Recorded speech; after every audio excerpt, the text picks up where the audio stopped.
There's a Bible verse I think about sometimes. Many times. It goes, "Then I heard the voice of the Lord saying, Whom shall I send? And who will go for us?" And I said, "Here am I. Send me." Book of Isaiah, chapter 6. Yeah, Tom. That's exactly right.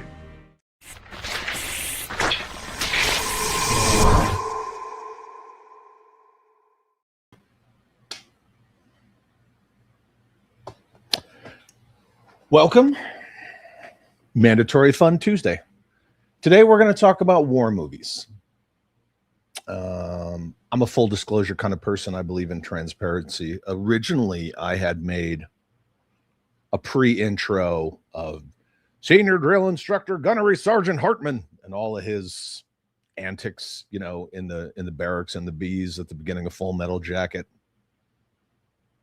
And then I thought, nah, I don't want to do that. I don't want to set the tone for discussing war movies, with Stanley Kubrick's kind of way over the top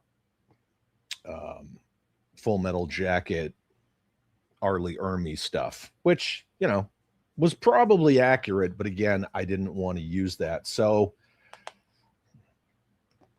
Book of Isaiah, chapter 6, verse 8. That's why I have it on my knuckles. So I went with Fury. A lot of us either served or have family members, loved ones, people we care about who served. And, we're going to see throughout the discussion today that war movies, where, they're meant to be entertainment, they're also, a little slice of history where it honors the people, who selflessly sacrificed their safety and their freedoms to go defend those who couldn't defend themselves. And there's going to be all sorts of other stuff in there. I'm sure there's going to be, conversations about atrocities and war crimes and, because movies got to cover that stuff too. However, couple of rules. We're not talking about sci-fi war movies. So Starship Troopers is out. Aliens is out. Not necessarily comedies either. Stripes is out, which isn't even about war, right? Sorry, kids. Tropic Thunder, that's out. But we'll have a good time. We're going to go around the web very briefly. But, first we got to get into it. So let's go. Remember, it's mandatory.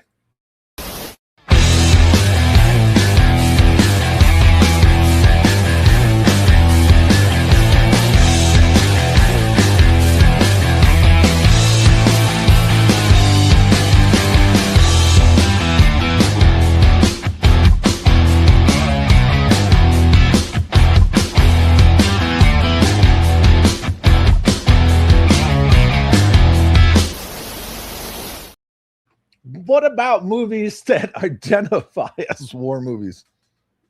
No, I don't think it counts. No, it'll be fine. It doesn't count. Hell yeah, Wolverines. Thank you all for hanging out and engaging in this discussion. Because again, it's all of you. So that's what I wanted Mandatory Fun to be, right? A very chat-driven kind of a show. St. Bificus, what's up? Good to see you. Thank you for being here.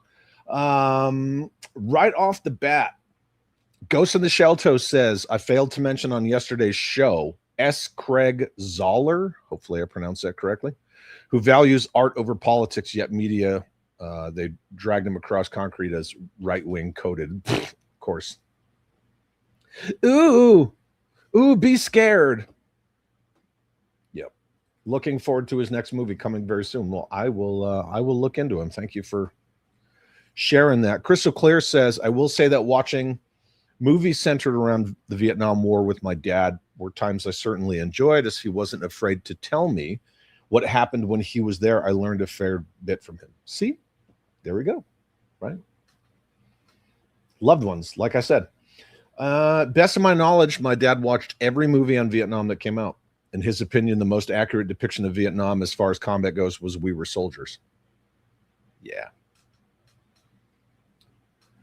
Did you hear about the deadly, horny, homeless people? You want to expand on that?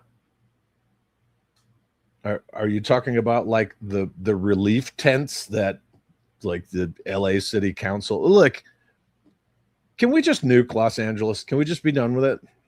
Just a small one, right? Airburst. It'll be fine in like 50 years. Oh, God. I starred this just because it made me laugh. Jim Largo says, when I hit the like button, it asks for my DD214. You know. Always. The mam's on a secret squirrel mission right now, sitting in a Bearcat. That's all I'm going to say. That's it. Nothing else. That's all you get, kids. But she is not home. She is out of pocket. Storytime 365 says, great show on Sunday. Sorry I had to catch the replay. I love mandatory fun days. Wolverines. Thank you. I'm glad you enjoyed it. It was one of those topics like, it was like the third part of that whole, hate buyers, hate watchers, and then that. So, yep. But it's done, right? It's done. It's in the bag. It's there for posterity. I don't really have to go back to it. And then that being said, speaking of Sundays, if you're a channel member, there's a new poll for channel members only to choose the thumbnail for this Sunday's show. So do your job. Do your job. Everybody fights. Nobody quits. Oh, we can't quote that movie. Not today. We'll talk about sci-fi war movies later. Crystal Clear says the line of, it's getting pretty sporty down here from We Were Soldiers always makes me laugh. The whole movie's just great. And no Tropic Thunder. I'm sorry. It's not going to happen. Run demon assessment over in a bear. What? Huh? What? JJ, what's up? Good to see you. Kenzo, good to have you here, my friend. Is To Hell and Back the only war film to star the veterans as themselves? No. Something of Valor? Something Valor? It just came out not long ago. I don't know, 15 years ago. It's like a GWAT movie. You Google it. I don't know. One of you, ask Sergeant Major Google. Act of Valor? I think that's what it was called. Act of Valor has like real operators in it. Yeah. Did anybody see that new movie Warfare? Yeah. Eddie's Figures. What's up, dude? Good to see you, man. 1941 with Jim Belushi. Technically a war movie, survey says. Oh, John Belushi, as you were, not the brother. Yeah, I thought it was John Belushi, but I don't know. What about Saving Ryan's Privates? Yes.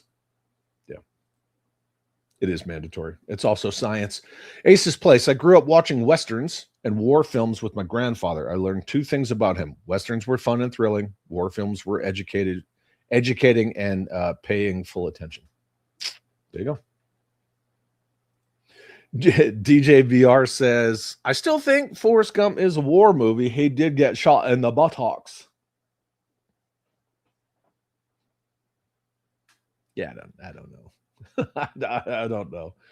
I'm just going to let you guys figure it out. So we're just no comedy kind of things. So like Stripes, Tropic Thunder, etc. I don't want to see anybody be like, hey, Chad, what about Private Benjamin? Get the fuck out of here. And, no No Battle Los Angeles, no Starship Troopers. We can talk sci-fi war movies later. Like we can always do that later. Just put a pin in it. It's what we call parking lot. We're going to put that in the parking lot over here. Jim Largo says most World War I movies are pretty dark, but War Horse is an unusual World War I movie. I'm a sucker for horses. I can dig that, man. I can dig that a lot. James Lucas says, well, hello there, Chaddington, the first of the Chad Holios. What's up, dude? Good to see you, man.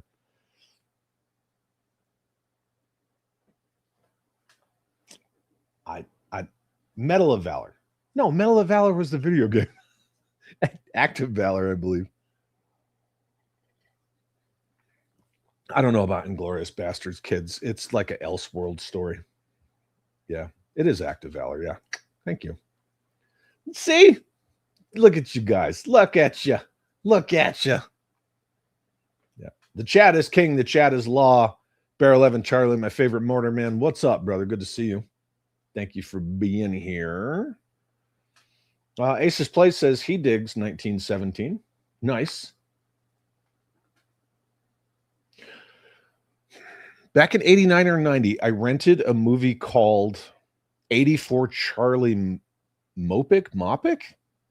It was filmed like a documentary. It had my girlfriend crying. She thought it was a real documentary. I don't even know if I want to look that up. Good Lord, man. Billy Lynn's Long Halftime Walk? Don't be vague, kids. Milt Connors, Gene Hackman always played a good soldier in all his films. Absolutely. Mm-hmm. Him and Owen Wilson, Behind Enemy Lines, right? It's a freaking good movie. That's a good movie. Kyle Funk's already got to go. Got an F-16 to phase. Dude, thank you. 2 clicks. I heard 2 clicks. Who can guess which war movie this line is from? It's not ringing a bell. So that means it's a good quote. Richard Todd in The Longest Day played his commander at Pegasus Bridge. He was in the battle. Dude, that's rad. That is rad. Son of GTO says, I need this. Both mom and I have been dealing with shit all morning. 1, I'm really sorry to hear that. 2, I'm glad you're here. If you need anything, man, let me know. If you need to talk or anything. Hell in the Pacific. No. Not Wonder Woman, man. No. Mm-mm. Johnny Got His Gun. Lone Survivor. That was filmed here in New Mexico. A lot of it was filmed in the Sandia Mountains, which my house is pretty much right up against. Yeah. Sure was. Inglourious Bastards is mid. I wanted more Dirty Dozen action. And look, I was all down with Inglourious Bastards until the whole, alternate history shit with the theater. It was up until that point. But again, like I said yesterday, that's my issue with Tarantino. Like, he keeps my attention for so long, and then he just freaking shits the bed, and I'm like, done. I'm done with you. Yeah. Oh, dude, you and me both. The Outpost.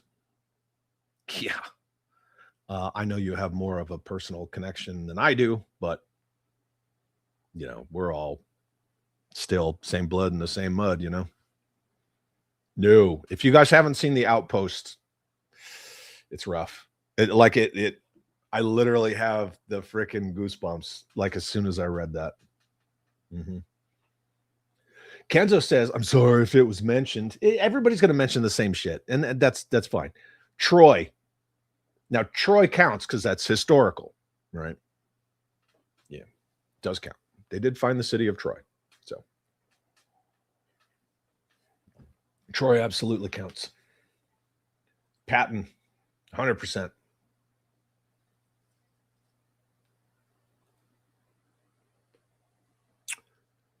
Yeah, I don't really want to split hairs too much and get into the whole, oh well, this movie's not a war movie because of this. Like Legends of the Fall, yes, it does have battle scenes. Yes, Forrest Gump does as well. So I mean, I don't know. If you guys want to mention it, just mention them. It's fine.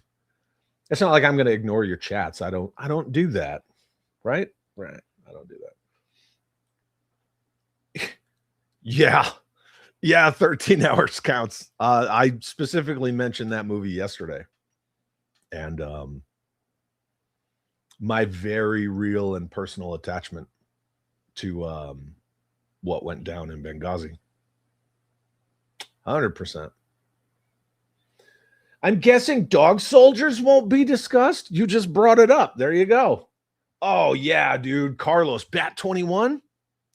Gene Hackman, right? Bat 21 was Gene Hackman. Flight of the Intruder. You guys remember Flight of the Intruder? Yeah. Ladies and gentlemen, all the way from the great white north of Canada, after his really, really extended time out.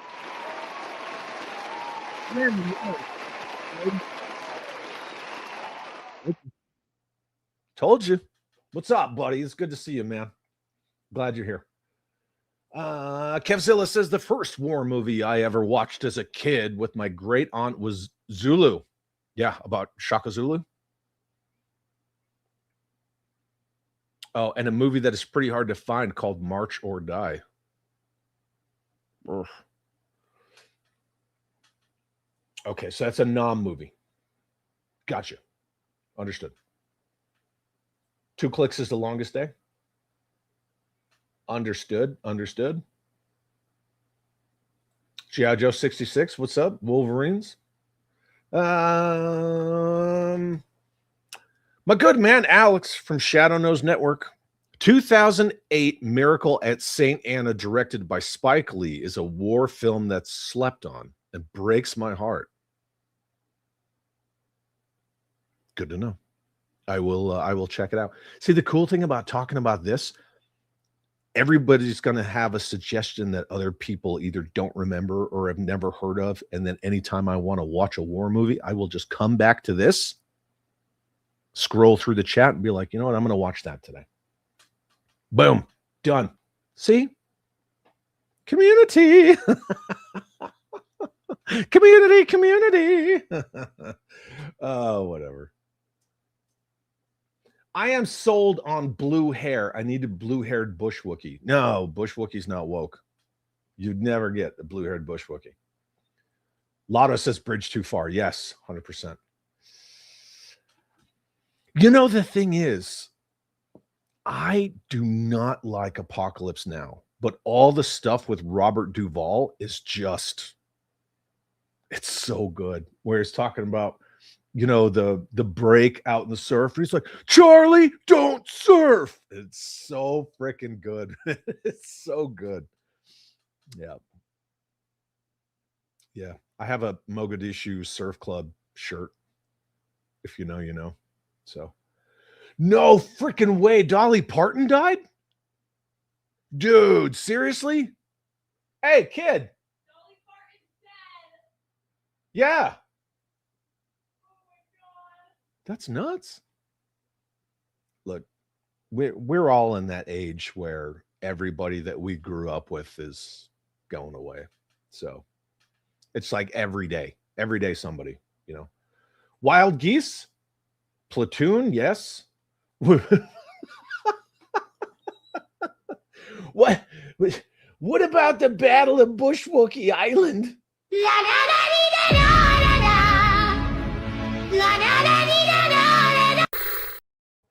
Yeah, you see her using that concealment coming out. It's not cover, it's concealment, kids. You know the difference, right? Dude, that's crazy. Yeah, I didn't know. Yeah. Sands of Iwo Jima, letters from Iwo Jima. Yeah. Whiskey Tango Foxtrot. Is that a serious war movie? Or are you just saying, what the frick? I don't know.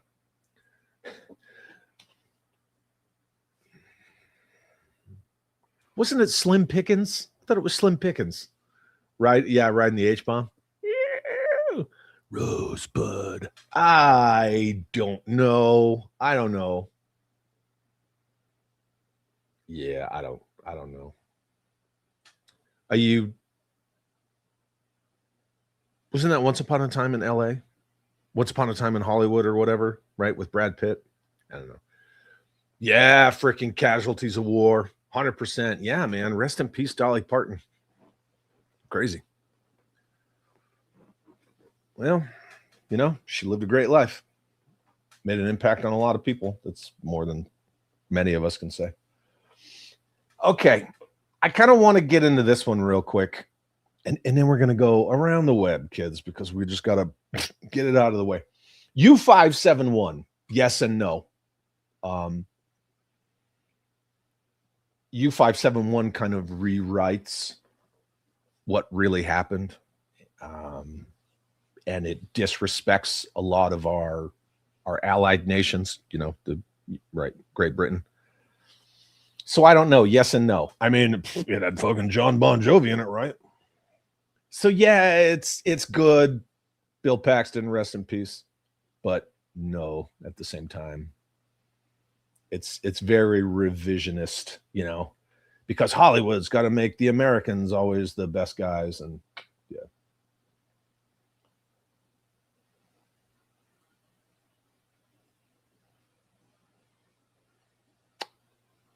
I know who you're talking about. Yeah. I found some interesting war movies at Dollar Tree. Dude, rad. Trench 17, World War I movie, and a Russian movie called T-34. I can only imagine what it's about. I wonder. All right. Spartacus and Gladiator, fictional characters, but Rome, with Germania.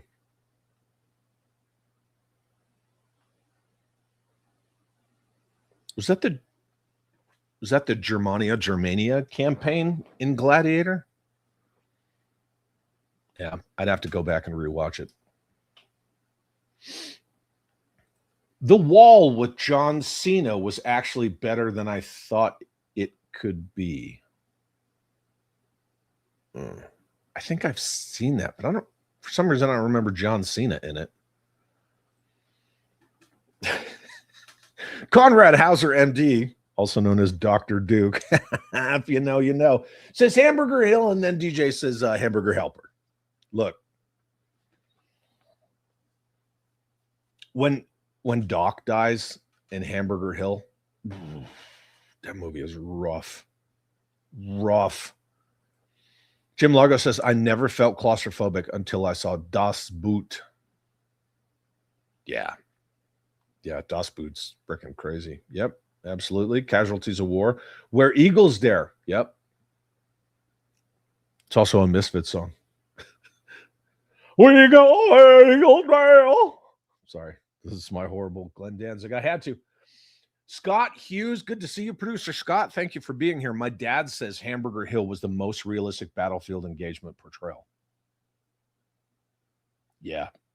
Hamburger Hill and We Were Soldiers really showed you like how close the VC and the NVA were actually getting. Like they were literally right in front of you. Like everything was danger close all the time. Shit's nuts. Crystal Clear says, I almost forgot a BBC movie called Squadron 303.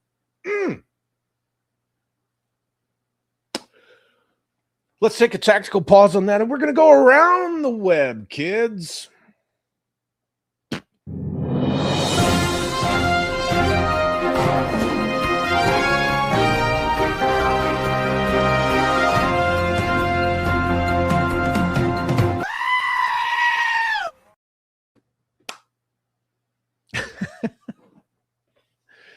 You can never let a good put your foot in your mouth moment go to waste. And here's another example of remember, it's everyone's job. Keep our hobby clean.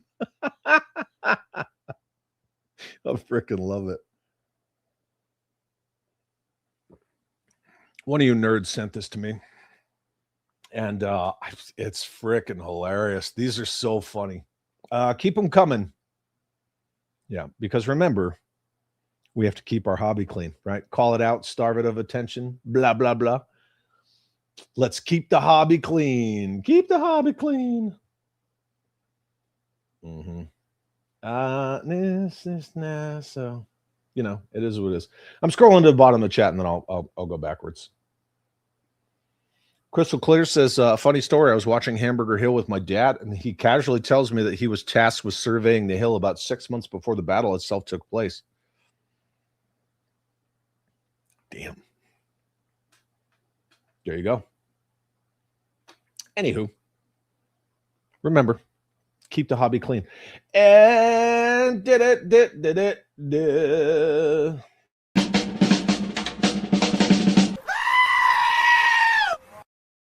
Today's comment of the day comes from Steel Dog, talking about what's going on with G.I. Joe and Classified and Gem and the Holograms and all the weird glazers who want that kind of dumb shit. I think the character choice is more that they do not know the line and just pick images. They could keep the line diverse and never repeat a character, but they don't know who is in Joe. Yeah. I thought that this comment alone just kind of perfectly encompassed a lot of people's frustrations, where it's just, you know, why is it 9 snake eyes and 5 roadblocks, and it might be 8 and 4. I don't know. That's not the point, right? And then Lara Croft. Okay, I mean, I thought Lara Croft was pretty cool, but it's really just a flash in the pan kind of a thing. And we want to bring all this other stuff in, but there's so many awesome characters with great stories that they could do. Like, oh, we need more representation. We need more girls. Girls get it done. Girl power. Freaking do Bomb Strike. There's plenty of other female characters that you could do. So I re-stumbled across this comment and I was like, yeah, I'm gonna.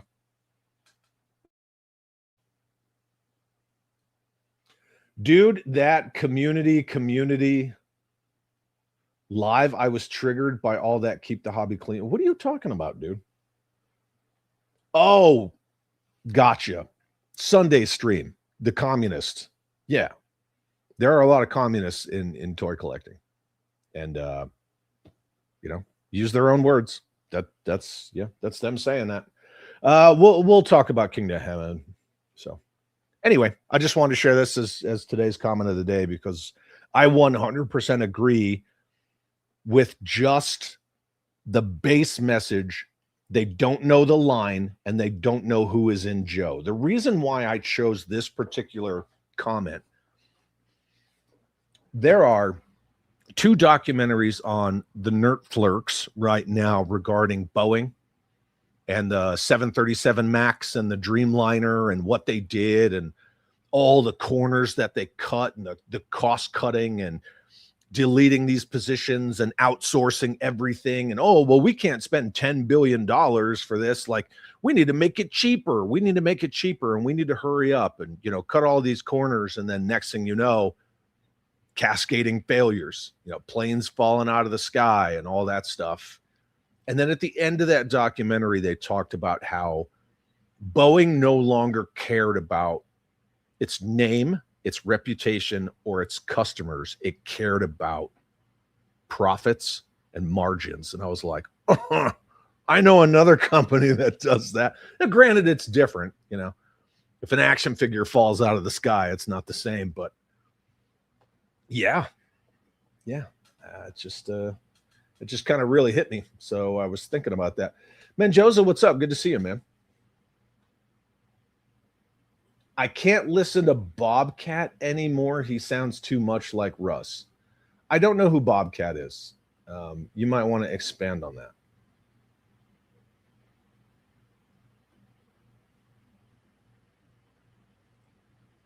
You're looking at it, dude. I don't understand the question.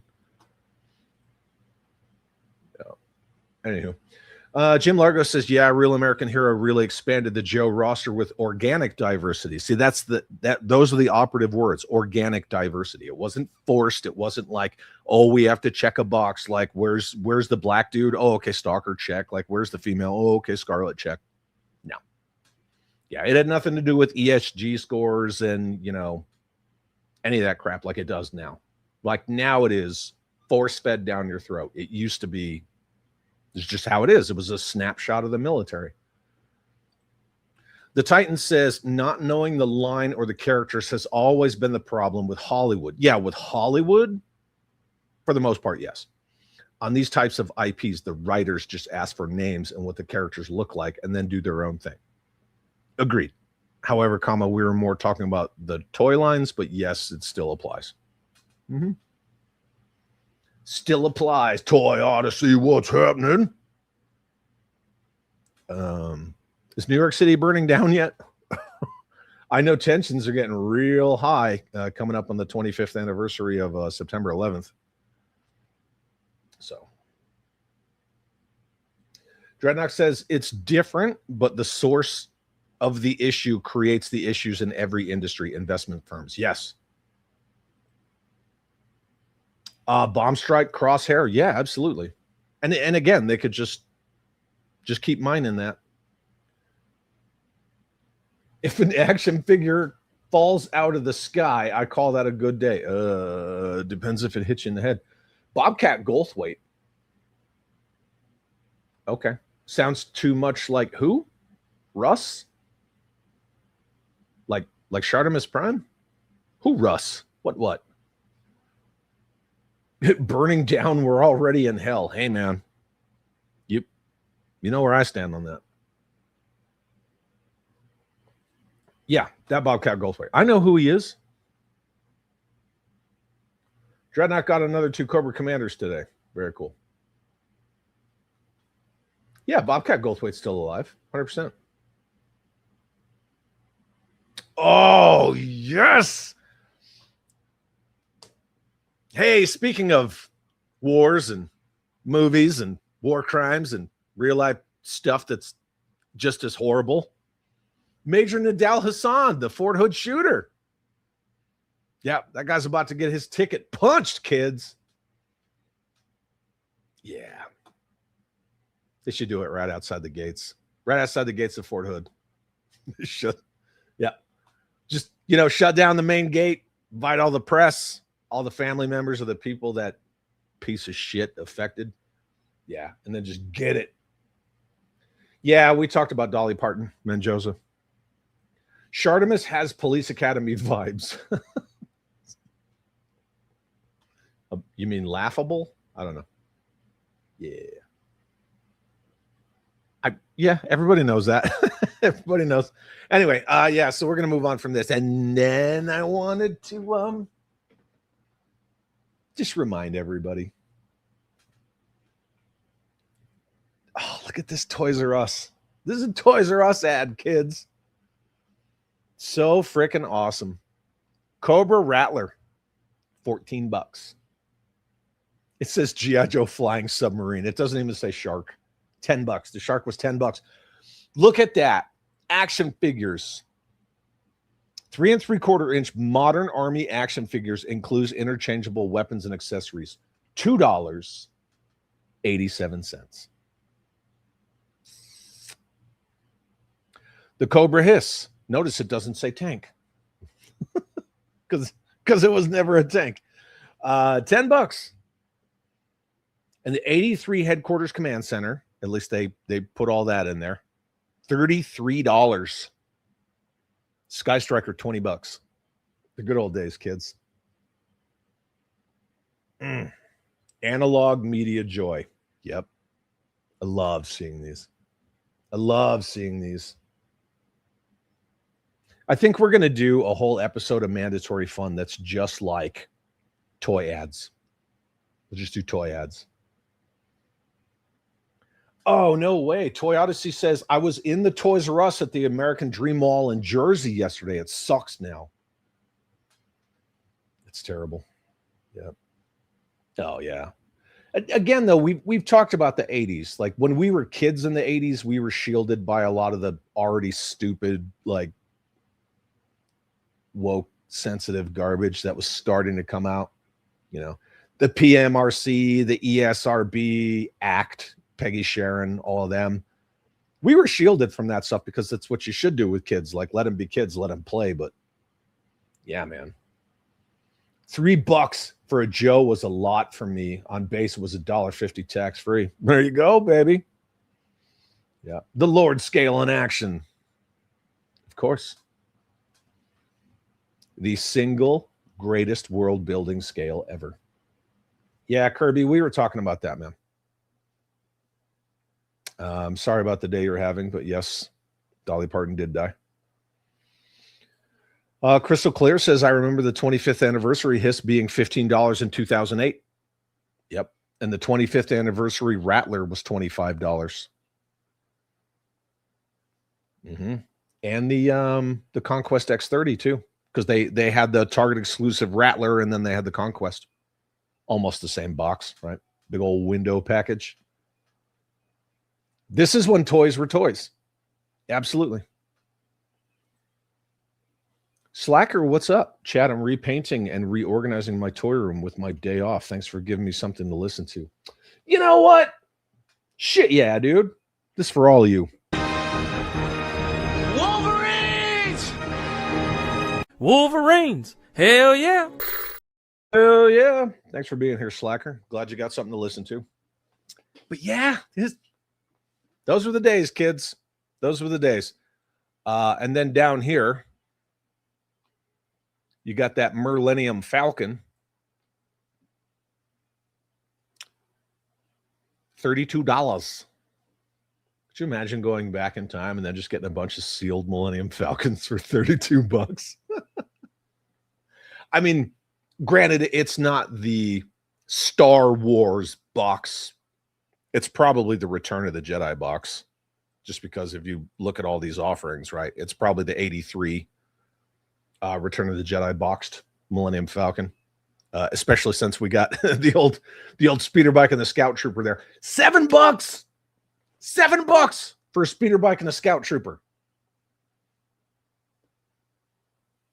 And what does it cost now? What's a new modern one cost? 45? I don't know. Hell yeah, Verbot. $50 for a Verbot. Yeesh, that was a Christmas present.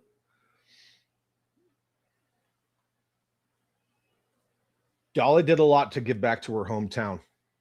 A lot of my family back in Tennessee. Well, the whole state, right? Dude, I'm sure Dollywood's going to be freaking bombed forever. Chad, this is a bit off topic. Yeah, there's a couple of you that do that regularly, but that's fine. Do you know why streams sometimes get blocked? Are they from certain creators? I don't understand. Blocked or you don't get notified? If it's lack of notification, that's YouTube, because YouTube doesn't give a shit about anything. JJ says, hell yeah. Slackers, hell yeah. Yep. The Titan says, for giggles, look up Gustavo. Is that Gordillo? Co-chair in New York City chapter. Oh, God. Claimed to be a union electrician, but was fired from his apprenticeship because he never showed up for work. Look at anyone who's prominent in the DSA, and they're all the exact same. Yep. Jay Cantu, I bought that Hiss and Mutt and Junkyard with my $15 allowance at Toys R Us when I was a kid. I still remember that. So awesome. So freaking awesome. Pi, what's up, brother? Sometimes these old ads are better than having the actual toy. 100% agreed. Let me back out a little bit. There you go. Crystal Clear says, regardless, it would still be worth a good chunk of change in today's money. Yes, no, that's true. They are lost art. You know, the funny thing is we know the guy who invented toy photography. He probably went back in time and took all these photos himself.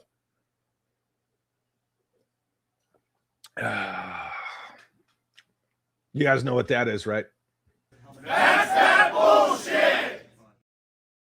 Mm-hmm. Sci-Fi Swamp Man says it would be $60 today for a modern Scout Trooper and speeder bike. F that noise. $10 his tank, bro. It's not called a tank, bro. I'm sure you did that intentionally. Those were the days, yeah. Those were the days. I still have my Falcon with the Bic. What? And that speeder bike. Okay. My nephew got 3 books. Cool. The Thor. What's crappening? Good to see you. Thank you for being here. Even though it's not Thor's Day. Get it? It's Tuesday, not okay. Jay's stream he did today got blocked. I don't know why this could be. I have no idea, brother. None. 0. The first rule of technology is that it fails. Always remember that. Imagine going back in time, says Crystal Clear, and buying up flags, either full retail or on clearance. I will see you that, and I will raise you the Defiant and Eternia. That's what I would do. All the above. I'd get all of them. But then do you bring them forward in time, or do you like stash them somewhere? I don't know. Time travels is bullshit. So Dreadnought says, me realizing how much my parents spent every Christmas with 5 kids. Yeah, man. Carlos is like, what the hell? 15 doll hairs? My allowance was 5 doll hairs. That's why a lot of us learned the value of hard work when we were kids, because there was stuff that we wanted to spend money on. And it was like, you go get a job, do a newspaper route, mow yards, things like that. Like, taught us everything, taught us all our values. And a lot of it came from rad toys and video games. Yeah. Mm-hmm.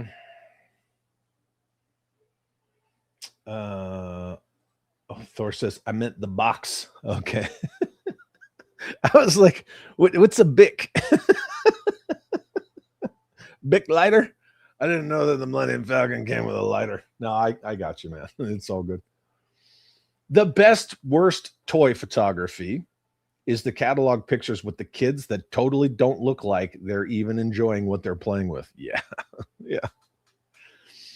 Yeah. We'll do a whole mandatory fun on, and the cool thing is we could do it by year. Like every couple of weeks, we can be like, oh yeah, toy catalogs, 1979. It's going to be all adventure people in Star Wars, but still, Oh, dude, I'm just kidding, JJ. Come on, just playing around. But I'm contractually obligated to point it out. Usually people say tank just to bust my chops. Because I'm right. It is what it is. The Sears catalog was the best when we were kids. You got toys and tits and ass.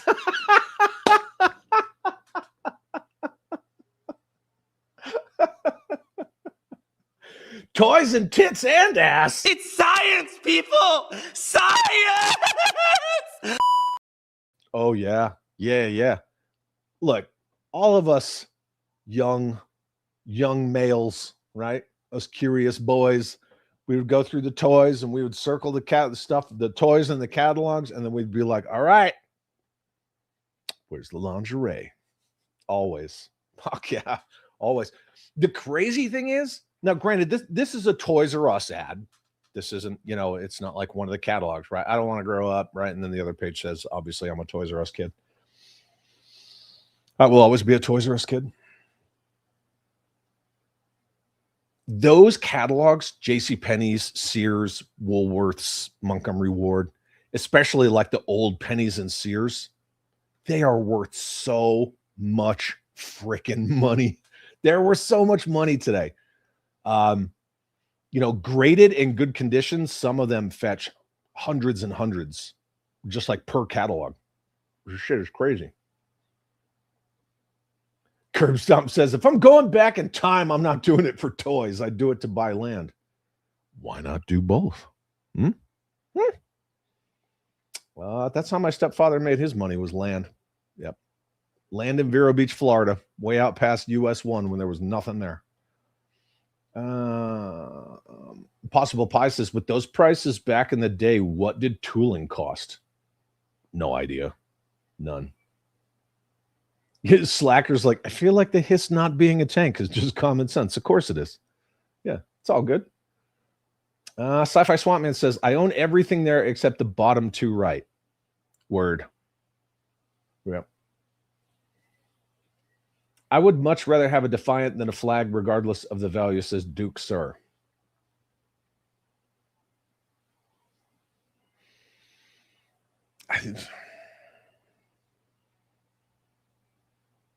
I appreciate that. I was going to try to expand on that. I mean, I have both, and the Defiant is more toyetic. I get it, right? The Flag, it's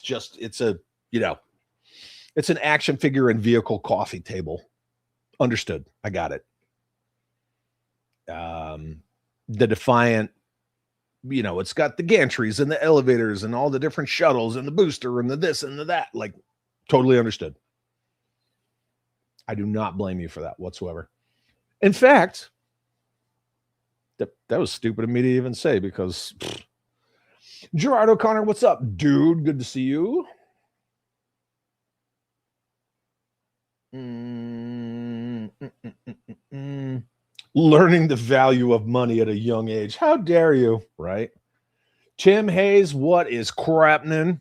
Good to see you. Thank you for being here. We're just going around the web right now before we talk about war movies. I worked for Terry Berry my senior year in high school. Made dies and punches for rings. Dude, that's cool. Real cool. Gonzo says, old school sales ad. Hell yeah. And again, a Toys R Us one at that. Michael Zimmerman got a paper route in 7th grade, and I have been working ever since. I feel you. I mowed yards when I was a kid. And then, in the winter in New York, I would like shovel people's driveways and sidewalks and shit like that. I mean, there's always work for kids. Or there used to be anyway. I don't know about anymore. And then I think at 13 I got like my real first job. I was bagging groceries at Publix. Shout out to Publix. Yep. And then I never stopped working after that until I retired. The Thor says, I collect Hot Toys, Star Wars, Black Series, G.I. Joe classified, and if I sold everything, the only thing I would keep would be my Star Wars Kenner figures and ships, etc. I feel you, man. If I sold everything, like every single last thing that I have, first of all, it's like nigh impossible to do that. I would keep my carded version 1 Sergeant Savage. I would keep my carded War Duke, because fucking War Duke, right? Advanced Dungeons and Dragons. And then I would keep my OG 13 figures from Real American Hero. That would be it. Everything else can all go. Bye-bye. Yep. If you time travel with toys, do they still come back brittle as fuck? We can't do this. Yeah, we can't. Yeah, and then Carlos and the toys turn into like Kenner Fly or something, right? Like the toys and him, they all sort of like mix together instead of Brundlefly. Yeah. Man, Joseph says, I remember doing the displays for the toy store I worked at and using the old catalog pictures in my memories as inspiration. See, that's cool. And that's one thing I will always appreciate about 3djoes.com is that when Carson photographs a vehicle, it's the exact same action pose that's on the box art. So he takes like the Hector Greedo or whoever else was the artist on the packaging art, and he puts those exact characters on said vehicle in those positions and poses. It's just cool, you know. Montgomery Wards. Hey, man, Monkey Wards used to be cool as shit.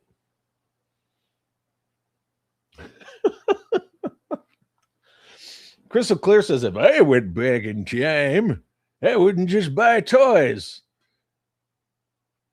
I'd buy firearms and hookers. Yeah, I get you. Ghost in Shell Toes. I wanted to be a Toys R Us kid, but I was actually a Walmart kid. Fair enough. I remember the first time I saw a Walmart, I was like, what the hell is this? Yeah.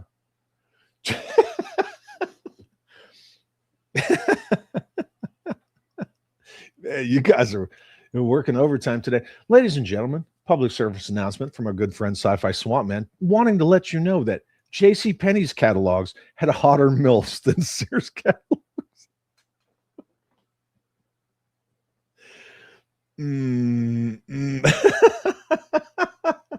Like this. Ay, mira, mira, mira, mira, mira, mira. Para ti solo, Carlos. Oh, papucha.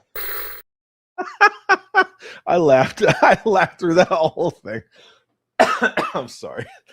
I'll have to go back and check. Trust but verify. I don't know. Yeah. Are we talking time machines?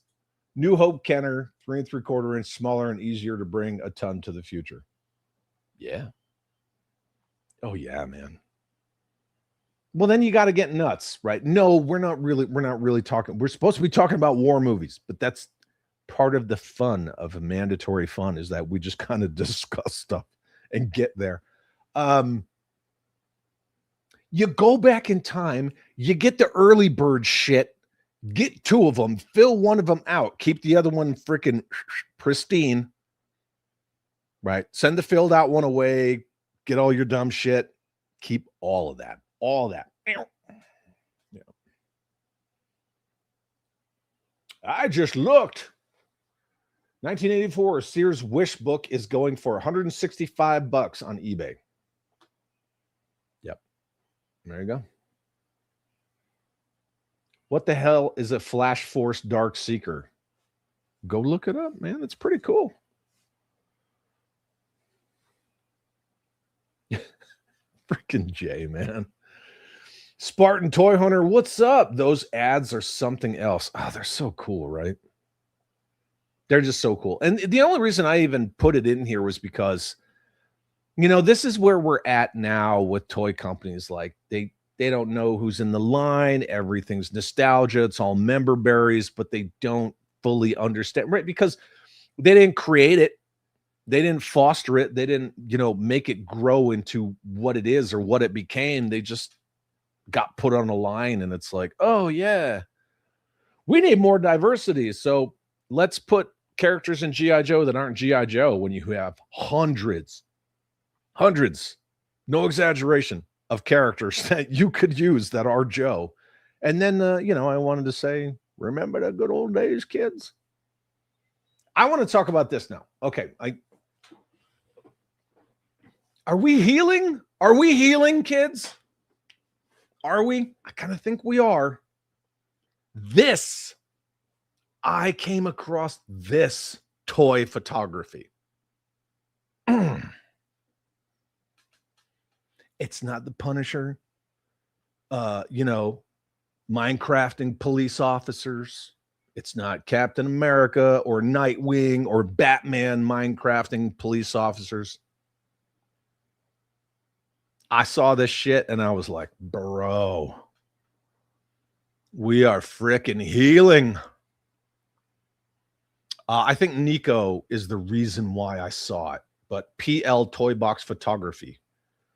They will see the Son of Man coming on the clouds of the sky with power and great glory. Book of Matthew, chapter 24, verse 30. But yeah, I saw this and I was like, wow, it's wholesome toy photography. What do you know? I had to. I had to freaking share that because I thought it was rad. Shockwave says, I think I still have all my catalogs from the 80s, but they're from me. I'm not going to sell them. There you go, man. Carlos says, young me said $30 for 9 Joes. Old me says $30 for 1 Joe.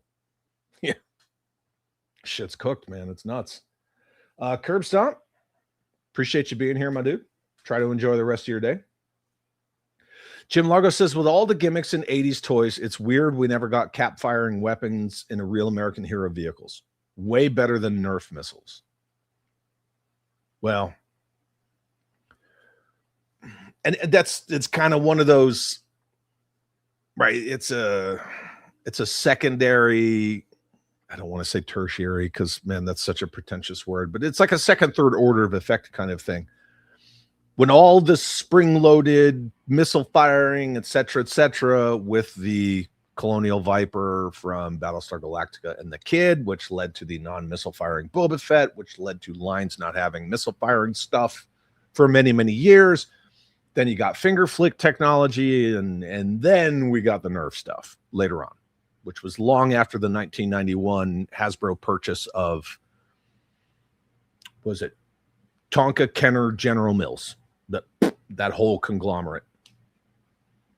I see what you're saying, though. I would have been down with some cap firing action and real American hero stuff. I really would have.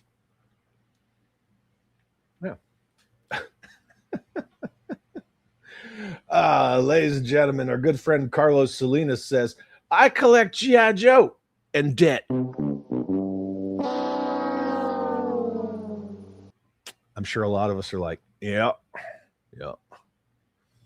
Mm-hmm. Dreadnought is saying, hey, JJ Dubecki, for your blatant disrespect of the hiss, you must send me all your hisses. And then he says, thanks. Smart ass. Keys, what's up, man? Good to see you. Thank you for being here. JJ Cantu says, I would travel back in time to win Dolly's husband. Oh, good Lord, man. Okay, I get you. Yeah. Jim Largo was a Kmart kid. Blue light special on the core. Can't go wrong with that. I didn't know that clip was that long. The Mira chick. Well, I have several lengths of it, but yeah.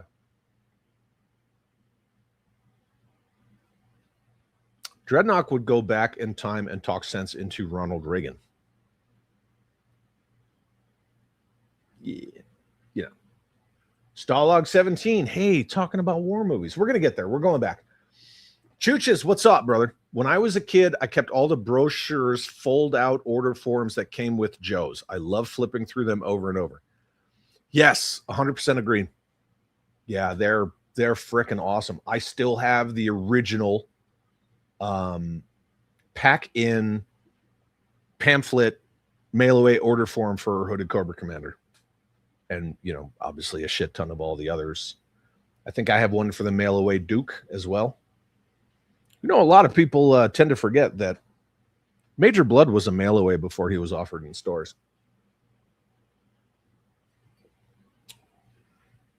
No truer statement than that right there. Next week, we're going to talk about if you were in charge. Just going to leave it like real vast and vague intentionally. If you were in charge of Xbox, if you were in charge of the freaking Masters of the Universe IP, if you were in charge of the entire corporation of Hasbro, et cetera, et cetera, et cetera. We can just, you know, if I was in charge of this, I would do X, Y, and Z. They don't want fans in charge. We've all discussed this numerous times. It's the exact same thing as anybody who worked at Toys R Us, which I never did. But so many people who have worked at Toys R Us said they wouldn't let me work in action figures. They'd put me in like bikes or puzzles or some bullshit because they don't want the fans of this on this, which is dumb. I never understood that, you know? Yeah. Oh, yeah. I'm just going to leave it at that. I'm just going to say, oh, yeah, and go there. Ooby Dooby would go back to the 1930s, buy all the tanking stocks, set up a trust to have the post-war dividends, buy land, build climate-controlled warehouses to fill it with toys and comics. There you go. Don't you mean the 20s? I'm not trying to actually didn't the stock market crash in like 27, 26, 27? I don't know. Great Depression? Yeah. Right? And again, I'm not pushing not pushing anything. I'm just saying, like, this is wholesome toy photography. That's it. I'm not talking about religion. I'm not talking about Christ or any of that stuff, but the lighting, the framing, God, it's just good. It's good. There's a lot of toy photography that I will definitely appreciate. I can't do it. It's a skill, right? You got to learn a skill. You got to build upon a skill, all that stuff. I'm sure it's probably a perishable skill to some degree, but Larry was first today, kids.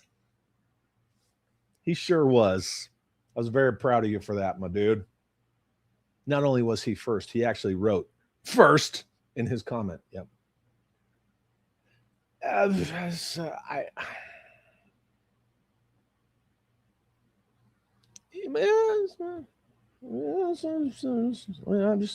whatever. Look, we don't need to go there, right? We don't need to go there. Like, I mean, the Romans just carried out what the frickin' Hebes wanted. That's what they did. It's not like Pontius Pilate wanted to do it. So, no. You know.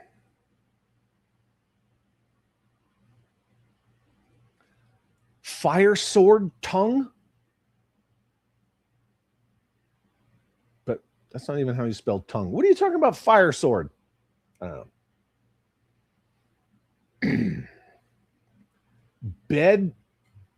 Bed nose and broomstick? Never even heard of that.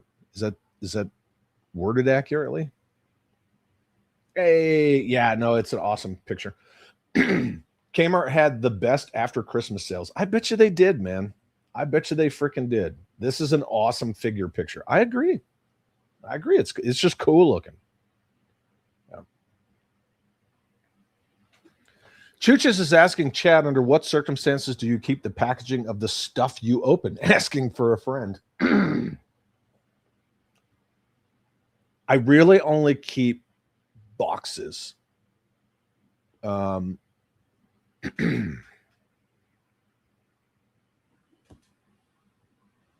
This Sergeant Savage Iron Panther tank, you can see the Iron Anvil figure is not in it. This box is empty. This box has the version of Sergeant Savage with it, with the P-40 Warhawk. So, like, that is sealed. This box right here is empty. This is sealed. It just depends. A lot of it depends on the artwork and things like that. But generally, vehicle. Oh, Jesus, what happened to our background? Ugh. Generally, vehicle packaging I will keep. Not so much cards for figure, even though I do. I probably have a 2-foot stack of card backs, but I don't know, man. It's like using the Force, right? I just feel it out. So I'm sorry if that's a shitty answer. One of these days for mandatory fun, we might do an AMA. I've never done an AMA. That might be fun. It might be a shit show. Swamp Man, what's up? Channel member for 4 months, uses his Chad Chat trademark this fucking face 2024 and says my local toy store used to get the Toy Fair. I loved it. The Toy Fair magazine? Yep.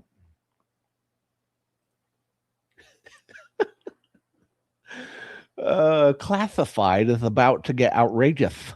Truly outrageous. Spoken by someone with a lisp at Hasbro. Mm-hmm. There you go. Thank you, Jay. I appreciate that. I got a kick out of repeatedly using the term tertiary at work. At a meeting last week, I knew it was getting under people's skin. Yeah, tertiary is a good one. So is equidistant. Caveat, all those words. Yeah. Smurf movie is a war movie. No, somebody needs to kick this dude out.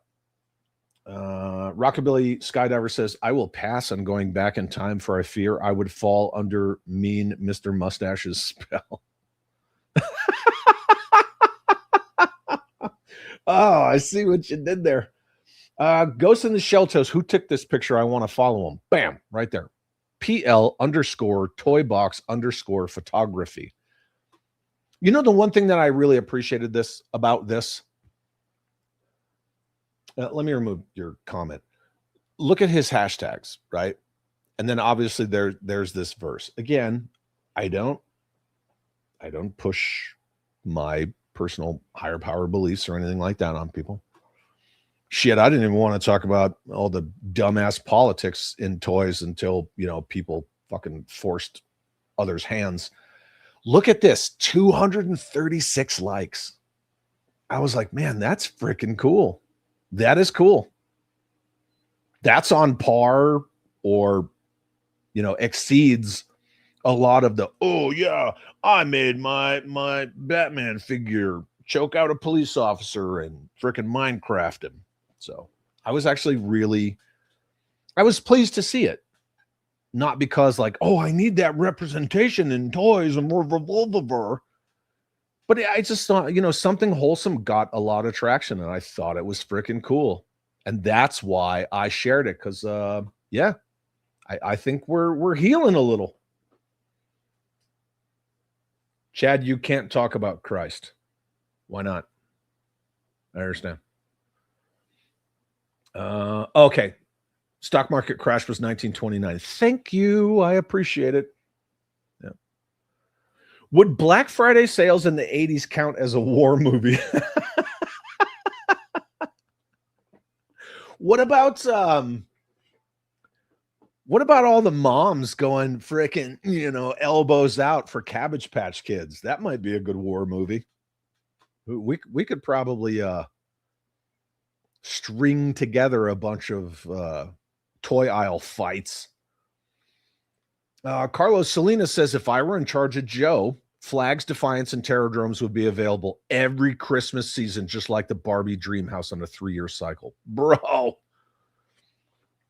Dude, put that shit in your back pocket for next week and bring that up because that is brilliant. Like 3-year cycle, right? So Flag, then Terror, or then Defiant, and then Terrordrome. And then on the 4th year, Flag, so on and so forth. Yeah. We have that in the, well, had past tense, I'm retired, but yeah, in the Army during the GWAT years when we were just deploying left and right. It's called an ARFAGEN cycle. Yep. So you were supposed to be on a 5-year cycle. They would accelerate it, you know, to a 3-year cycle if it was crazy. So you would have, you know, a training year. Well, you would have like a standby year. So it's like all your admin and all this stuff and get administratively correct. Then you would have like your training year. Then you would have your certification year. And then you would have your deployment. So that would be like an ARFAGEN cycle. That's brilliant, man. Super smart. I freaking love it, dude. Even if someone's a non-believer, that shouldn't change how they feel about you. Plus, I have a feeling most agree. Yeah, look, at the end of the day, it's all the same, right? Like what you like. I'm a huge fan in that, like individual liberty. I will always stand by that. Like your values, beliefs, behaviors, and norms are yours. It's when you take that shit to other people's porch, you know, it's all in the same fucking bucket, right? When you hate watch stuff and you hate comment and you like to stir things up and you like to tell people, oh yeah, you know, God and all this stuff and oh, aliens, blah, blah, blah. I don't care what you believe in. Just go away. You know, the only toys I had with cat firing stuff were RoboCop toys, says Chooches. There you go. Yeah. Bed knobs and broomsticks. Got it on the 3rd try. Tertiary. Tertiary. Gotcha. Yeah. Well, that's why Azrael has one, right? The avenging angel and yeah, gotcha. I'm with you. Understood. Implying his words is judgment. Yep, tracking. I have access to a 300-year-old Bible. Dang. Kenzo, this is what Kenzo does. I break down my boxes and put them in the bins with my toys in the garage. Masters of the Universe has way too cool boxes of artwork to throw out. Yes. They don't still use Rudy Abrero, do they, Kenzo? If they do, don't just say yes, because I'm going to see it in 20 minutes. Say yes, their Motu still uses Rudy Abrero or something along that verbiage, if you don't mind. That Cobra Island map that was in packaging was my favorite. Oh, yeah, shit, yeah, headcanon. That thing's awesome. Wow, your 100-year-old grandmother has a 300-year-old Bible. That is fantastic. Fantastic. I have a family Bible that's been passed down for a couple of generations. I don't know the exact age, but corporate catalogs had fantastic photos. You ain't kidding, man. They absolutely did. Hey, kids, remember when Toy Box Art and Card Art had actual hand-painted images and not AI? Pepperidge Farms remembers. Yes. We're going to circumnavigate the globe. Is that what we're doing? All right. You can be Magellan and I'll be, Columbus. Maybe I could be Amerigo Vespucci. How about that? Yeah. We'll have a good time. Hey, kids. Speaking of Magellan. Hey, kids. Magellan's a lot cooler than Justin Bieber. That is out of fucking nowhere. G.I. Joe the movie is not a war movie. Sorry. It's not. Medieval Alchemist is late. Brought punch and pie for everyone. I appreciate you, my dude.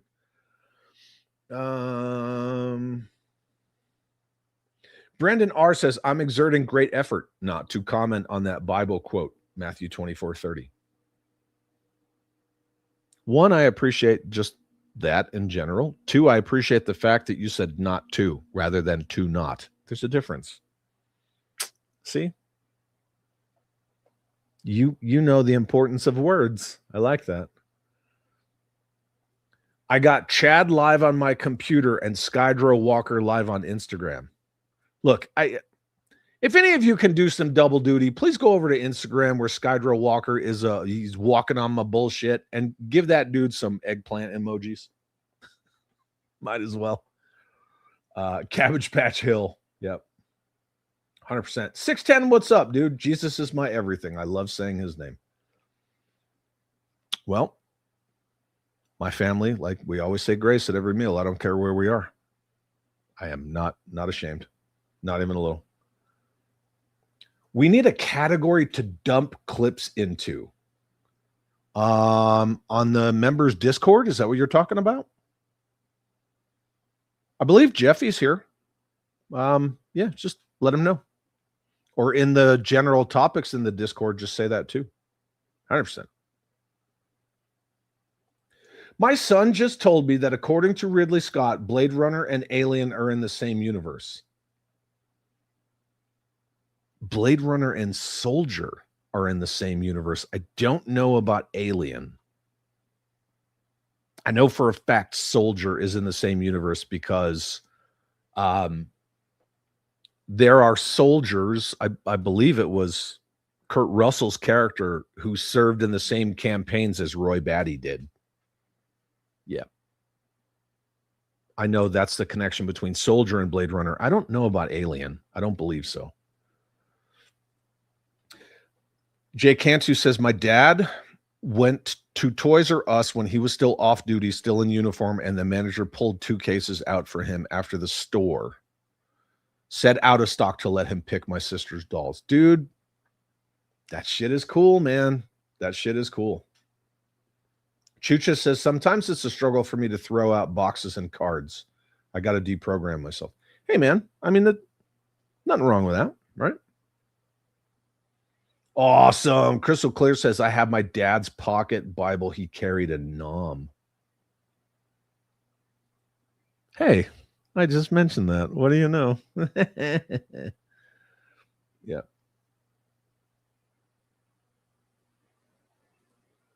Yep. Yeah, that's why it's what happened. You poke bears too many times. Mother Slug, what's happening?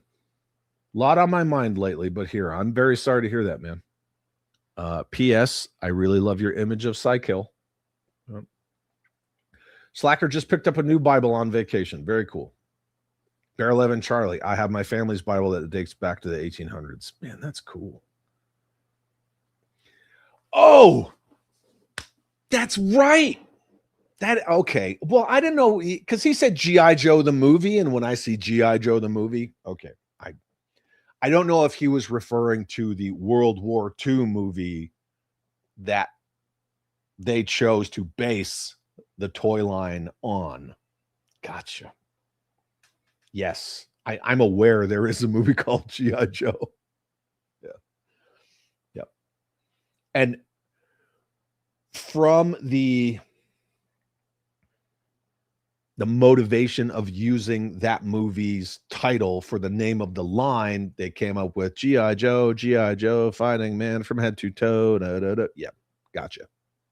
I'm with you. Don't actually mean motherfucker. I forgot more about G.I. Joe than any of you know about G.I. Joe. Listen to me. I know more than... Sorry. Yeah. Somebody's going to take that out of context. Most definitely.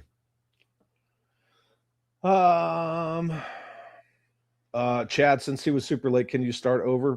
Not only no, fuck no. Wayland Yutani is in Blade Runner? Get out. Wayland Corporation designed the first artificials. Get out, dude. That's freaking cool, man. So then why don't they call the androids / synthetic persons in the alien universe, why don't they call them skin jobs? I don't know.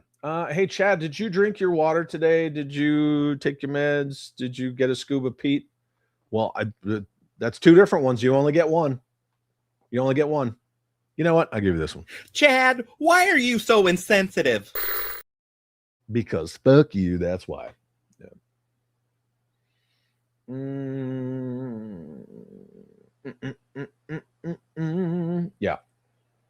G.I. Joe 1945. Is Small Soldiers a war movie? No, it is not. It's not. 100%. Oh, Mike Joseph, Aliens Fireteam Elite 2 is out today. Anyone partaking? I'm most likely going to pick that up. Yeah. Most likely. Oh, okay, Jay meant the movie, not the cartoon movie. I'm sorry, dude. You know, low-hanging fruit. We like to talk about Joe around here. I wasn't too sure. Yes. Is the name G.I. Joe licensed in that case? No. No. No. First of all, they changed it a little bit. G.I. Joe is actually an acronym. Not just the general issue part, but like all of it is an acronym. You know what blew my mind when I found out that Megaforce was a fucking acronym? I never knew that. Get off my lawn. Jesus, man. Headcanon says, I just had a Storm Eagle arrive from Mercari today, and I have a Liquidator on the way. Shit, yeah, dude. I just got a package from John Kukovich, Mikey's dad, and I finally got the 1/6 scale, also known as 12 inches, Sergeant Savage. My Sergeant Savage collection is 100% complete now, to include the rare convention version 6 Sergeant Savage in desert camouflage. Frickin' rad. Yeah, son of GTO, I'll answer that question in just a minute. Yeah. Shockwave's like, autocorrect is kicking my ass, boy. Yeah. Sci-Fi Swampman owns an original Blade Runner script.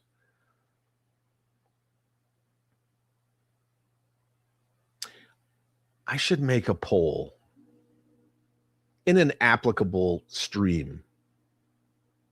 I try to keep these streams as applicable as possible, but I mean, you guys dictate where it goes. So, I mean, whatever. Squirrel.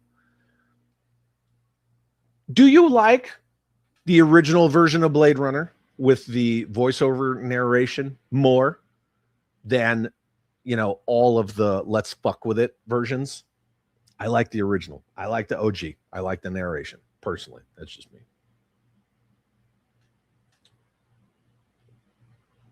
Yeah, Zulu was mentioned. It was mentioned.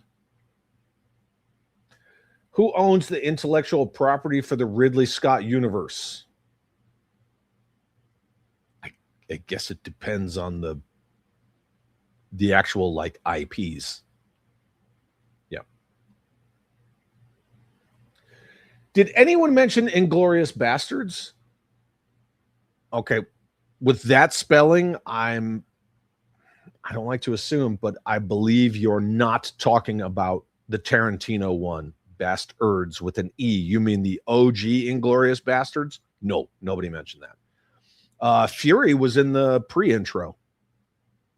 Fury's been mentioned. No, nobody else mentioned Braveheart except for you.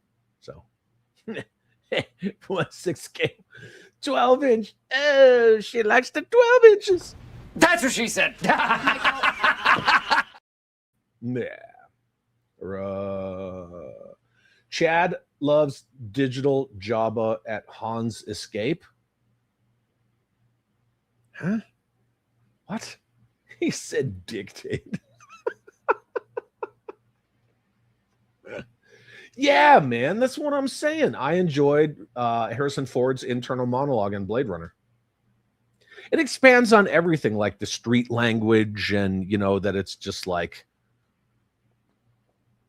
it's kind of like a word salad of all these different languages and stuff. Hey, if we're back to war movies now, Kelly's Heroes. Yes. Disney owns Aliens, Predator, all that shit. Okay, let's just move on. And then we gotta because we're still going around the web. Remember how yesterday we showed a bunch of crazy leftist women that supported a woman who Minecrafted her 3 kids and how they're like all about it? Well, this crazy bitch married herself, cheated on herself, and then blamed it on men. Can you make this stuff up? No, you can't make this stuff up. And she votes, kids. She votes legally. That's not even getting into all the people that can't legally vote, to include the dead ones and the people who aren't Americans. But she can legally vote. Sophie Tanner became known for marrying herself. So did Anita Sarkeesian, because that's what happened when you're a crazy leftist sad cat mom. In a symbolic wedding ceremony in Brighton in 2015. Maybe she's UK. I don't know. The ceremony was not legally recognized as a marriage because it's retarded, but Tanner described it as a commitment to herself and self-love.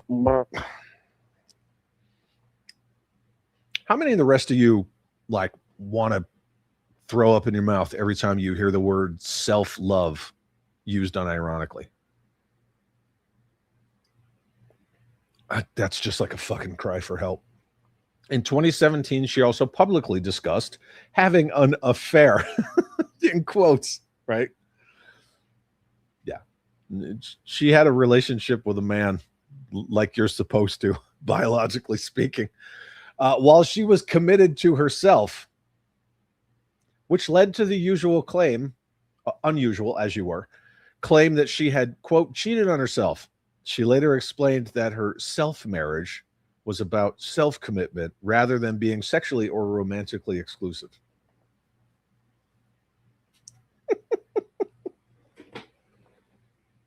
Come on. Anybody? Bueller. Kind of looks like a dude, right? Is it me? Is it me, or is it kind of like one of these situations? Can you quit saying that I look like Buffalo Bill? Because it's not funny. You're not funny at all. And you're not original. Good God. Jesus, man. Anyway, I know we're bouncing around, but Kevzilla says original theatrical Blade Runner is still the best.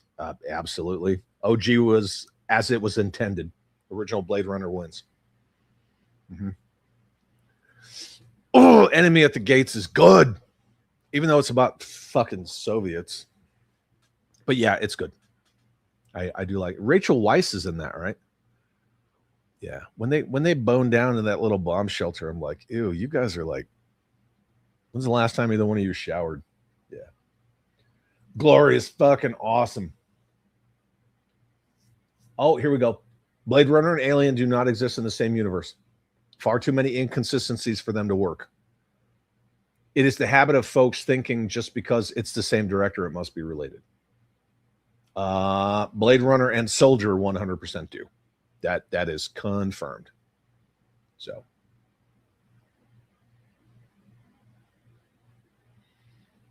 Will, what's up? Sorry I'm late, Uncle Chad. That's totally fine. No, I haven't touched on the Larry Hama, Mark Palomo stuff. Maybe we'll do that tomorrow. We can do that tomorrow. I was looking at it this morning. And the funny thing is, since Larry blocked me, nobody's shocked. The person who sent me the screenshot about it, I was like, hey, you know what I would do if I wasn't blocked? I would respond, it sucks when people fucking blow you off, doesn't it? Womp womp. Blade Runner with the original voiceover gives it more of a film noir feel. Fuck yeah, Hacksaw. See, Michael, that's what medieval. That's what I'm talking about. Would you marry me? I'd marry me so hard.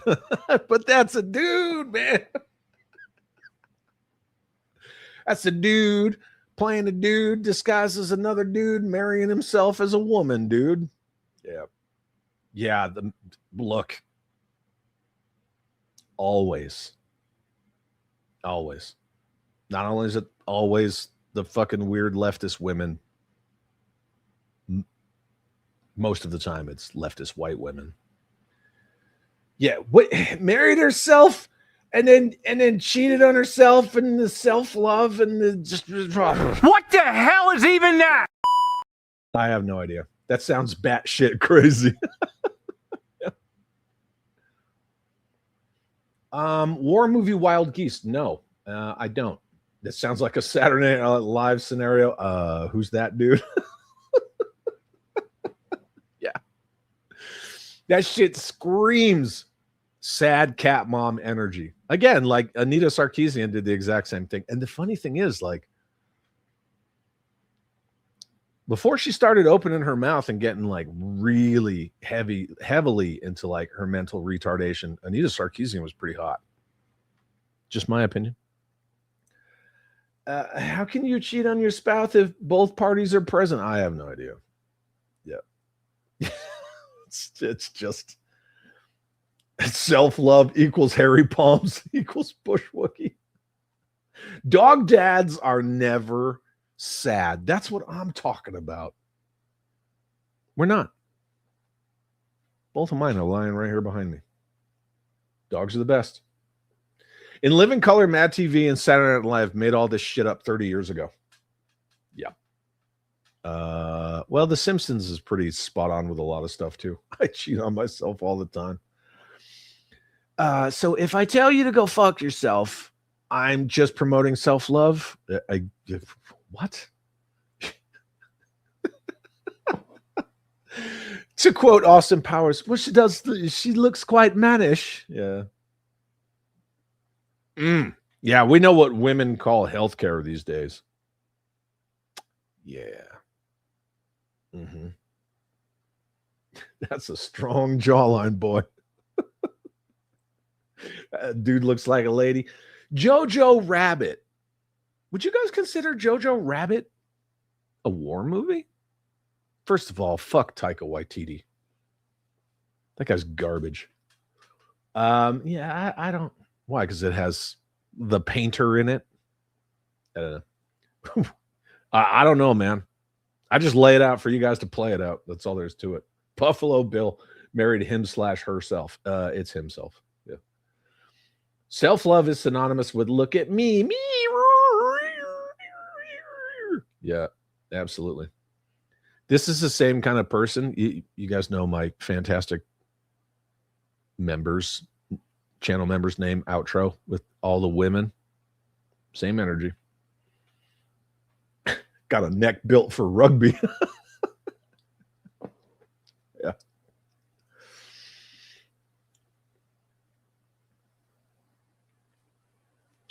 You guys want to see a good movie I just watched based around real life? Jake Gyllenhaal's 2023 Guy Ritchie's The Covenant. Interesting. Yes, Last of the Mohicans absolutely counts. 100%. French and Indian Wars. It absolutely counts. That fort in New York is a real place. You can still go visit it. If any of you disagree, by all means, say so in the comment that you don't think Last of the Mohicans counts as a war movie, and I will tell you to fucking about face and pound sand. Headcanon says Soldier was written by the same guy who wrote the script for Blade Runner, and he did write it as a side quill to Blade Runner. Yes, exactly.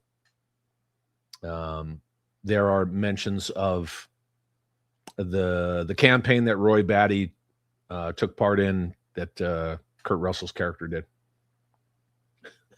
Would you intercept me? I'd intercept me so hard. Yep.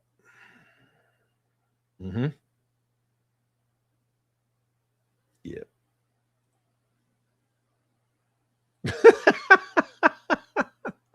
I don't know, man. I don't know. The Wild Geese is a good one. I'm gonna have to check that out. First ever twosome. Oh my god. You guys are freaking, yeah. But see, that's why we got to talk about this. Because it's funny. Like in a sad, pathetic, what the hell did you eat as a kid kind of way, but yeah. This is definitely a South Park episode as well. I would tell her to shut the hole in her face. Like that. Everyone does it. Now you can do it too. Shut your mouth. Shut up. Shut the hole in your face. Like that. You're welcome. Ooby Dooby says that's totally Jason Bateman in drag. War Horse, Redfin? Horse as in horse? Yes. War Horse has been mentioned. Yep. That thing looks like the actor that played Jethro of Beverly Hillbillies.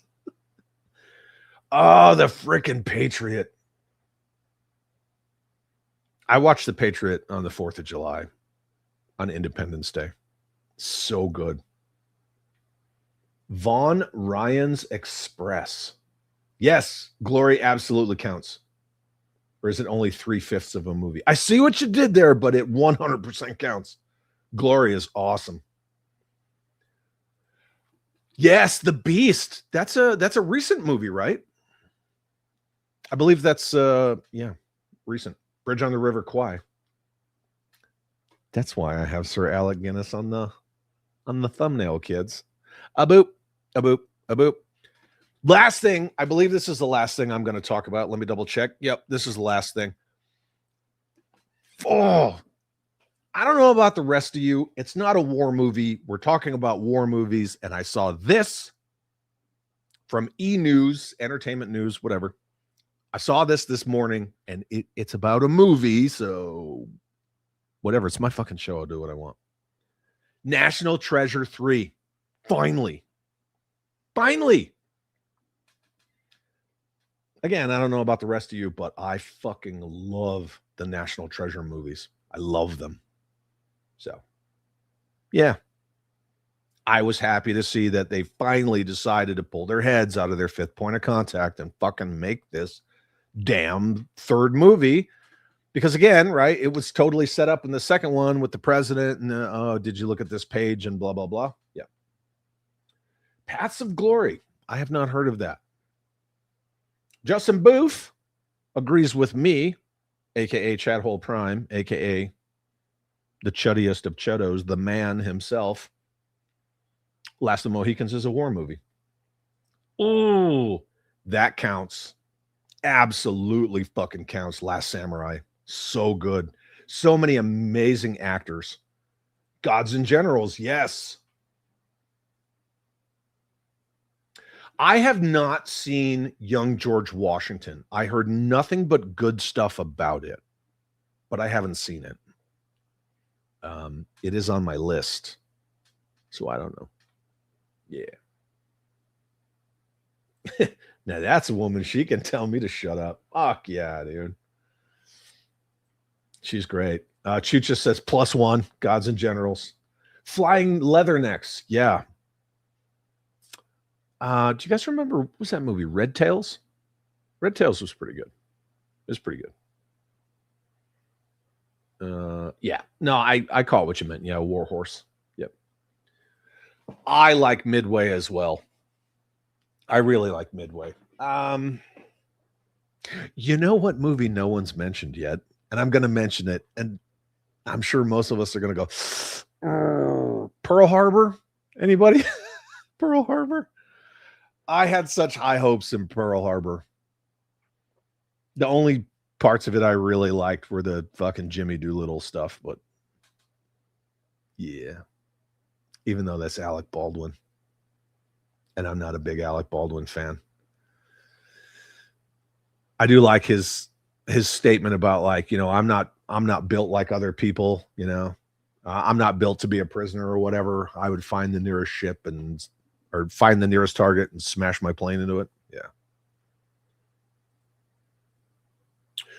Shockwave says, I saw Young George Washington. I'd pass. It's kind of nothing. Yeah.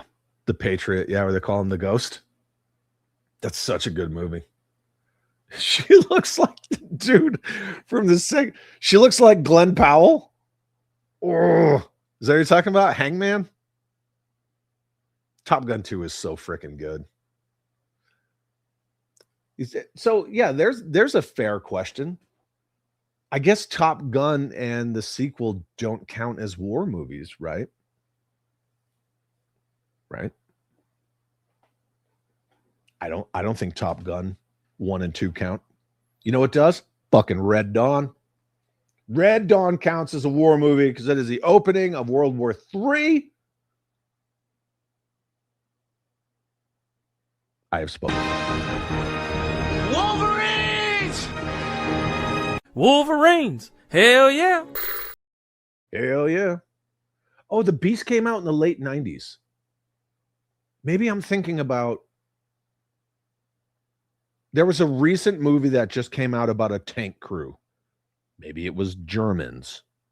Somebody will probably put it in the chat. It's probably in there already. Lotto says, Horse Soldiers with the Duke.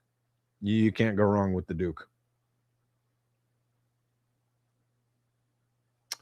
What about Heartbreak Ridge? Heartbreak Ridge? Anybody? Wild Geese is about a team of aging mercenaries hired to rescue a deposed African president. Stars Richard Burton, Roger Moore. Oh, man. And Richard Harris? That's it. I'm fucking watching that shit. That sounds fantastic. But see, again, now we're going to talk about all these awesome movies in this stream. You can just come back to it and be like, now I'm going to watch that movie. InDesign says all these dudes that can't cut it as dudes, so they think they can be better as ugly women. Why aren't more women upset about this? Because all of these types of women, they exhibit this thing called suicidal empathy.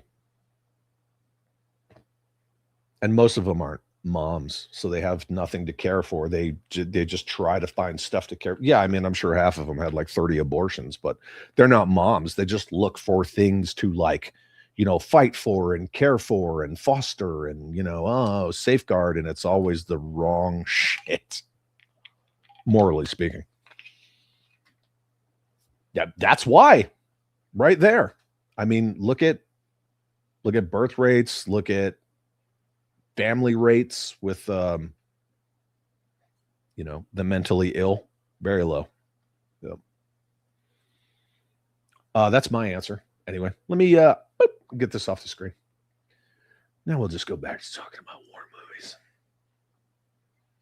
JJ Dubecki says, I sat down to watch The Patriot this past 4th. Yeah. I revisited it this Independence Day as well. I saw Roland Emmerich directed it, and I ejected it despite Mel Gibson. So you've never seen it? Dude, no, you got to watch it. I'm telling you. Yes, Roland Emmerich. However, he's done some good stuff. And The Patriot, as far as like the American Revolution, The Patriot, it's so freaking good, man. It is so good. Like it's powerful and it's heartbreaking and it's inspiring. It is awesome, man. Are they bringing the blonde back? What blonde? In what? I don't know. Seems vague. If you want to expand on that, I will throw it up on the screen. Dreadnought says, I saw a clip of Japanese war movies. They were all POV. And it was just...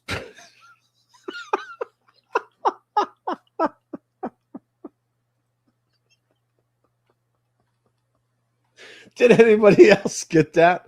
No? Nobody? Nobody else got that, huh? Shit, man.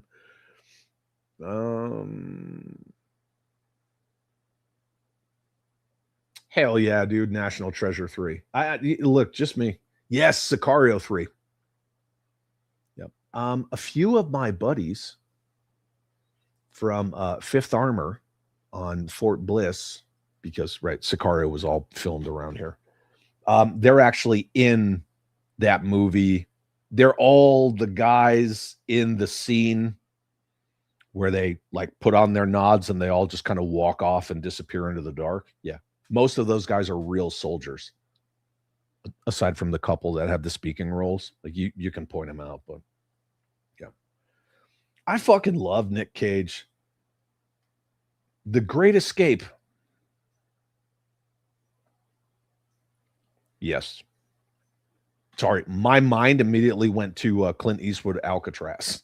So it's like, Great Escape, Great Escape. Yes, Great Escape counts. Where Eagles Dare. Yep, we talked about that earlier, and I did my horrible Glenn Danzig. Nick Cage needs a good movie. I liked the Unbearable Weight of Massive Talent or whatever it was, even though it had that fucking weirdo in it. PDF Pedro. Yeah. U571 was mentioned previously. Are you leaving? Love you. My kid said you guys suck. See, should just said yep. Yes and no, because U571 changes the history of that story. It makes it all about Americans versus the British who actually carried out that mission. So, Bill Paxton, rest in peace. John Bon Jovi, sure.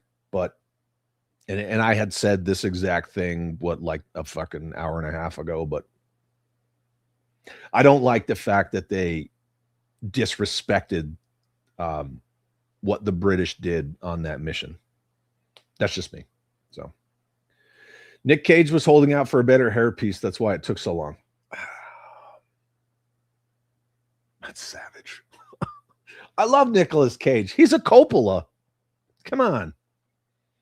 He's related to Francis Ford and fucking Adrian from the Rocky movies. What you know what I'm talking about? Come on. You know who I'm talking about? Mm-hmm. Yes, Three Kings counts. Mm-hmm. Go for. Mm-hmm. George Clooney, Ice Cube, and John Turturro, I think. I don't remember. It's been so long since I've seen it. No fucking Street Fighter. Street Fighter does not count. Get him out of here. No. As my wife would say, get off my phone. No, doesn't count. Scott Hughes, do wars that haven't happened yet count? Red Dawn, Threads, The Day After, By Dawn's Early Light. Yes, I think they count. And I know somebody's going to say, but that's fiction. I said, we're leaving science fiction out. Yeah. Yes, those count, 100%. Four Feathers. Watership Down.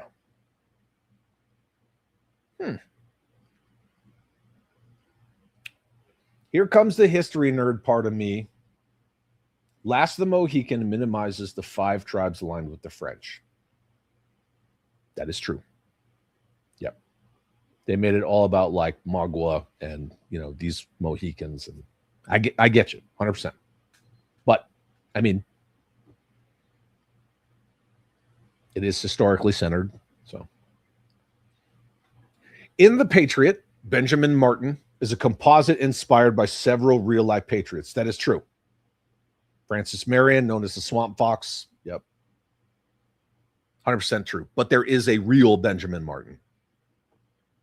The version in the movie is, yep, 100%. Brandon R. It's good to see Brandon back, isn't it? I hope you all welcomed him back.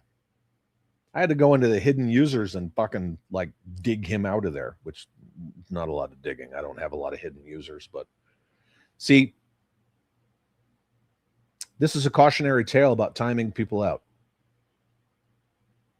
Apparently, Brandon was supposed to get timed out for like 15 minutes or an hour or some shit. Brandon, I'm going to tell the story. So, and no, he didn't get timed out. He got freaking booted, and I had to go fix it. National Treasure was excellent. Real classic popcorn, good time at the movies. I freaking love both of them. They're so good. Like all of the casting, John Voight as his dad, they're just good movies. They're good. Hunter Killer was not really a war movie, but a great submarine movie. Agreed. No. No, because if we talk about Cold War movies, then yeah, you got to chuck in Top Gun and all this other stuff.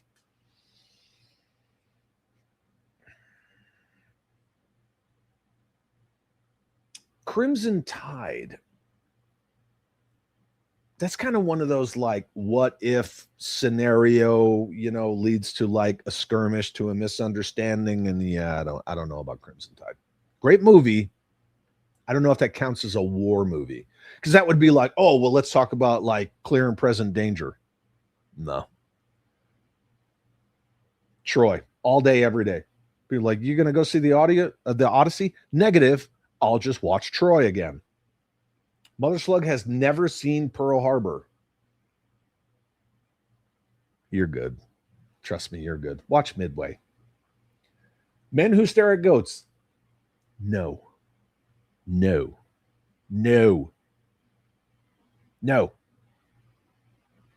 Pearl Harbor was the furthest thing from my mind.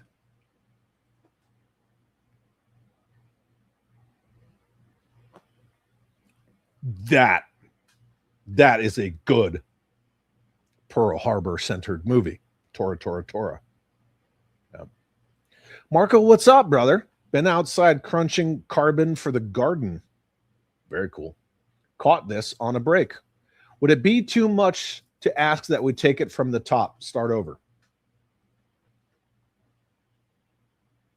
You know what? Fuck it.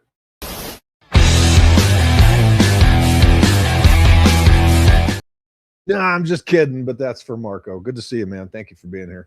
I appreciate you. Yes, all's quiet on the Western Front. Son of GTO says Pearl Harbor is good. Okay.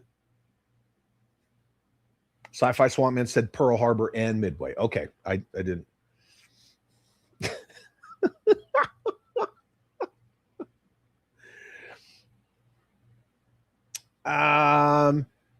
You're gonna get one or the other. Let's see. Eeny, meeny, miny, mo. Okay.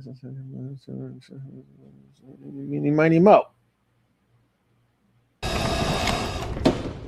How about no, you crazy Dutch bastard? Yeah. There's 81 of us here. I appreciate everybody being here. I appreciate all of the input, the conversation, the community. I do need to take a pause for the cause because my girl's got to go out. So I'll be back in 2 and 2.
Okie doke. Apologize for that. Thank you for letting me have this little.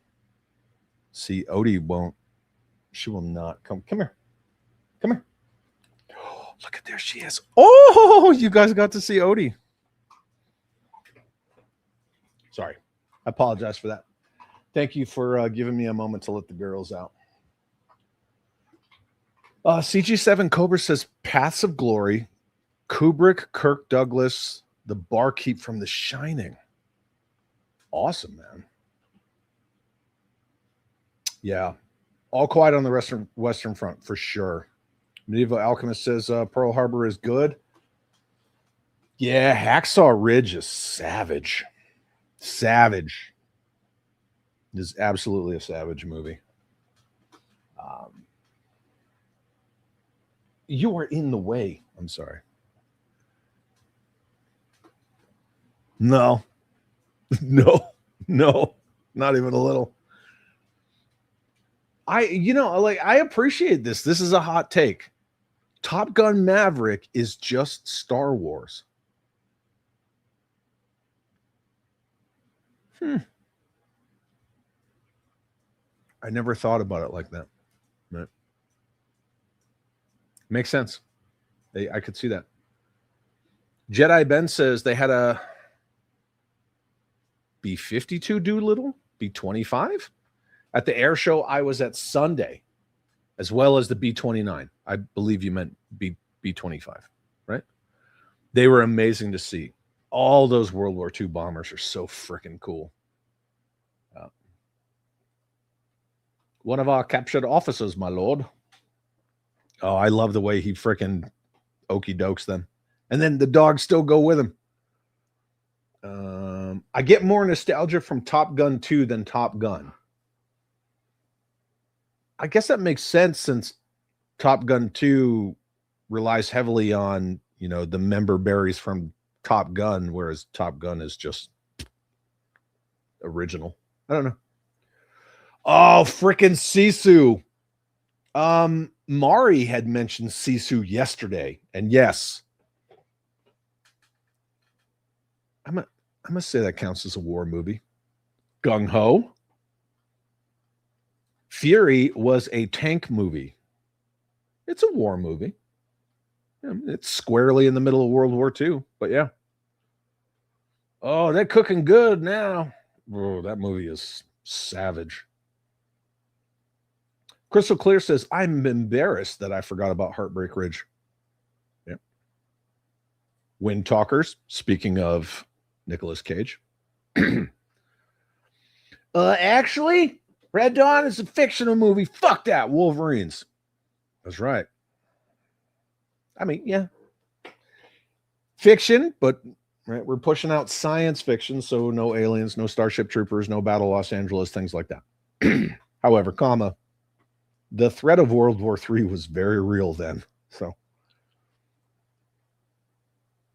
Tank Girl sucks ass and swallows. Sorry. That's just me. Headcanon is correcting and saying The Beast came out in 88. Thin Red Line? Yes. Menjoza says, Hacksaw Ridge was excellent, in my opinion, and Heartbreak Ridge is classic goodness. Oh, yeah. So freaking good. Yes, The Patriot. 100%. Mario Van Peebles ruins Heartbreak Ridge for me. Then again, he ruins anything he's in. Yeah, with the all dancing around and his guitar and stuff. Yeah. He insists upon himself way too much. Das Boot. Yep. Agreed. The alcohol tab was half the budget for the Wild Geese.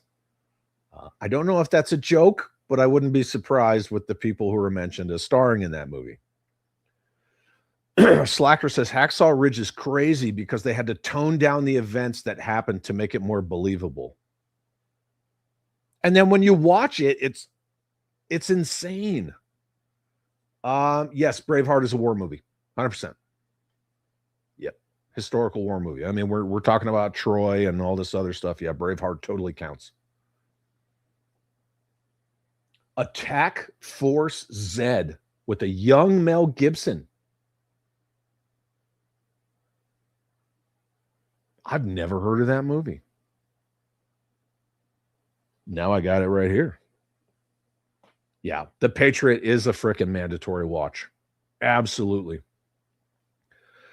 Bear 11 Charlie says, go for broke. It's about the 442nd Infantry Japanese Americans from, oh, I bet you that's good. I bet you that's good. I will check that out too. Because most females are illogical and emotional. Yeah, 100%. JJ says, okay, sold. I'll put The Patriot on the short watch list.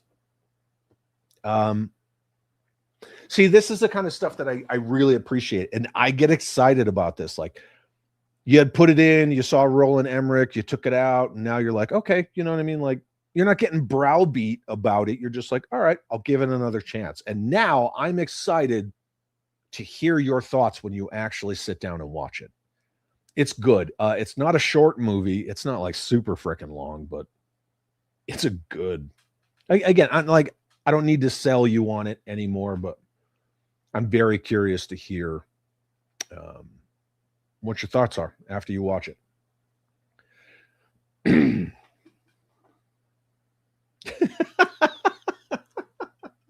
Fucking mother slug. A Few Good Men from 1992. Anybody knows about war, it all starts from paperwork. No. What was the... It's just escaping the top of my head in the moment. Samuel L. Jackson, The Embassy Attack. Yes, they deserve to die, and I hope to go to hell. Right? What was that movie? Somebody knows.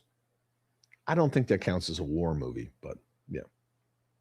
Patriot is arguably Emmerich's best movie. I can't recall his entire filmography off the top of my head, but I will say it's one of his top films for sure. MASH, the movie with Donald Sutherland, was way better than the TV show. Well, it wasn't as campy, right? Yeah. MASH counts. 100%. Big Red One for sure counts. Oh, the blonde from the National Treasure series. Tracking. Gotcha. Yep. The French dude in The Patriot. Yeah. And yeah, he was the guy who actually taught our military like how to military. Mm-hmm. Facts. Vikings was a series, but absolutely about war, just a compressed timeline.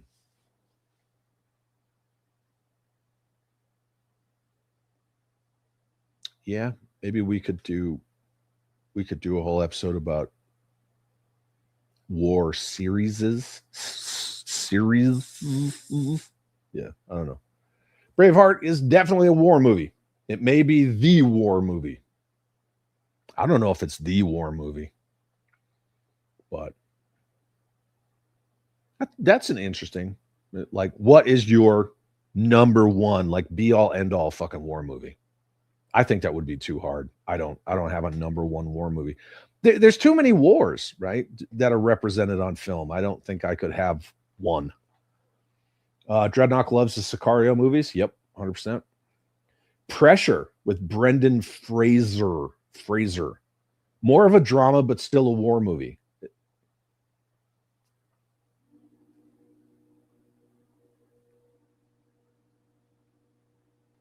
Who does he play in that movie? Yeah. Who was he play? Nick Cage needs a Nick Cage movie. Nick Cahey? I have no idea what you're saying there. I think we don't really appreciate how dropping two portable sons on a country completely rewired 1,000 years of culture. Let's just I'll ponder that for a moment. Yep. Next thing you know, they're making little scrap toys and robots out of freaking, cans that were salvaged from, when we were trying to help them recover from the war, because we're cool like that. Again, greatest nation in the history of the world. Who else is going to help countries rebuild after we give them a little bit of what for? Yeah, and then the Nintendo Corporation starts making Hanafuda cards, and here we are, all these decades later, loving our Mario games. Right? Hanafuda cards. Anybody remember that? Has anyone mentioned Letters from Iwo Jima? Yes, several times, but yes. Clint Eastwood, right? No, it is not. Blast from the Past is a war movie, and anyone who disagrees is cut off from warm Dr. Pepper. Okay, well, since I played the other one for somebody else, you get this one. I ain't got time to be distracted by your worthless chime-ins. Gone. Nah, InDesign says the Pedro Pascal Nick Cage movie was good. I meant all the Nick Cage straight-to-streaming movies. Oh, yeah. The Eagle has landed with Michael Caine, Donald Sutherland, and Robert Duvall, plotting an invasion into a small British village.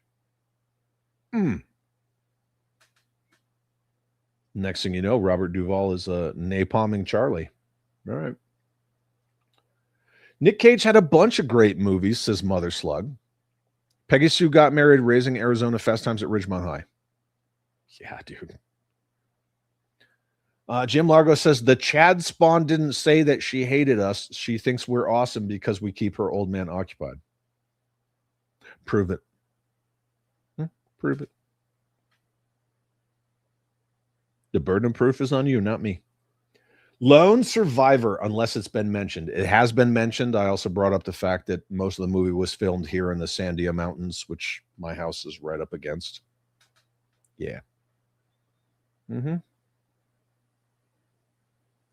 Oh, The Tank. That's the recent one, right? Like recent in like the past couple of years. It's called The Tank. All right. Thoughts on Jarhead with Gyllenhaal? I personally didn't like it. Technically, that is a war movie, right? It's Gulf War. I didn't like it either. Not even a little. The Cross of Iron. Sounds like we might get canceled if we freaking talk about that. I've never even heard of that movie. It's game theory, says Ryan Lopez. I don't know what that's in reference to, my dude. Unless you want to expand on that. No, freaking no. No, we're not talking about science fiction war movies. We'll do that later. Promise. Where Eagles Dare by Iron Maiden has a kick-ass drum intro. What about by the Misfits? Wind Talkers? Yep, Jeffy, we were talking about that. I've got shallow Hal syndrome. What does that mean? You don't like fat girls? Well. Yep, no sci-fi, so the final countdown doesn't count. No, it does not. Watership Down left deep scars on my childhood. Yeah, so did The Never-Ending Story. You guys remember when Artax sank? Are you all thinking about Artax sinking right now? Me too. Sucked, right? Yeah. And then the rock giant. They look like big, strong hands, don't they? Never-Ending Story is a fucked up movie. Yep. Yeah, it's been mentioned, Carlos, Hurt Locker, but I can't freaking do Hurt Locker. I don't think Hunt for Red October counts. That's a Cold War movie. Again, we could do one of these just about Cold War movies. How about that? Then we can talk about Hunt for Red October and Clear and Present Danger and all that Jack Ryan shit, even though I couldn't stand Harrison Ford as Jack Ryan. Yeah, we could talk about Top Gun and et cetera, and sure. Iron Eagle 2.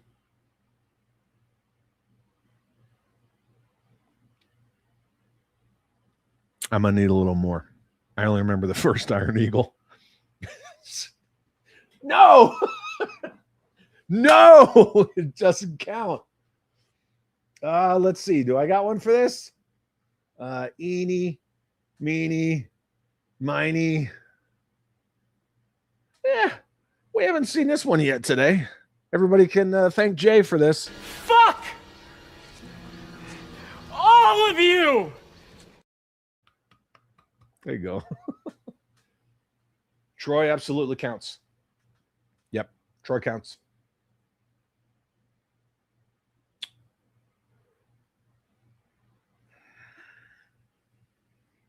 That's the war against Napoleon?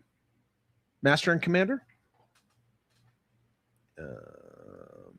That's not much of a story. I don't know if you're just responding to other people, but I'm not. Yeah, the thing about U-571, and I had mentioned it a couple other times, is that I don't like the fact that it rewrites, right? It's like revisionist history. Because U-571, that entire operation, even though, yes, it did squarely take place during World War II, that was the British that carried that out. That was not the Americans. So that's my only issue with it. Odd Angry Shot. Dude, I've never even heard of this movie. That's freaking awesome. Interrogative. I love that. That's some radio brevity right there when you get on the radio. Yeah. Yeah. And you're like, this is me, interrogative. In war/action movies, what is the one thing you see as an Army veteran that actors tend to get wrong? Such as perhaps muzzle discipline, anything else? Well, speaking of you saying interrogative, radio brevity is almost always incorrect. Yeah. Just their comms discipline, usually it's garbage. And then there's just like the minor things. Yeah, like flagging each other, things like that, having their finger in the, in the trigger well all the time. And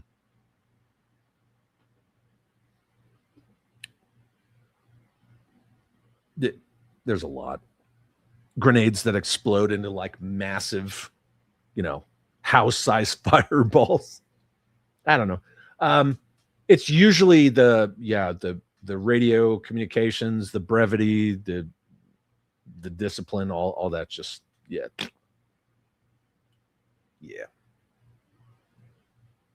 Mm-hmm. Fishing for Blue December. I have no idea what that is. Tears of the Sun. Does that take place during an actual conflict? I don't remember. It's been a hot minute since I've seen it. Great movie, but I don't know if it counts as a war movie. Rules of Engagement. That's it. Rules of Engagement. Thank you. Doesn't count as a war movie, right? It's just an incident that takes place surrounding a embassy. So it's not really during a war. Hunt for Red October. No, kind of already covered that. Again, we could do Cold War movies. That would be cool. Dogs of War.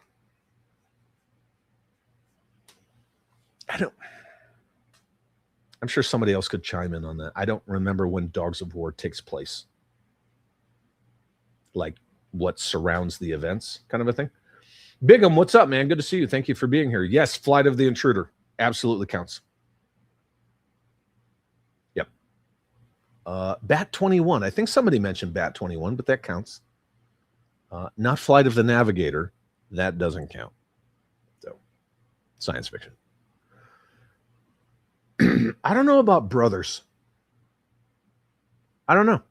Oh, Batsan. 2 hours, 13 minutes, 32 seconds. Nobody's counting. It's all good. Don't worry about it. Iron Eagle 3. Star Wars Rogue One. Look, I love Rogue One, but no. I don't think Cold War movies count, but don't let me be a gatekeeper. Yeah, we'll do one all about Cold War movies. I think that would be good. Pearl Harbor had prime Kate Beckinsale. Mm-hmm. Oh, yeah, it did. Black Sheep. About the Black Sheep Squadron? Is there...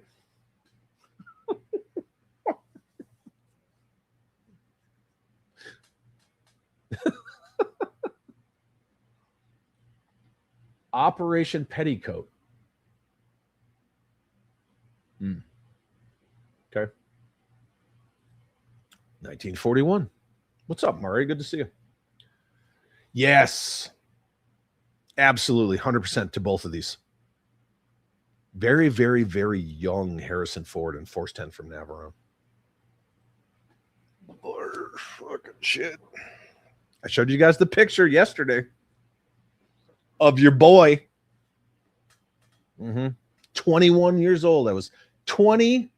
No, as you were. I was 19. It was 93. Yeah, I was 19 years old. Yeah. Yes, Bat 21. Kate Beckinsale's the only thing that makes Pearl Harbor good. I like the fact that Alec Baldwin actually played like a man's man, like a real man when he was portraying Jimmy Doolittle. But yeah, agreed. She's hot as shit. And then the guy with the stutter, he's all, the Japs! Yeah. Can the chat be serious? Don't have to be. Which version of Midway would you prefer? The original from 76 or the most recent?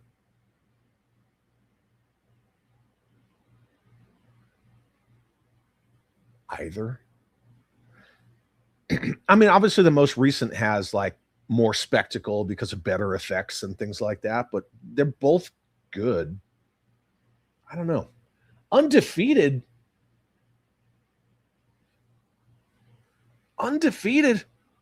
Do I need to start Googling this shit? I guess I do. Let's see.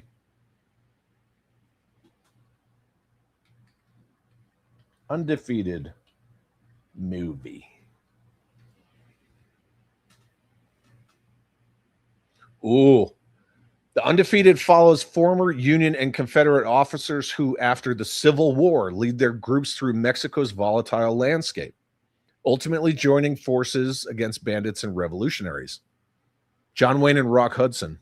He died from AIDS. Sorry, I shouldn't have said that.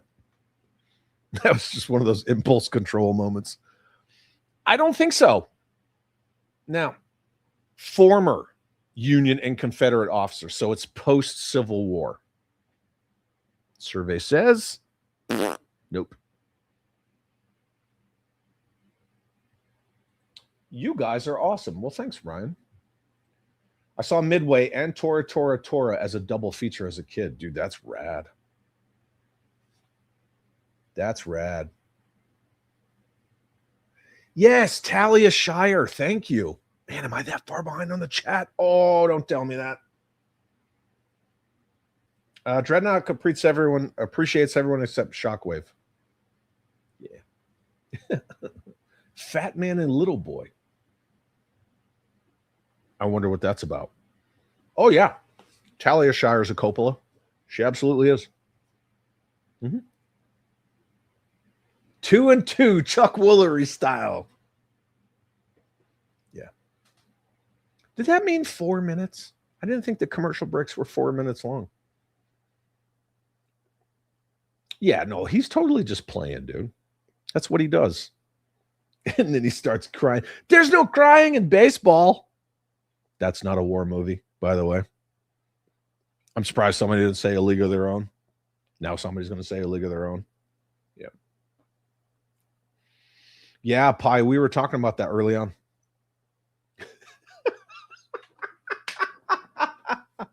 G.I. Joe Retaliation. The Joes invade Pakistan. They also go into North Korea at the beginning. That's still a no. That's absolutely a no. Yeah.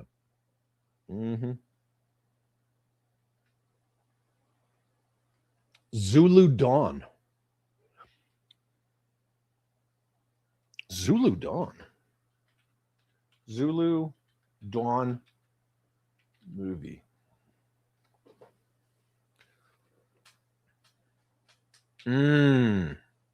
Yeah, where British forces clashed with the Zulu Empire in South Africa, 1879. Story follows colonial officers whose political maneuvering and military missteps set the stage for a devastating defeat. That counts. There you go. Nice job, Slacker. Everybody give Slacker a round of applause. Oh my God, Billy. Oh my God. I'm going to put this up for 5 seconds. 5, 4, 3, 2, 1. That's it. That's all you get. Mother Slug. What makes a war movie a war movie? Is it the weapons or is it the group of angry men fighting on a battlefield, as all wars originally start on paper on someone's desk? Just saying. Yeah, I don't know. Oh, yeah, I got my puppies, my girls. Yeah. Odie doesn't play. She has like very little chill. Very little. And that's with people she likes. So. Bigham says, we were soldiers. Absolutely. Most of that was filmed on Fort Benning. If you know, you know. Tora, Tora, Tora, Platoon, Apocalypse Now, Glory, Patton. That's a start. It's a good start. Glorious. Oh, man, that movie is heavy. Bigham, you did not mention The Patriot. Or The Outpost. You know, whatever. It's a great list. Murder Missile. Yeah, we did. We did. Oh, my God. We did lose Dolly Parton. Thin Red Line. Yes, that's a good movie.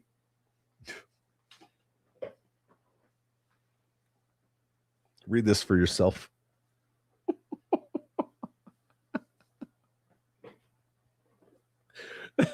The war took place in Oklahoma City with Adam versus the HR lady. That insufferable fucking DEI shaved head girl boss who doesn't do well with conflict. You know that shit was intentional, right? They were just totally taking the piss out of all these woke fucks. I'm still drinking coffee, kids. No, Kenzo, it doesn't count, man. Not even a little.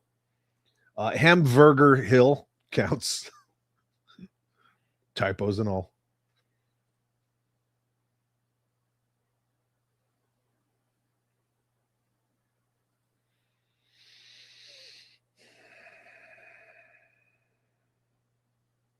What the hell is even that? No, Spaceballs doesn't count. Hell yeah, Guns of Navarone.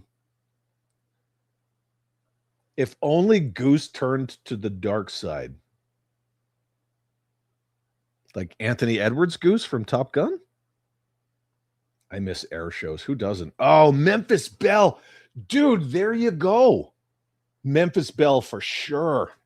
100%. Great cast in that. I mean, Eric Stoltz is kind of a bitch, but great cast. Who else is glad that Eric Stoltz got shit canned from Back to the Future? Me. Ugh. Those movies would not feel the same.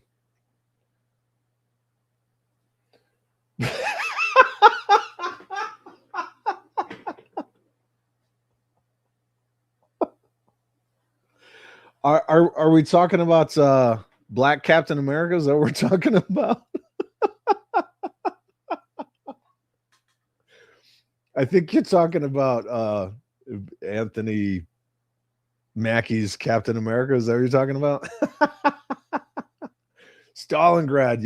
Yeah, for sure. Headcanon says hot take. If it wasn't for the Sky Striker and Top Gun, no one would care about the F-14 Tomcat.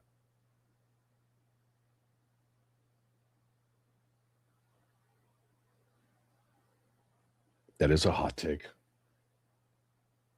I don't necessarily disagree with that, but that's definitely a hot take. You're so edgy. Look at you. You edgy, well-articulate, nice guy. Forever Young with Mel Gibson. Ugh. Survey says, let's ask Sergeant Major the Google. Forever Young.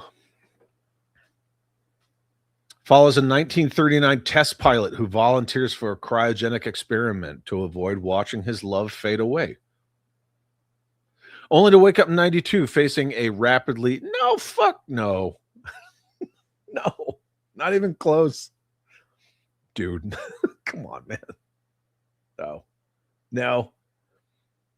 Does myth count as war?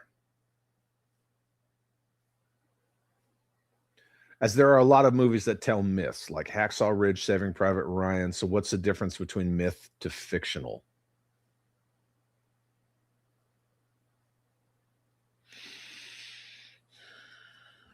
I mean, for this conversation, yeah, they count.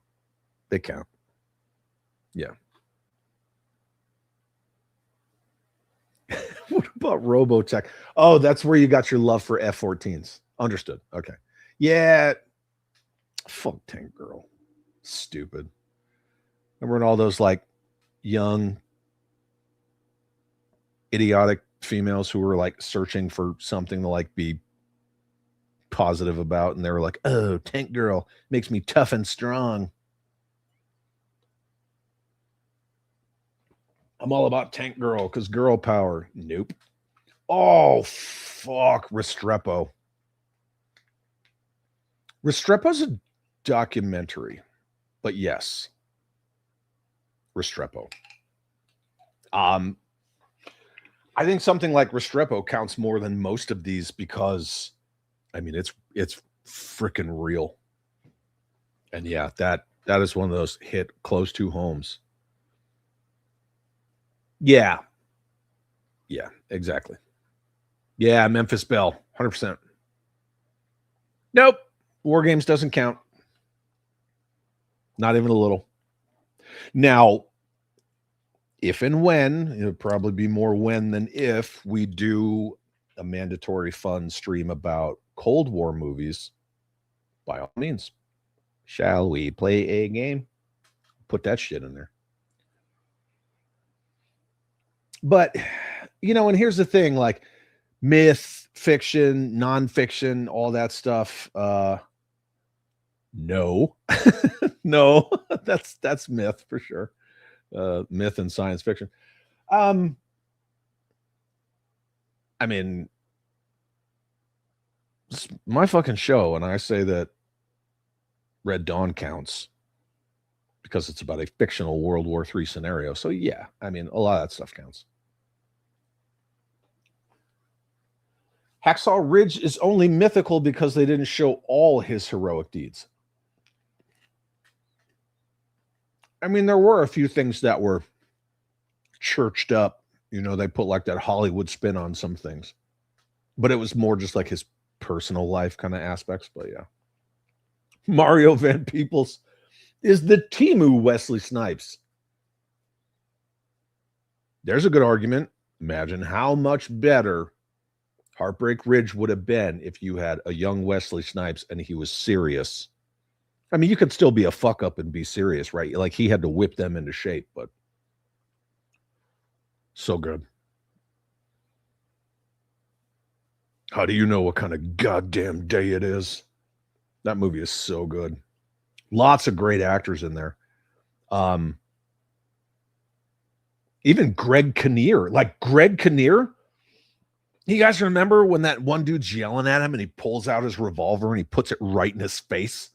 Like he just had enough. Greg Kinnear is fucking boss level in that movie. Everybody, Barry Pepper. The whole movie's just solid. Even Ostreicher from frickin' American Pie. That movie is rough. It's rough. It's so good. Yes, Big Red one with Lee Marvin. Hard to watch. Very good. I saw some of you mention this. Yeah, Kingdom of Heaven. Although it's not even close to being historically accurate, it's based on the First Crusade led by Baldwin IV. I have been to Salah ad-Din's temple. Saladin's Citadel. But yeah, I've been there. It's a real place. Kingdom of Heaven is fucking good. but it's still going to count, right? Because it's based on the Crusades. I understand, like they, we got to Hollywood up some stuff, but it's still a great movie. Saladin is a very historical person. Yep. I'm surprised somebody didn't say Robin Hood, right? Richard the Lionheart and all that stuff. I don't know. I'm surprised somebody didn't say Robin Hood with some of the shit you people are throwing out.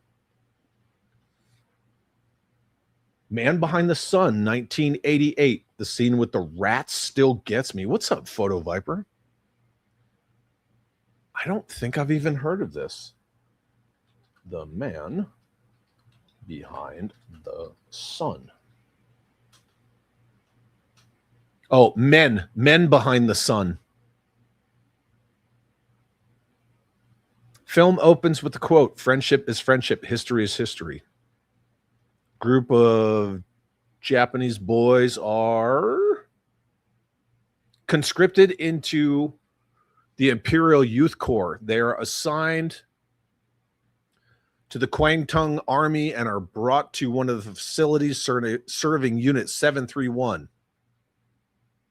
Wow. Okay. Dang.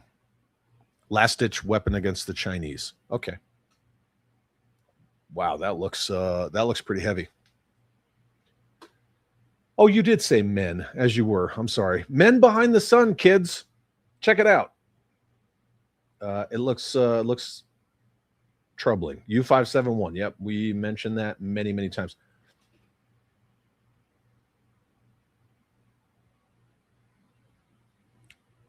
I don't know if Dances with Wolves counts.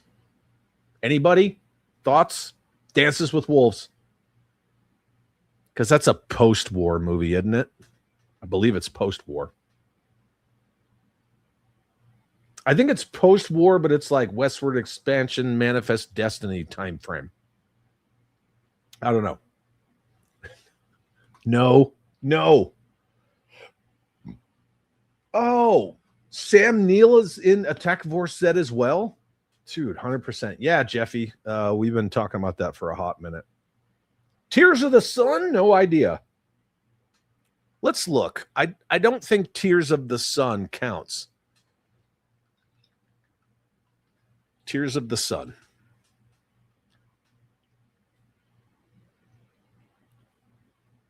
Come on. Give me a freaking plot.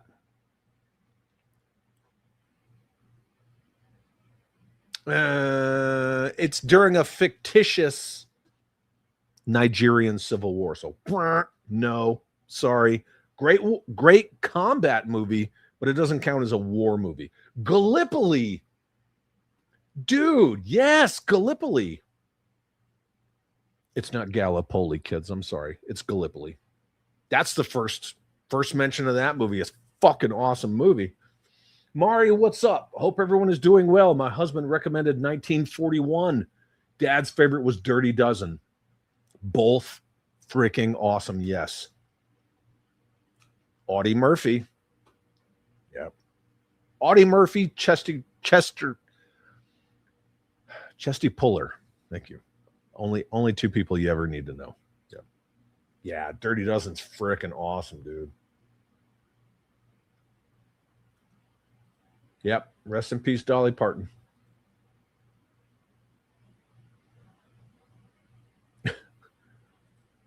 Yeah, rules of engagement. Dog Day Afternoon. Ooh, I want to say yes. Let's take a look.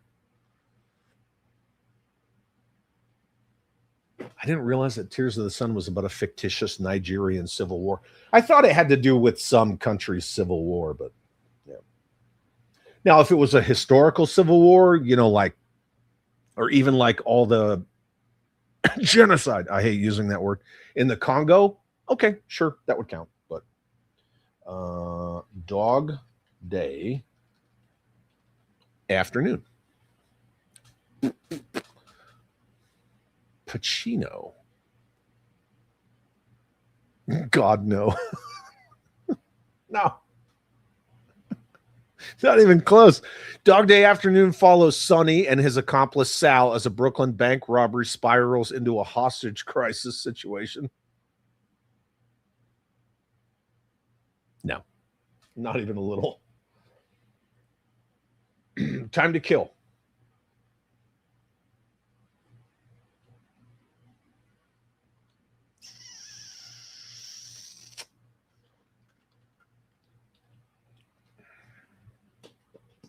Hey, speaking of...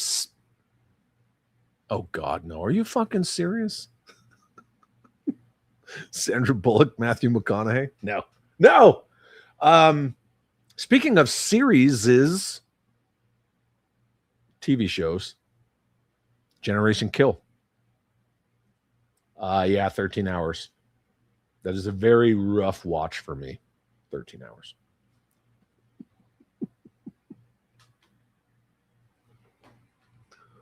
Why?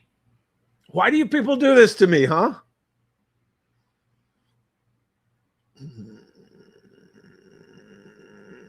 You know what? It's been a minute here. Everyone does it. Now you can do it too. Shut your mouth. Shut up. Shut the hole in your face.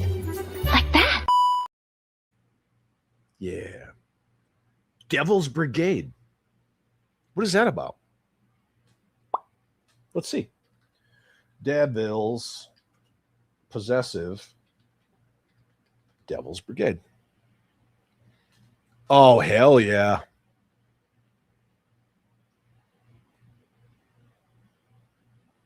Devil's Brigade from 1968 follows the formation of the 1st Special Service Force, a joint American-Canadian commando unit during World War II.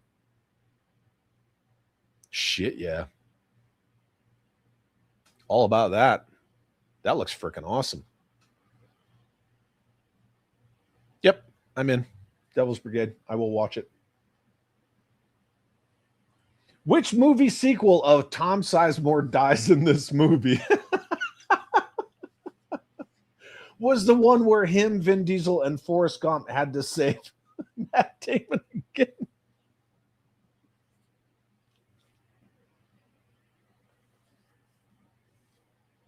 What was his name? Sergeant Horvath? It sucks when he gets shot in the back and he like throws his sidearm at that guy. Look, regardless of how we feel about the historical accuracy of Saving Private Ryan, I'm sure we can all agree on two things. One, the D-Day opening is savage. Savage. Two, fuck Opham, spineless piece of shit, got everybody killed. Yep. Nope. We are not talking about The Negotiator. Yeah, Wonka, he did get rid of a bunch of kids. He sure did. Basic was that Sam Jackson movie. Okay. If we're nominating Vikings, I'm nominating Sons of Anarchy. That's a no and a no. 100%. I loved Samuel in The Matrix. Sam Jackson. Could you see Sam Jackson as Morpheus? Oh my God, that would be terrible.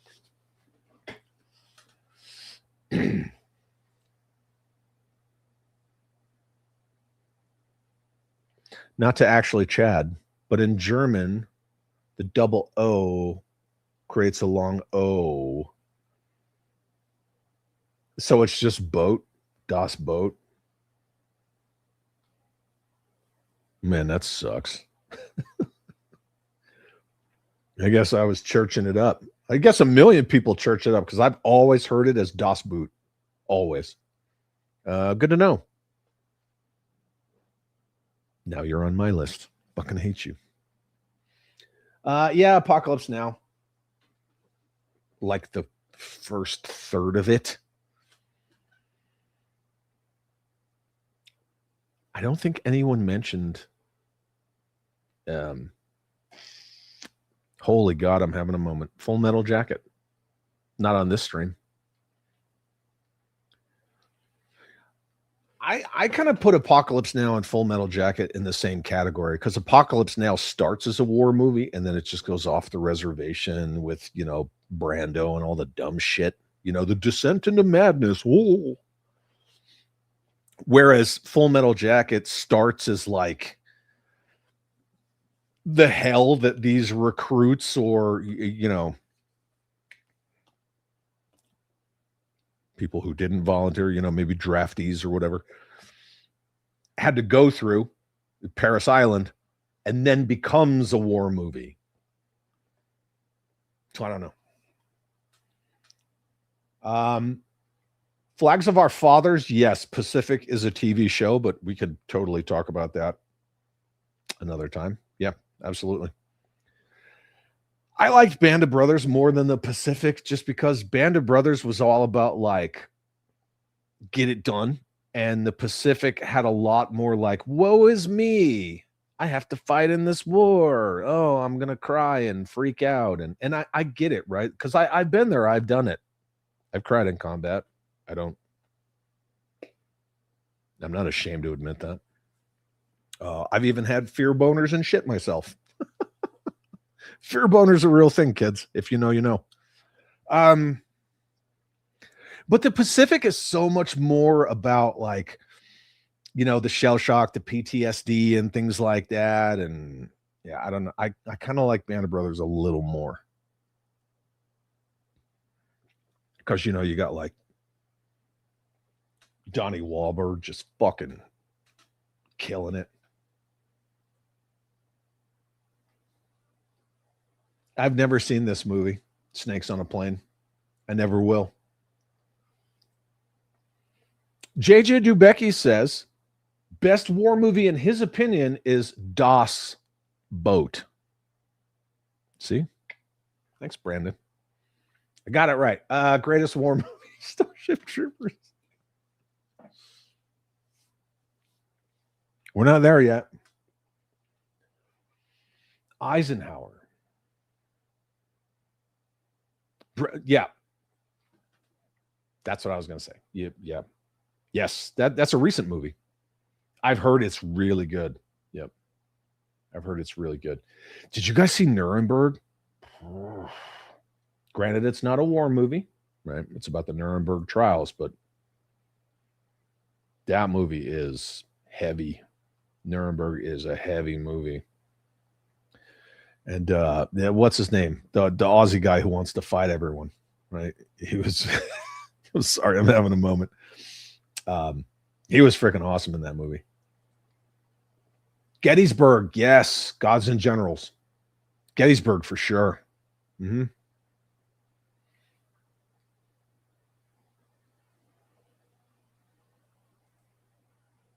Yeah, we talked about Ryan's Privates. Unbreakable.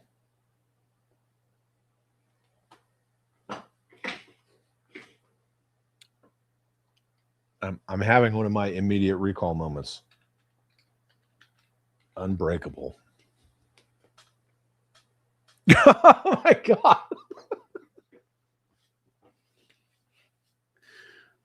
No. Oh, no. You're talking about the fucking M. Night Shyamalama Ding Dong fucking Bruce Willis? No. No. Good movie, but no.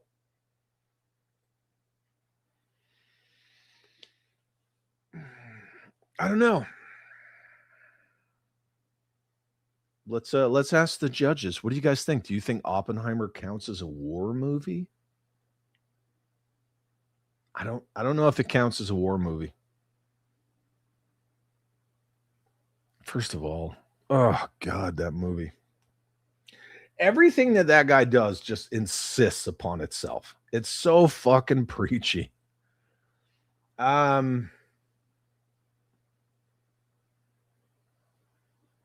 don't know.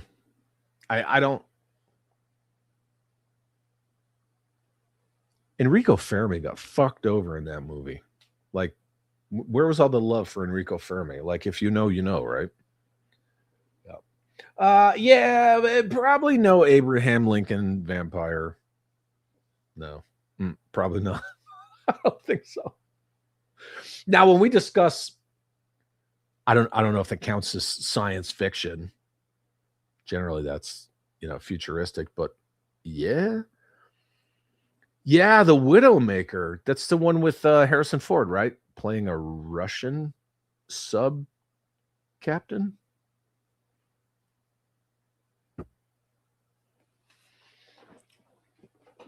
You understand that some of us have a love-hate relationship around here, right?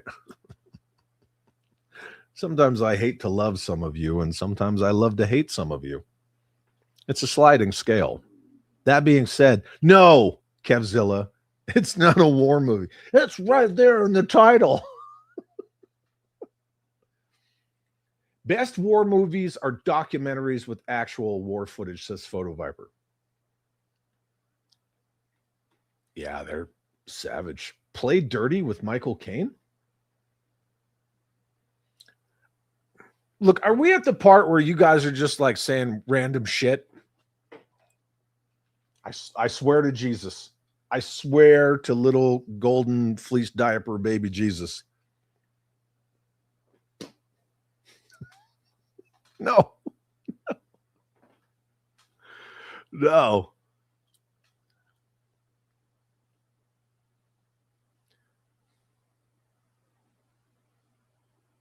I don't even see Michael Caine in this. Is there another movie called Play Dirty? 2025 American heist action thriller film co-written and directed by Shane Black. Commando is a one-man army war movie, kind of either way, it's fun. Bonfire of the Vanities. Oh, my Lord. See, I would think Rambo 3 counts. Rambo 3 and 4. Yeah. Rambo 4 takes place during a civil war, right? And Rambo 3 takes place during an actual, like, no shit war. Mm-hmm.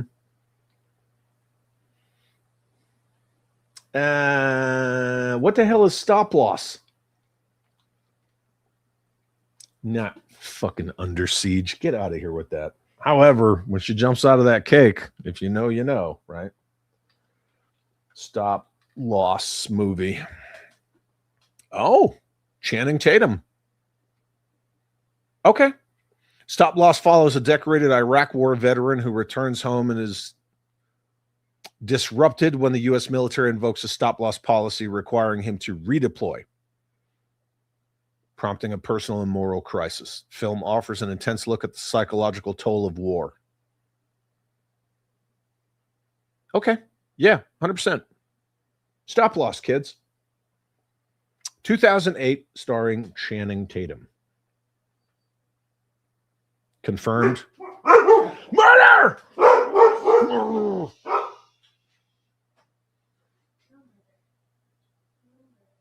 Sorry. That's how they greet my child when she walks in the door. Yeah, confirmed. Conrad Hauser was in the Iraq War. I don't know. Yes, Valkyrie. Tom Cruise.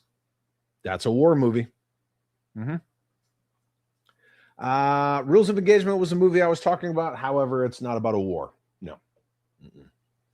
It's about a incident, right? Protest outside of an embassy. So no. Brothers with Tobey Maguire and Jake Gyllenhaal. Oh, I'm going to look this up. Please don't tell me this is another one of those fucking gotchas.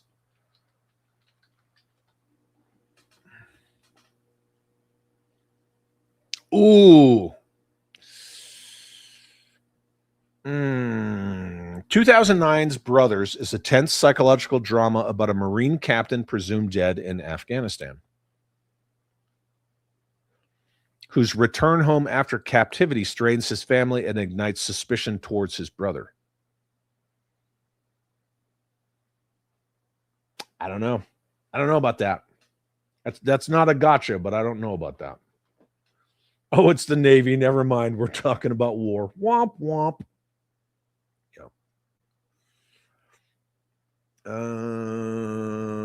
Oh yeah, it's K-19, the Widowmaker. That's right. No, Under Siege is not a war movie. Not even a little. Alfred the Great, says Keys Collects, would probably be the best movie covering the Nordic Saxon Wars. It's the root history that led to what's depicted in Braveheart. Damn, dude. Iron Eagle. Get out of here with Iron Eagle. I want to see when this movie came out. A.L. and Alfred the Great. 1969. Alfred the Great follows the young Prince of Wessex, who abandons his calling to the priesthood to lead his people against Danish Viking invaders. Torn between his religious ideals and his warrior instincts, film stands out for gritty realism, complex character portrayal, and morally conflicted hero. Shit, yeah. That looks... Ian McKellen's in it, too. That looks good. Hey, kids, remember when Liam Neeson was in Krull? I don't know why that just popped in my head, but it did. If you know, you know. Yeah. James Cogburn was in Cross of Iron. Brilliant film. No, I get you. Yeah, 100%. Chad, you are a machine with these live streams. Machine! Speaking of Fury. How many of you knew, by a show of hands, that I had the Bible verse, right? That's what the 6-8 on my knuckles is for, right? Who am I? Or who will go? Here am I, send me? Yep. Okay, we're going to look up Iron Eagle because I'm pretty sure people keep saying Iron Eagle, and it does not take place during a war. Not even close. Not even close. Well, fuck that. No. James Coburn. Yeah. The Swamp of Sad? Let's look at that. That sounds horrible. See, I can't even type. I can't type 3 letters without a fucking typo. The Swamp of Sad.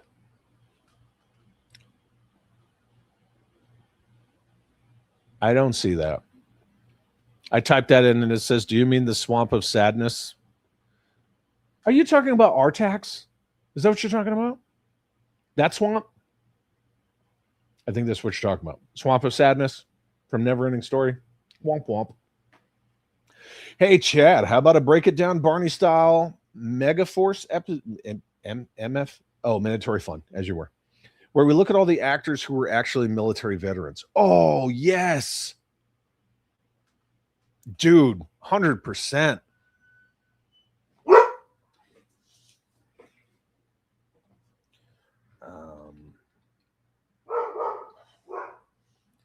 Actors, again, I didn't even type that correctly. You know what? Fuck it. I'll fix it in post. Actors who are vets. Done. It's on the list, kids. Again, anybody, if you have suggestions, even if you're on the replay squad, if you have suggestions about topics you want to see for Mandatory Fun, throw in the comments. That's what it's all about. That's what we're here for. I'm guessing we were talking about the Swamp of Sadness from, Neverending Story. Brandon R. just started reading Robert Heinlein's Starship Troopers novel for the first time. If you're a fan of the movies, it's harder to read the book. Yeah, rather than the other way around. Inglorious Bastards and Business is Booming. Okay, we're not talking about the Tarantino one, right? We're talking about the legit one. It's Chad. Does War Machine count? Does War Machine count? How about no, you crazy Dutch bastard? No. Now, when we talk about sci-fi war movies, yes, 100%. Red Tails counts. Yeah, absolutely. Isn't that World War I? Yeah, that counts. Big Red One, Wild Geese. Red Dawn 100% counts. Everything Red Dawn counts. The original Red Dawn scared me as a kid so much I have not watched it since. I was about 3 or 4. My dogs are like worked up. I didn't understand that movie. I didn't understand that movies were not real back then. So Brown Coat, your only experience with like Red Dawn, the only Red Dawn, was when you were a child and you've never gone back to it? Hey there. The mam's home.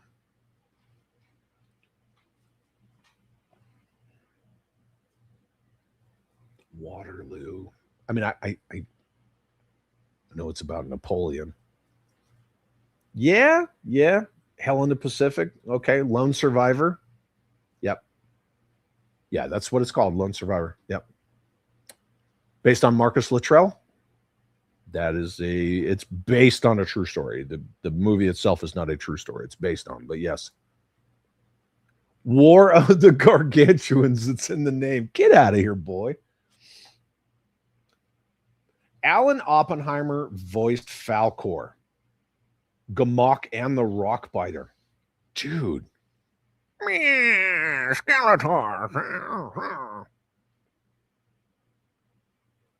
The Rockbiter. That's what it was called. Tasty rocks. So game theory, this is what I plan. If X happens, we do this. Yeah.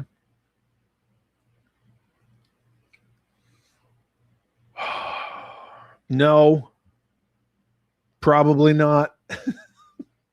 Absolutely not. Yes, that absolutely counts, right? Behind enemy lines, it's all about Bosnia-Herzegovina, correct? Yeah. Yep. Stalag 17. Gotta shout out The Wind That Shakes the Barley and Michael Collins, 2 fantastic Irish war films. Yes. Fuck yeah.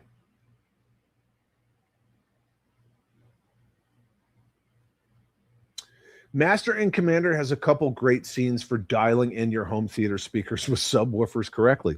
I like that. America has binders of responses to, game theory. Yeah. I mean, we war game everything. Yeah, Daniel Herzog, we're going to talk about series like shows. Yeah, we're going to talk about that too. And science fiction war movies and actors who are veterans.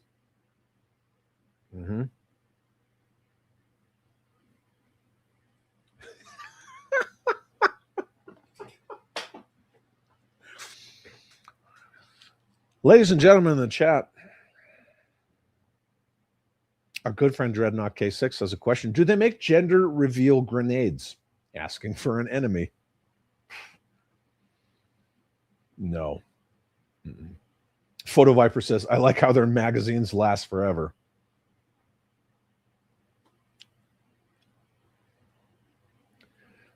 Transporter, yes, numerous times. In fact, for anyone who wasn't here on time, there's always a pre-intro to the show, right? This was today's pre-intro. There's a Bible verse I think about sometimes.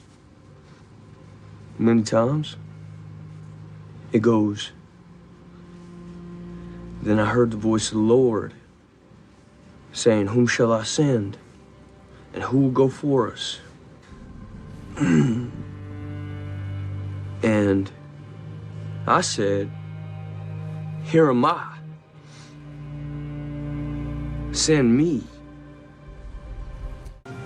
Book of Isaiah, chapter 6. On and on and on. But yeah, and that's also why I have the 6-8 on my knuckles is right. Isaiah 6, chapter 8. Yeah. Isaiah, chapter 6, verse 8, as you were. But yes. And also, hands down, Shia LaBeouf's best role ever in, that's just my personal opinion. Take it or leave it. But yes. Stripes does not count. It's a comedy. And it's not based around any war. It's based around the Cold War. However, Platoon, yes, totally counts. No. Ryan Lopez, what's the one with Tom Hanks? Saving Private Ryan. Down Periscope does not count. Great movie, doesn't count. Not even a little. I love that movie. Topic for another day. Best war video game.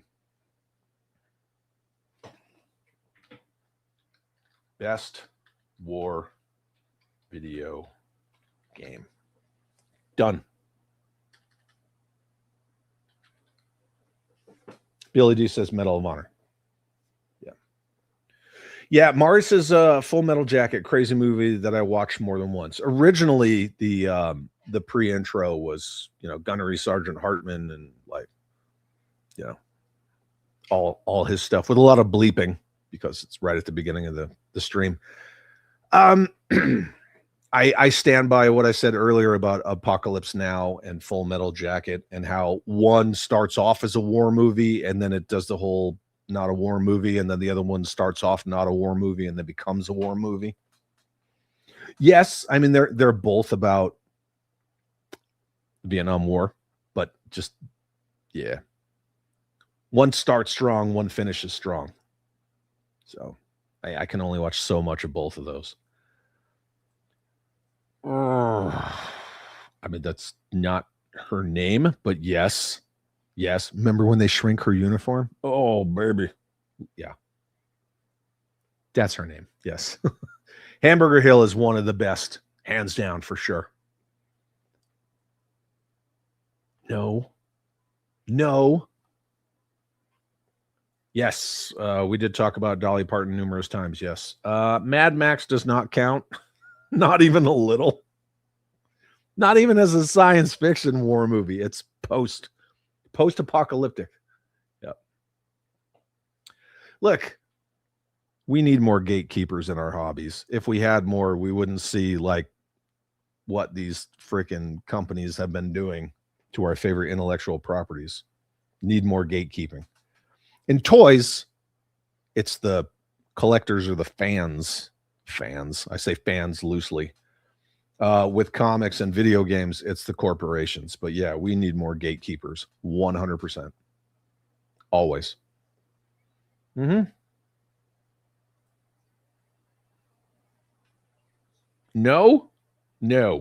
Isn't that like a...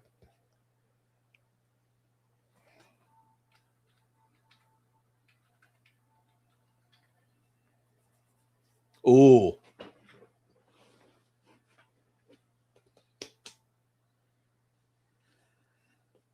There's a lot of fucking humor in that, though.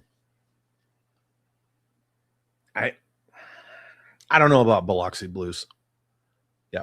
Follows a young recruit from Brooklyn as he navigates the trials of basic training in Mississippi. Yeah. During World War II, balancing military discipline with personal ambitions and humorous encounters. I think that makes it a no. Yeah, I think it makes it a no. I have spent a lot of time at Camp Shelby, Mississippi, though, which is where that movie takes place. No, Gerard. It does not count. It doesn't even count. Yeah, sad to hear about Dolly Parton's passing for sure.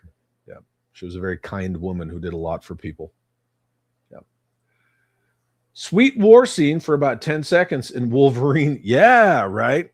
That is true. Doesn't make it a war movie whatsoever, but yeah, the little montage of the two of them fighting through all of America's wars. Let's see how we feel about this one.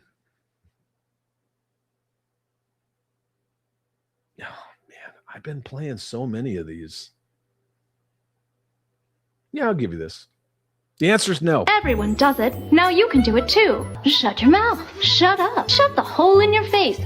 Like that. Yep, no. Dirty Dozen? Absolutely. Sherlock Holmes? No. Do Antifa rallies count as dysfunctional war movies?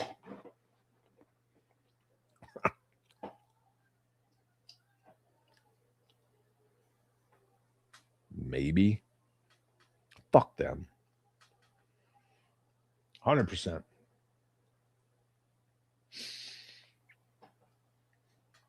Do you want to know how I got these scars? You want to know how I got these scars? I think Firefox would count as a Cold War movie. It absolutely does count as a Cold War movie. So bring that up when we talk about Cold War movies. What's up, HGC? Hello there.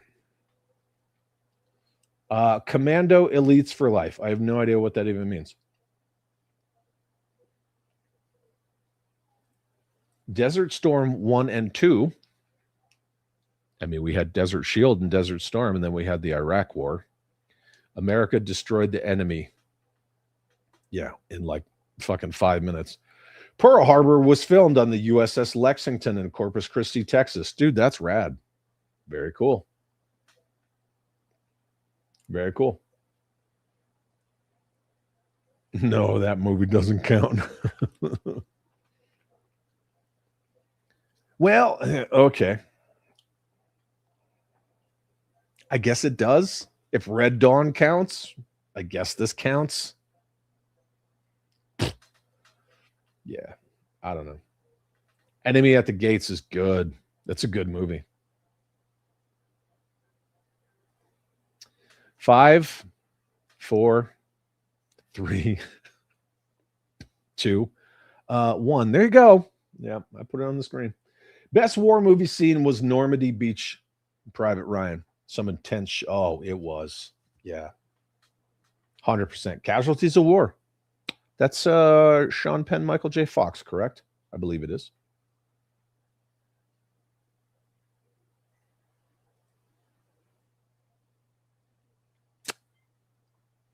Am I that far behind in the chat? Apparently so. 55 Days in Peking. That kind of sounds like another gotcha moment. I'm going to look it up.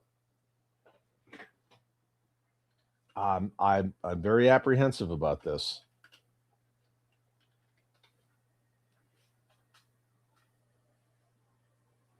Oh, shit. Okay. Charlton Heston, Ava Gardner. 1963. 55 Days at Peking. 55 Days at Peking. Portrays the siege of the international legations in Beijing during the 1900 Boxer Rebellion. Sorry, I thought it said revolution. Boxer Rebellion, where diplomats, soldiers, and civilians from multiple nations unite to withstand relentless attacks until relief forces can arrive. Film offers sweeping battle scenes, grand sets, recreation, blah, blah, blah. Okay, yeah, that counts. There you go. 55 Days at Peking. Charlton Heston. He was also in True Lies. Yes. Oh, The Alamo is so good. First one to mention The Alamo. Great movie. Great movie. Oh, commercials were 2 minutes and 2 seconds. 2 and 2. I get you. Okay. Have we mentioned or discussed Horse Soldiers? Yes. That was brought up. 100%. Sandlot, no.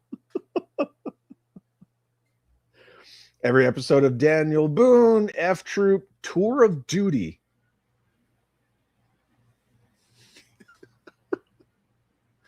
Tour of Duty. I like you. Tour of Duty. Oh. 1987, Tour of Duty follows a U.S. Army infantry platoon through a one-year combat tour in Vietnam. Ugh. Portraying both fierce battles and the human struggle of soldiers from diverse backgrounds. Oh, it's a TV series. Fuck out of here. We'll talk about that when we do series. Stop Googling obscure war movies, you weird fucks. I don't fucking know. I don't even have Gotcha Bitch on here. Oh, well. Thought I did.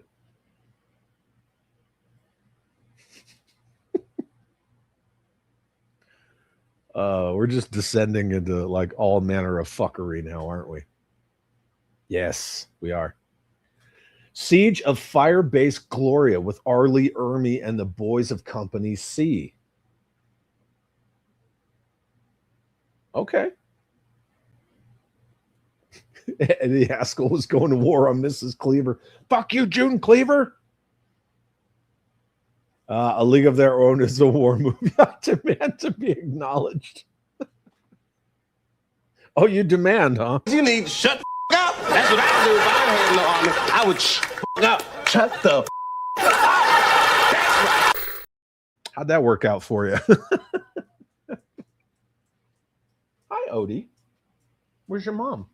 Go find your mother. Get out of here.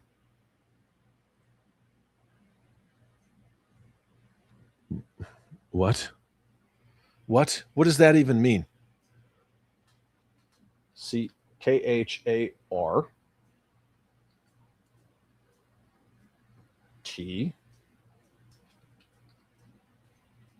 Okay, hold up. Wait a minute.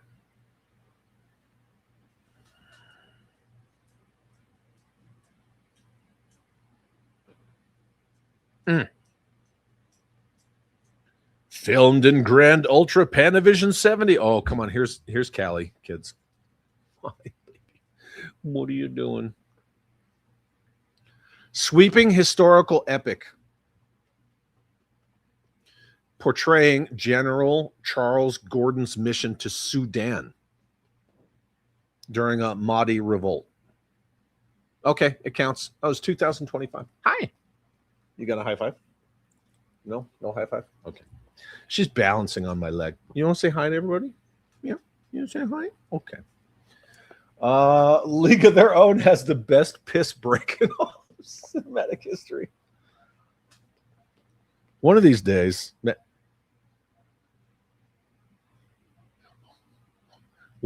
I'll well, come on then. Get over here. One of these days I'll tell you all the story about how I had to take a combat drop behind a little mud brick wall once. It didn't go very well. Yeah, the outpost, man. It's fucking rough. Yep. Yep, Full Metal Jacket. Mm-hmm. Let's see.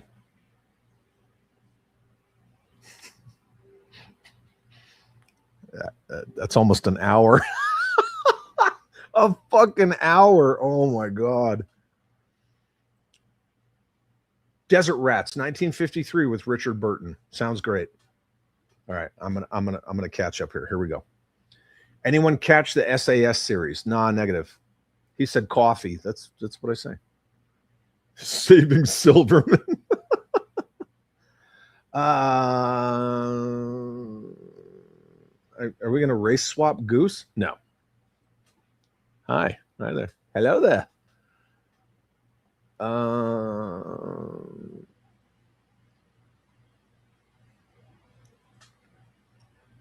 Look, that is a really good part of Heavy Metal, the movie, but no. There's a movie called Purple Hearts. Okay. Yes, Kelly's Heroes was mentioned. We talked about that. Glory, 100%. Rocket Man.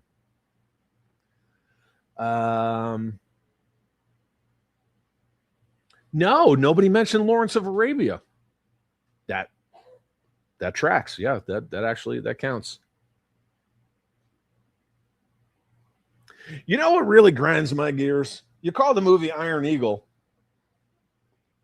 but it has a fighting Falcon and not the F-15 Eagle. Womp womp. That's true. Yep. Not very many movies about this fighter, but I always love the F-4 Phantom. F-4 Phantom's fucking fantastic, man. Fun fact about Glory, says HGC, the ending sequence at Fort Wagner was filmed on Jekyll Island, Georgia. The attack on film is north to south, while in real life, the attack was south to north. I love it. Anyone follow Unsunscribe? I don't even know what that is. The Keep. Okay. Flyboys, yeah. Bridge Too Far. Yes, Bridge Too Far. Yep. Lawrence of Arabia, Bridge on the River Kwai. All mentioned, but yes, absolutely. Hot damn. If you don't know General Herrera, 6-time Purple Heart winner, all his Purple Hearts were made in the 40s. What about mortal? Fighting for the fate of the earth. I don't know why. No, I don't think so. Nuremberg, maybe more politically driven, but still counts, I feel. Yeah, I had kind of mentioned that a little while ago, but I don't know if it counts because it's post-war. In my opinion, it doesn't count. But yes, Russell Crowe, that's his name. I did say the Aussie who likes to fight everybody. Hey, you know what grinds my gears? These nuts.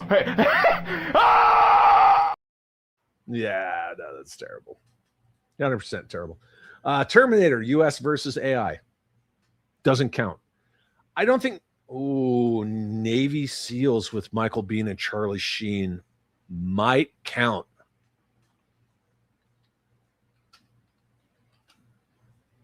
That might count. No, it doesn't count.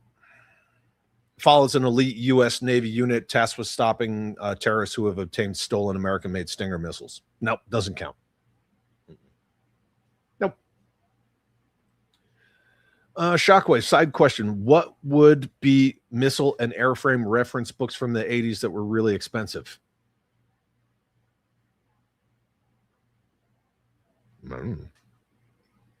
Beats me. As for our enemies, ignore their heathen prayers so we can send those bastards straight to hell. Colonel Hal Moore. Yeah.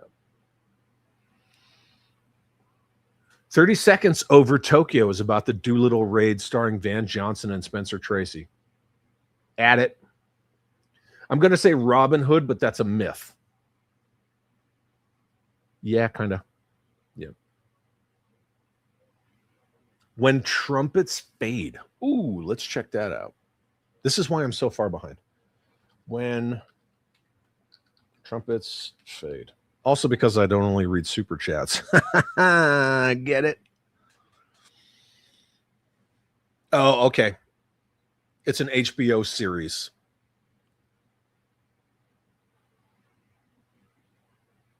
Okay, 28th Infantry Division. World War II. Okay, no, wait. That Vietnam? No, that's World War II. Yep. Okay. We'll talk about that with the TV shows. That's a fucking war movie right there. Oh, Dances with Wolves is set during the Civil War. I thought it was post-war. Okay, then it counts. Still counts. Yeah.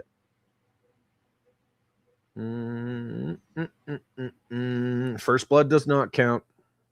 Mother Slug says Dances with Wolves does not count.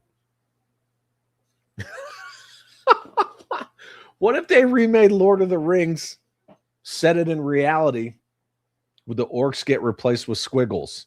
Yeah, absolutely. Yeah, or a bunch of leftist Karens. Yeah. He's sent to the frontier during the war. Okay, yep. They died with their boots on. Okay. It goes American Civil War into post-Civil War.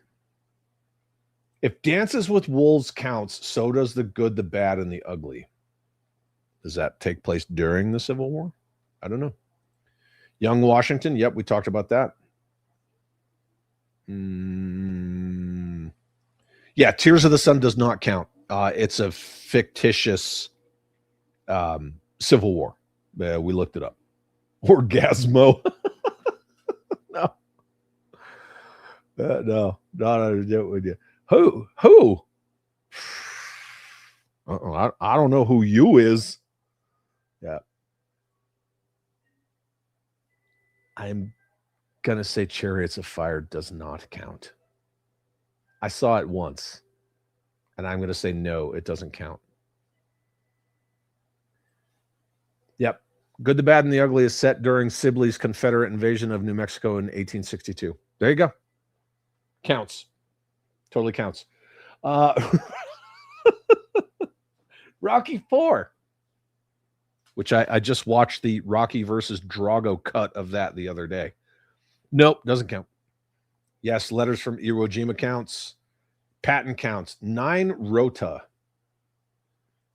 Dude, I only like 50% trust you. You know that. I love you, but I only 50% trust you.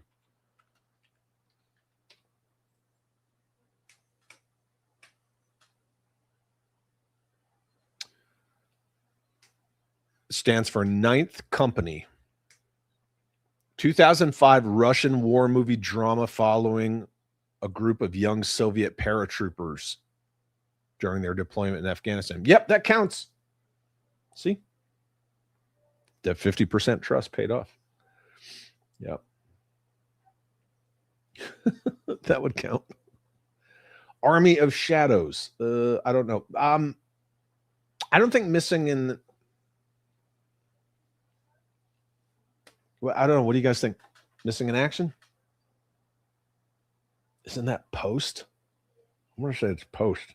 That would kind of be like Rambo, First Blood Part 2. I don't know. Cross of Iron was talked about. Yep, 100%. Hoo-ha! Hoo-ha! Deer Hunter? Does that take place during a war? I don't remember. Oh, yeah. Well, Deer Hunter follows 3 close friends from a Pennsylvania steel town whose lives are irrevocably transformed by their service in the Vietnam War.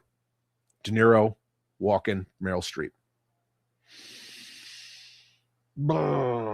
I don't know. Flip a coin. Any of the Zulu movies? Yes, they've been mentioned. Empire of the Sun does not count. It's fictitious. Downton Abbey.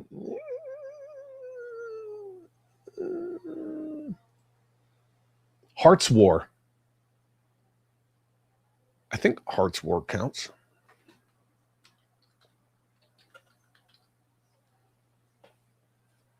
Oh, wait, I'm sorry. Empire of the Sun. Yeah, that's the one that had young fucking Christian Bale in it, right? That's Empire of the Sun. I was thinking Tears of the Sun. You know how many war movies we've talked about today? Yeah, Hearts War totally counts. Yep. Young Colin Farrell, too. 2002. Yep. World War II, yeah, POWs. Based on the novel by John Kratzenbach. Counts. 100% counts. Yep. Lawrence of Arabia said it. Chad, you got to find out why Pacino was trying to hold up the bank in Dog Day Afternoon. I haven't seen that movie in a hot fucking minute. What's up, Clint? The first Dune. Dances with Wolves doesn't count because it's about one man and his journey across the new world with war sprinkled throughout. But the film doesn't center on war.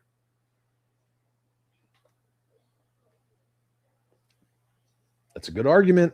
It's a good argument. Remember how we discussed on Sunday that argument doesn't necessarily mean a negative thing. You're just arguing your point. It's a good argument. Good friend of mine worked with the guys that were at Benghazi. Yeah, well.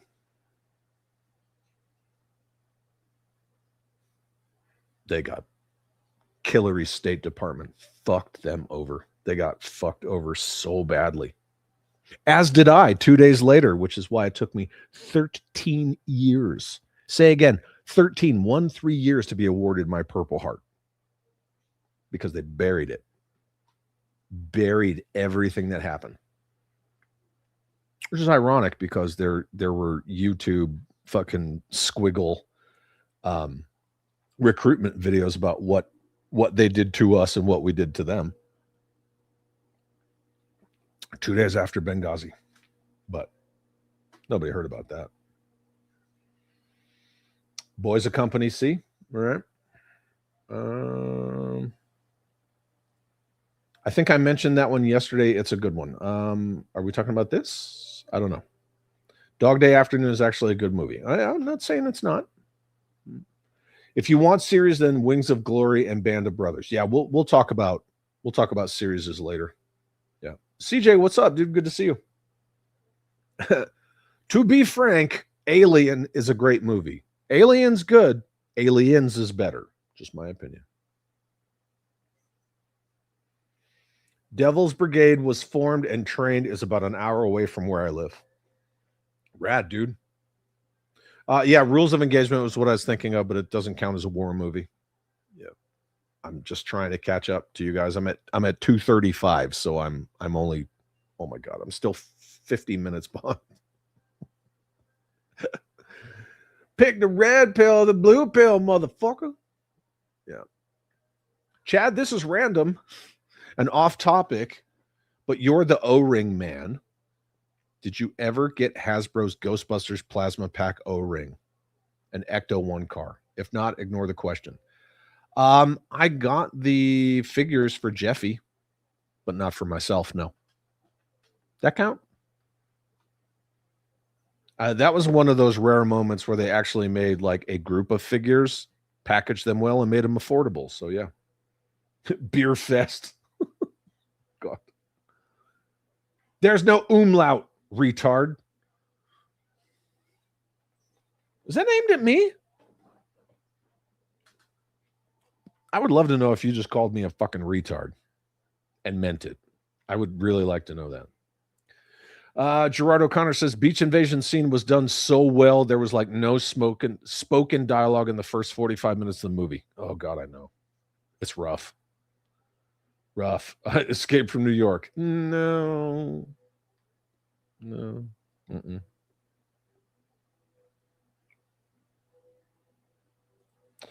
D-Day opening to Saving Private Ryan was brutal, but not even close to the real thing. War or battles in general don't make sense how they work and why, hence the reasons it can't be re-educated to film. Yeah, well.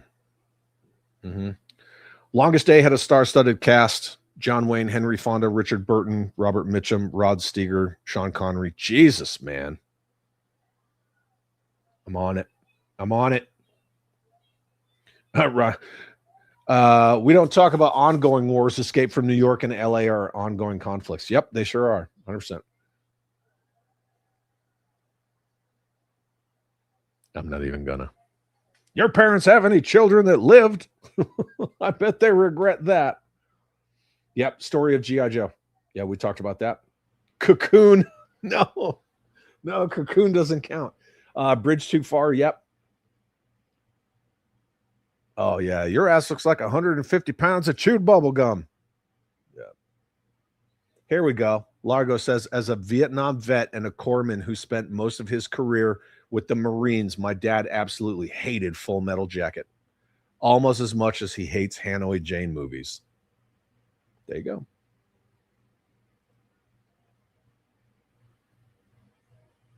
Nope. No. You will not roofie me and duct tape me to a chair and make me watch that. It will not happen. I don't think Good Morning Vietnam counts at all. Not even a little. The Aussie guy, you must be in Crocodile Dundee. No, the guy we already talked about. You know, crikey, that guy. The dude from Gladiator. Fucking cares. Australians. Just kidding. I know a lot of cool Australians. Custer's Last Stand. Yep. No, Die Hard is not a war movie. There it is, Russell Crowe. Come on, Tugger. South Park. Yeah. Yep. 610 says, a friend of mine was the flight attendant in Snakes on a Plane. She was also a full body double nude in Species 3. Nice. Yeah. 9. I get it on Oppenheimer being a war movie. No.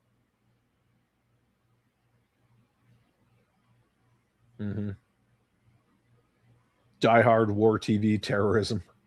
Oppenheimer, yeah, I don't think it's a war movie. Not even a little. It's anti-war propaganda. Fuck that movie. I said it. Tigerland with Colin Farrell.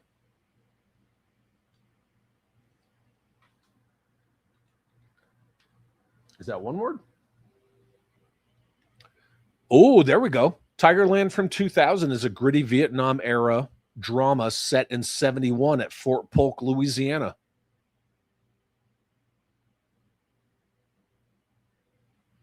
Okay, it's a Vietnam era drama, but it's about basic trainees at Fort Polk. So I'm going to say no. It's a war era film, but it's not about, like, from what I'm reading, there's no like war in it. Casualties of War, yeah, that's rough. I meant Unbroken. We looked at Unbroken. No. Unbroken, the movie about U.S. Olympian. Damn it.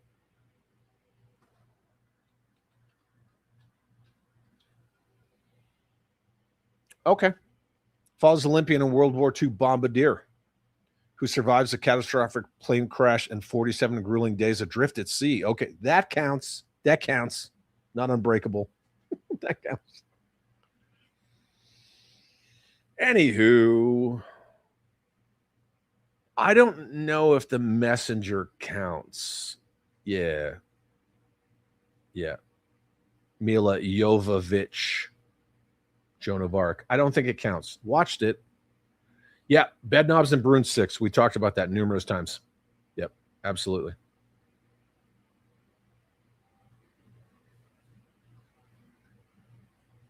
I lived on the island next to the Statue of Liberty. At Ellis Island? I don't know. Aces High. Let's look. ACE High. Oh, there you go.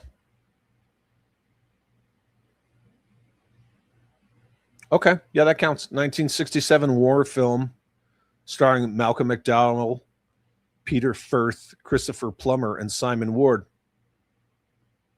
Yep. Okay. Counts. 100% counts. Nice. Way to go. Normal? Jesus, man. You guys are coming up with some crazy shit. But it's kind of cool, right? Because all these war movies. Oh, God. I typed Norma. Norma. Oh, there's a lot of movies called Normal.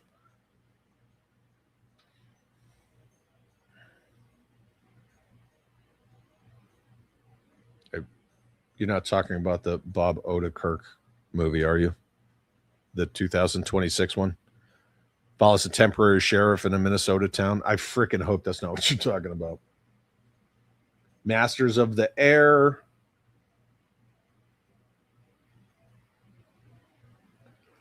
I think it's safe to say we named all the war movies. We're now just saying shit for a good laugh. Is that what's going on? Is that what you guys are doing to me? Fuck! All of you! Okay. Yep. Sound of Music is a World War II movie. Fight me. No. Yes. Yeah, counts. Under Siege is the greatest cake movie of all time. Agreed. Yeah. Yeah, I don't know about Deer Hunter. My dog's at attention. Play Dirty. World War II war film, 69, Michael Caine. Deer Hunter was after Vietnam. Yeah. American Sniper. There you go. Yes, absolutely.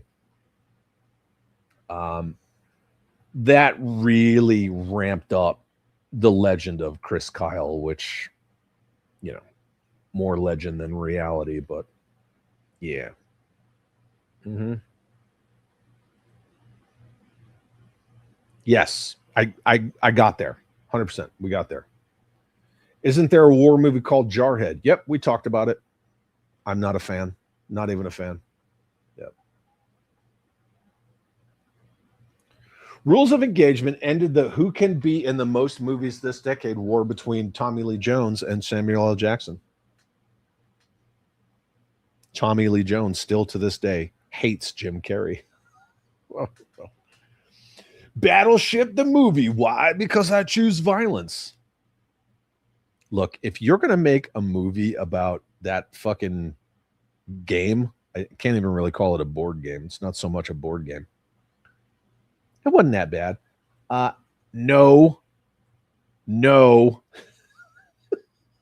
No. No. No. Yes. Rambo 3 counts. It takes place during an actual war. That of all the Rambos, that one counts the most. Then the fourth one, right? Yeah.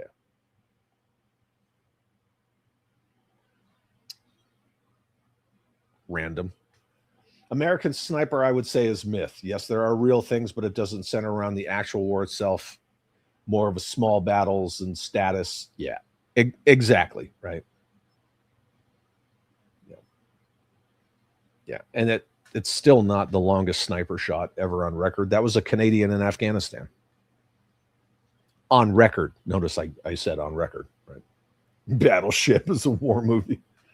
CJ is like, yeah, I watched Crow last week. Sadly, Liam Neeson's character died toward the end. He sure did. No, he did not have the plot armor. In the movie Battleship, Rihanna gave the aliens herpes. Look, she fine. She is fine. Fine. 100%. Yep, Robbie Coltrane was also in Crow. A lot of people in Crow. Iron Eagle is a misnomer. It's actually aluminum eagle. Wouldn't it be aluminum falcon? Get it, right? Robot chicken. What the hell's an aluminum falcon? Yeah. Murder dog. If you can take the main story out of the movie and it still holds up, it's not a war movie. Yep. Agreed. And that's why this same argument right here, that's why Die Hard is a Christmas movie. He's in LA to spend Christmas with his estranged wife and his children. He gets invited to a Christmas party at Nakatomi Plaza, which is mostly vacated because Christmas party. That's the whole reason why Hans Gruber and all his, bullshit wannabe terrorists, they're really just robbing the place. Without Christmas, none of that movie takes place. It's the same thing as Home Alone, Christmas movie, because he's home alone because they leave for Christmas. Fight me. Jay Bartlett likes to say it's not a Christmas movie. I love Jay to death. Oh, yeah, this was mentioned numerous times. And yeah. Yep. 100%. That was a Canadian in Afghanistan.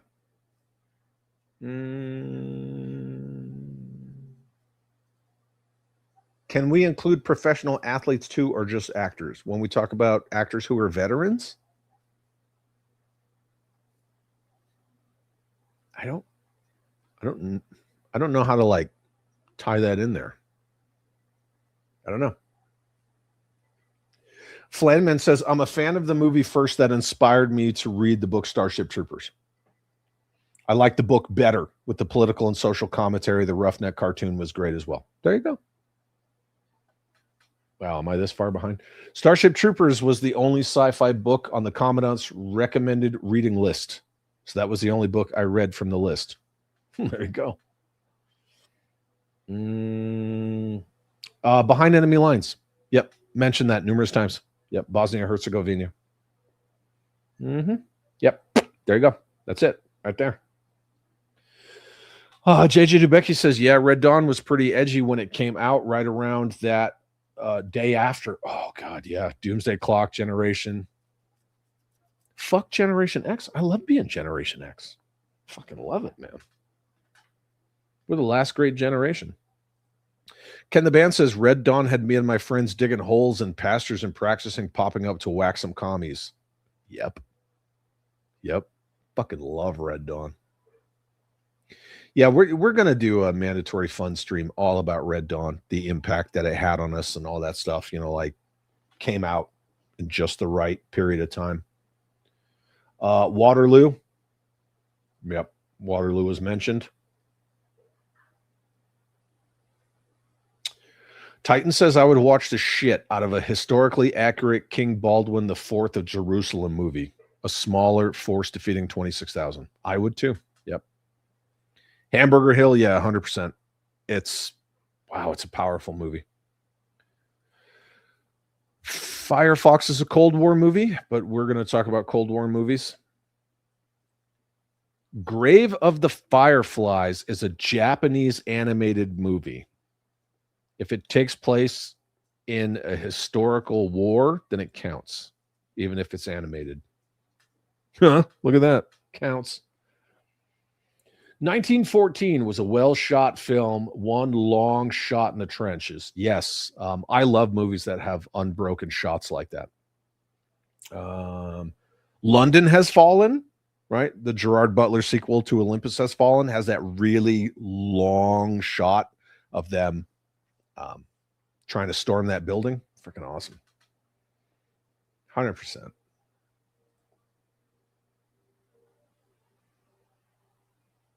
I don't know what we're talking about, HGC. I made my kid watch the entire sequence. At the end, told them, yeah, no CG there. Producer somehow got Soviet soldiers to play the armies costumed up, and they did the tactics. I don't know what that's in reference to. I'm sorry. Dude, I am out. If I have to see more Shia LaBeouf, you don't. You don't have to see any. Yes, Shaka Zulu counts. Absolutely.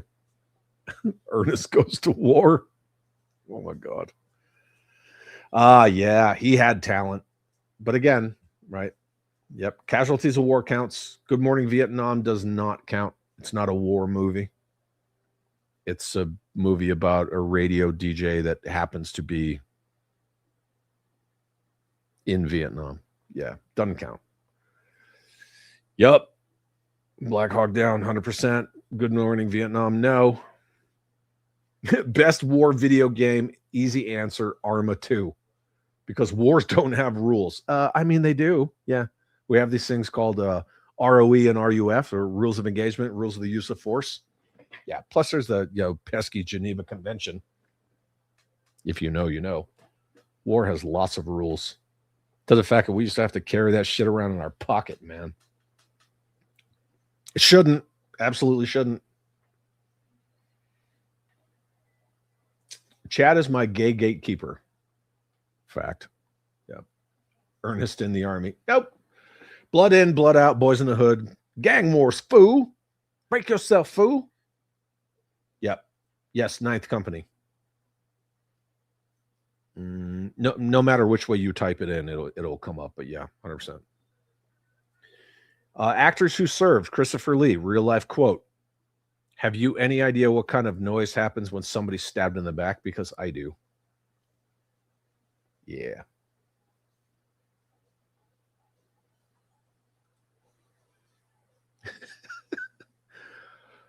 For some reason, my mind went to 3 o'clock high, Rockabilly Skydiver.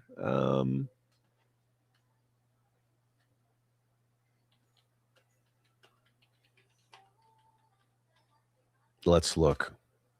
Oh, yeah, 12 o'clock high. Meaning like clock direction, targets. I get you. Yep.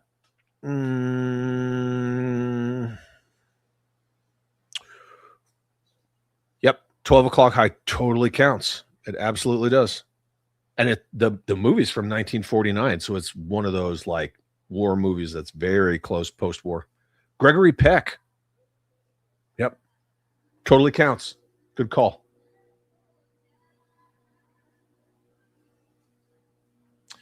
Browncoat says, answer your question. I haven't gone back and watched Red Dawn. I really don't know why. I just remember being very scared as a kid.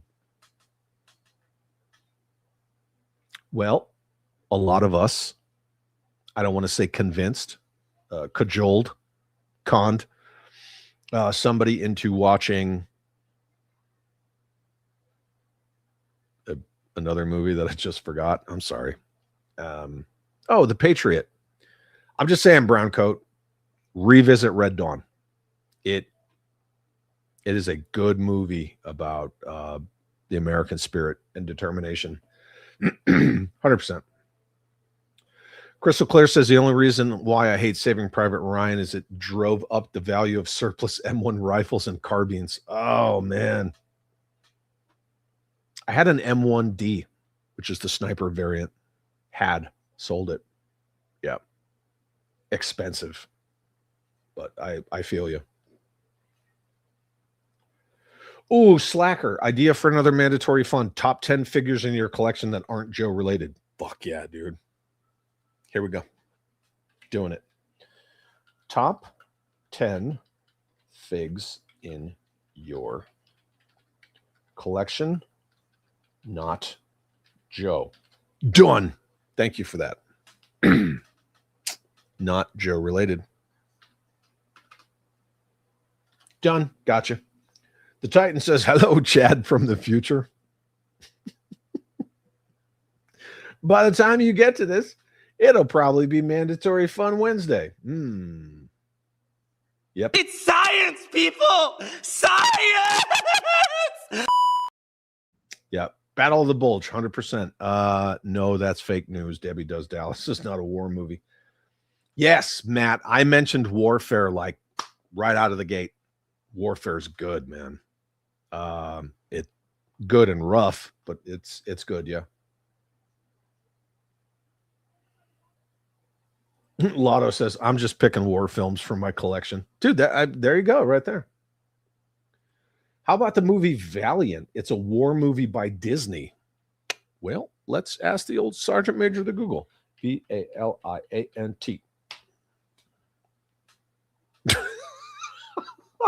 Oh, my God.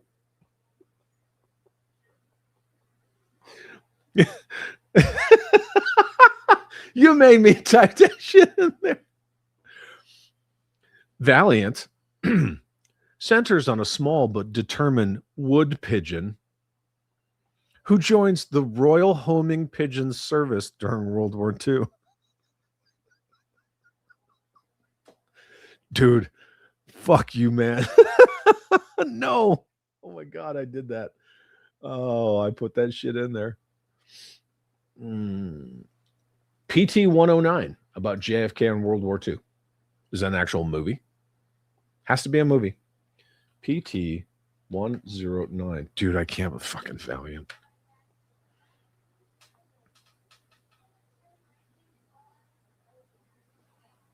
Yeah. Yep. 1963.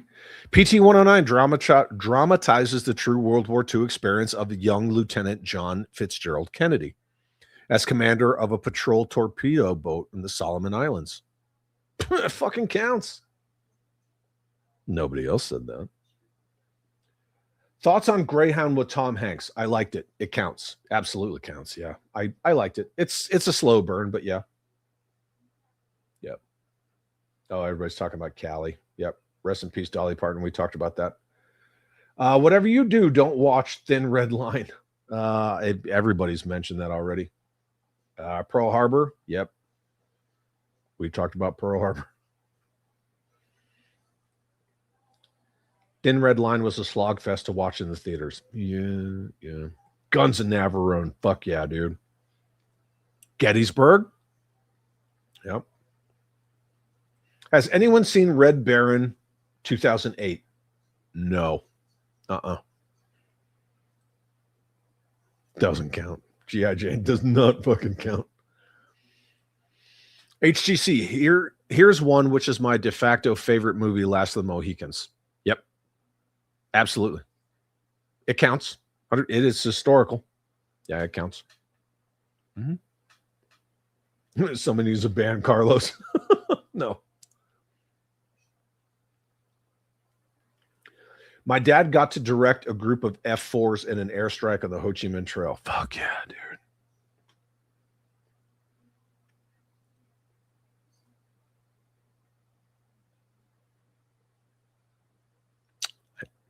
One, I didn't ignore you. Two, no. No, absolutely not. War of the Roses. War of the Worlds. You know what? Yeah. Wolverines! Hell yeah! U571, we talked about that at length. 1776, the upcoming sequel to Young George Washington. Yes, absolutely. That I'm looking forward to. The first one, whatever. Listen up, you primitive screwheads. No. Mm-mm. If Dances with Wolves counts, so does the 1999 film Ravenous, though it takes place during the Mexican-American War. Yeah, Jarhead. It counts. But, The Pianist, I don't believe that counts. No. Ravenous is the finest Mexican-American film ever filmed. There you go. Alamo. We definitely talked about the Alamo. Yep. Oh, wow. I found where he's at in the chat. It's an hour behind. No, I'm not. I'm 20 minutes behind. Well, I've been here for an hour. Yeah, time has no meaning. Not around these parts. Richard III, 1955, with Sir Laurence Olivier, occurs during the actual War of the Roses, not that stupid divorce movie. Counts. 100% counts. I should have got the ding and the brr sounds.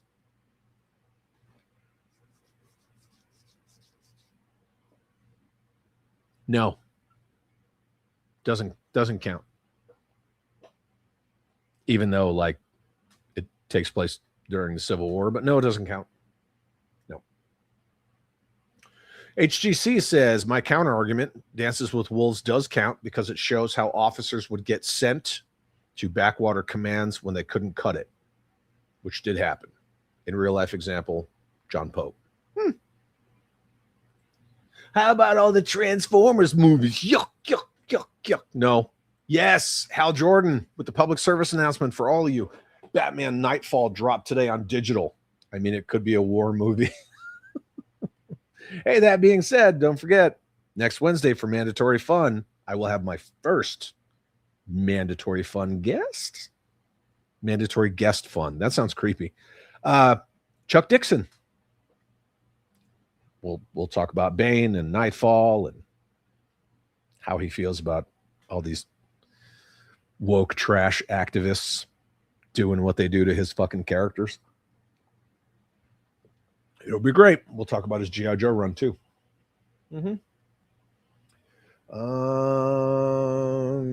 Now I'm just getting through the chat here. Sink the Bismarck. Okay. Yeah, there you go. Surprised no one's mentioned the Battle of Britain. No. Sound of Music, no. Snake! Dun, dun, dun, dun, dun. Look, you got to love that the 3-minute countdown is all freaking Metal Gear. Metal Gear, huh? Most of it.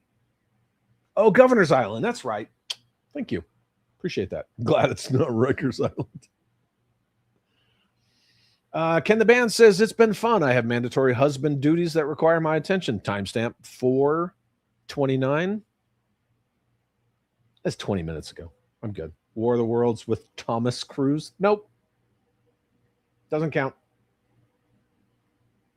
Hollandnet says, I found Deer Hunter to be pretty boring. Gilster, Black Hawk Down. Yep. Yeah. I actually got in country like a fucking hot minute after that happened, like 5 weeks. I think 5 weeks after that operation. Gothic Serpent, no good. It was fucking no good. Yeah, we were living in the old fucking soccer stadium, and the 10th Mountain guys were all still fucking spun up and bloodthirsty, and the UN people were just pussies. It sucked so bad. So fucking bad. Davy Crockett. Nope. Independence Day doesn't count. It will count on the stream where we talk about science fiction war movies. Has anyone mentioned Apocalypse Now? Like 4,000 times, smartass. I don't think anybody mentioned this. Born on the 4th of July. I actually fell asleep during that movie. Fell asleep. Battle Los Angeles. Nope. Science fiction war movie. American Sniper, we talked about it. Yep. 100%. They say Merry Christmas and the first two Die Hards. Yeah, both the first one and the second one are Christmas movies. They are both Christmas movies. Now, even though Lethal Weapon takes place during Christmas, it has nothing to do with Christmas. So Lethal Weapon, not a Christmas. Die Hard 1 and 2, Christmas movies. 100%. What year was Apocalypse Now released? If somebody didn't answer it, ask Sergeant Major Google. Do they say Merry Christmas and Die Hard? 1,000,000 times. Slaughterhouse 5. I hope this isn't another fucking gotcha.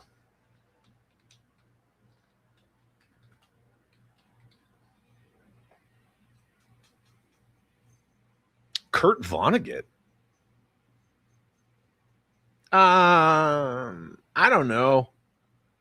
Follows a character named Billy Pilgrim, a man mysteriously unstuck in time as he moved. No, 100% doesn't count. World War II experiences, suburban life, and a surreal stay on an alien planet. Fuck you, man. No, doesn't count. Jay can say it's not a Christmas movie, and Jay would be wrong. Yep.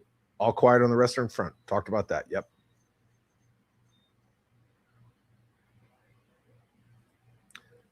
Not a war movie, rather a documentary. The Redemption of General Buttnik.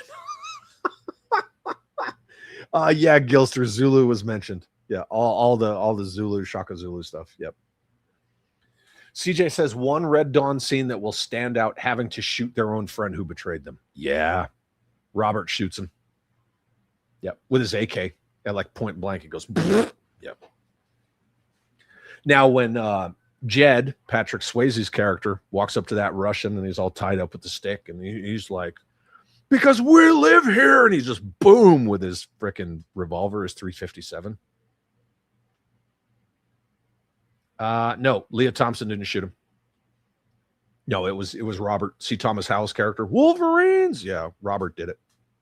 Mm-hmm. Oh, that's in regard to Waterloo. Gotcha, HGC. I appreciate it.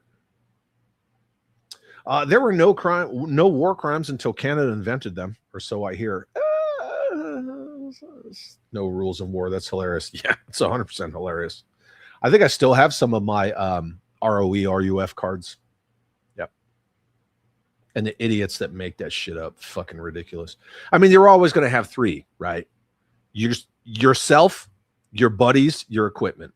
Always. You're always going to have those three in your ROE. And then sometimes you get like fucking 10 others. Yeah. There has to be like hostile intent and blah, blah, blah. Yeah. Yeah. His character's name was Robert. The Dirty Dozen, 100%. I don't think there's a movie about it, but maybe we can address the Valor Earned Not Stolen Act of 2024 and why it's necessary. Jeez. Hearts War. Yep, we talked about that.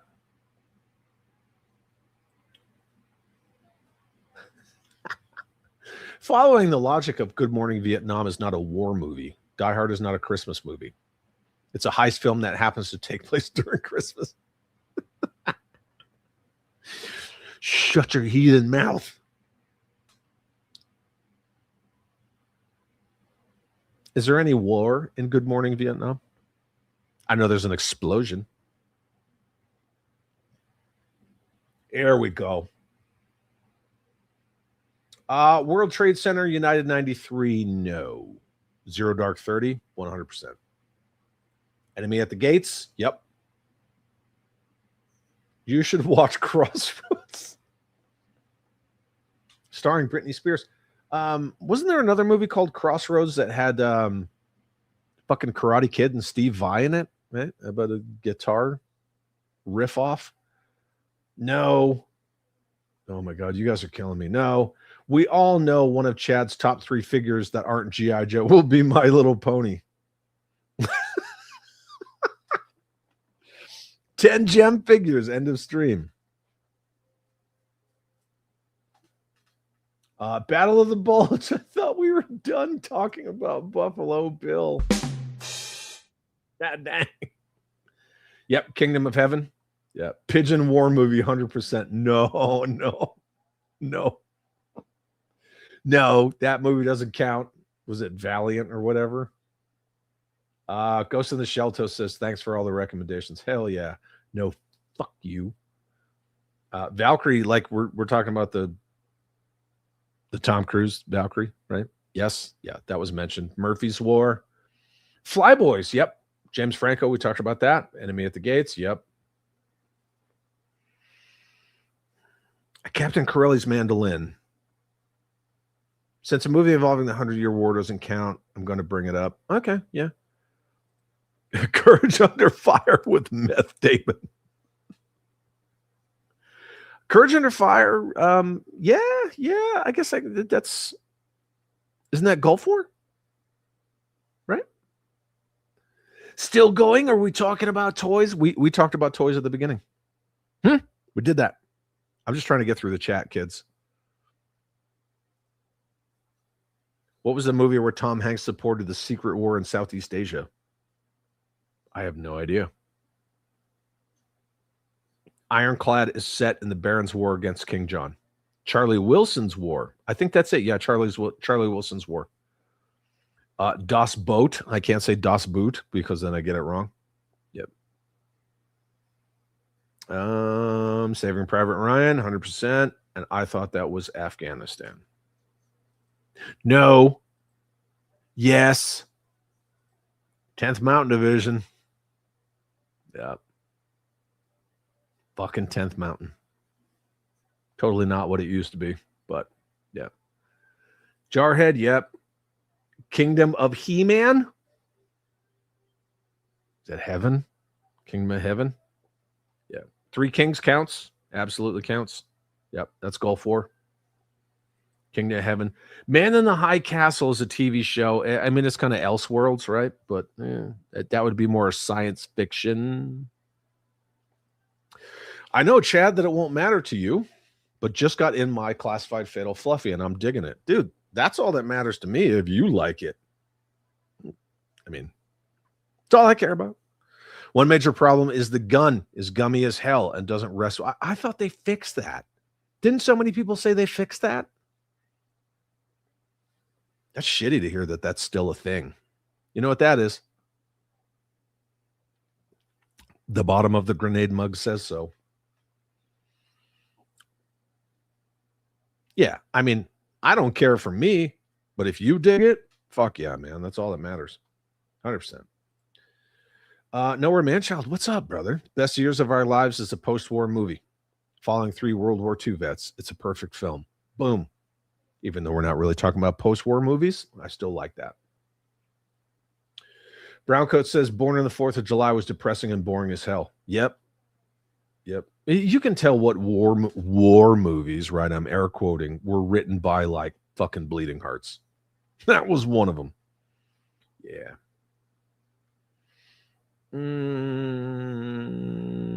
Slade, what's up? Good to see you. I am very far behind on the chat. CJ says, I was pissed when Pony Boy died in that movie, but Jed and Matt are probably the 2 best characters. I like how you tied in the Outsiders to Red Dawn. Yeah, Jed and Matt, right? Because they're the brothers. The end. I don't want to spoil it, right? Because Browncoat still has to go rewatch it. Master and Commander, 100%. Oh yeah, Charlie Wilson's War. Funded the war agents, Afghanistan. Gotcha. Is Gremlins a Christmas movie? Yes. Right? Because Gizmo was a Christmas present? Yes. I'm going to say yes. Tropic Thunder doesn't count. Doesn't count. Glory, yes. Gremlins, Christmas movie, yes. Did we mention 300? You just did. There you go. 4 hours, 3 minutes, 28 seconds for someone to mention 300. There you go. Granted, written by Frank Miller and all the embellishments and stuff, but, the Battle of Thermopylae counts 100%.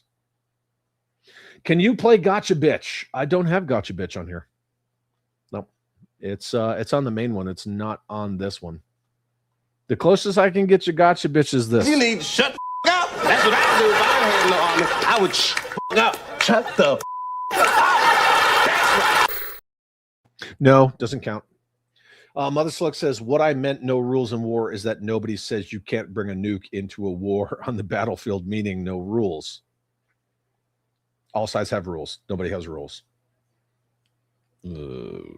I always had one rule, and that was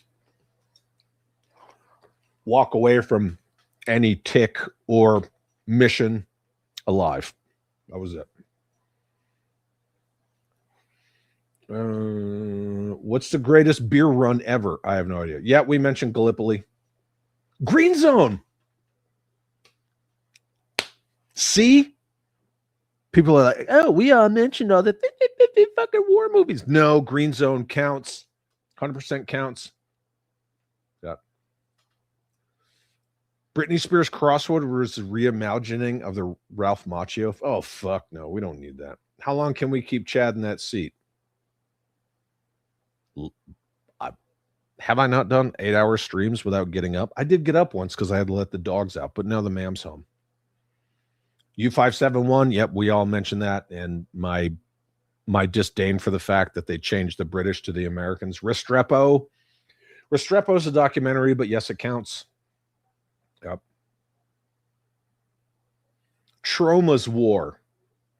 Prevention of a fictional World War III invasion. That would probably better coincide with the sci-fi war movie. I don't know. If I see U571 in the chat again,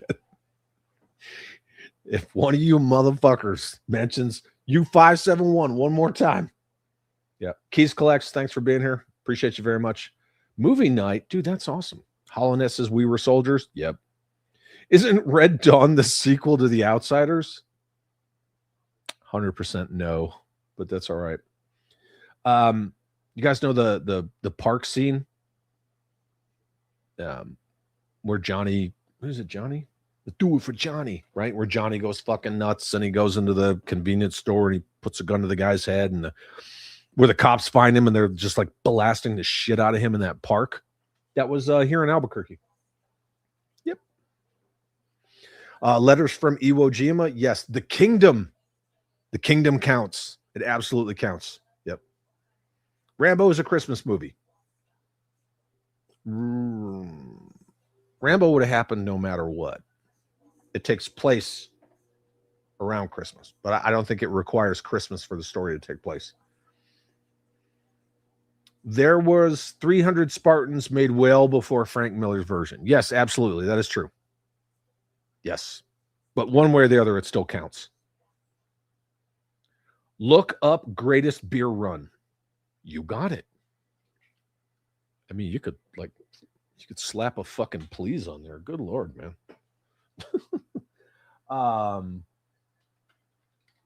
Greatest beer run.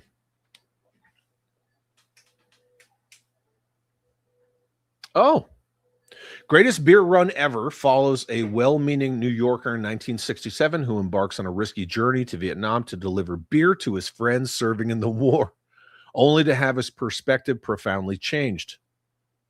Notable for true story roots and an ensemble led cast by Zac Efron, Russell Crowe. Okay, 2022 movie. I will check it out.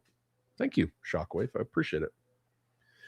Inglourious Bastards with an A? Yes. Bastards with an E? No. That is some Elseworlds fucking bullshit Tarantino crap. Is Downfall classified as a war movie?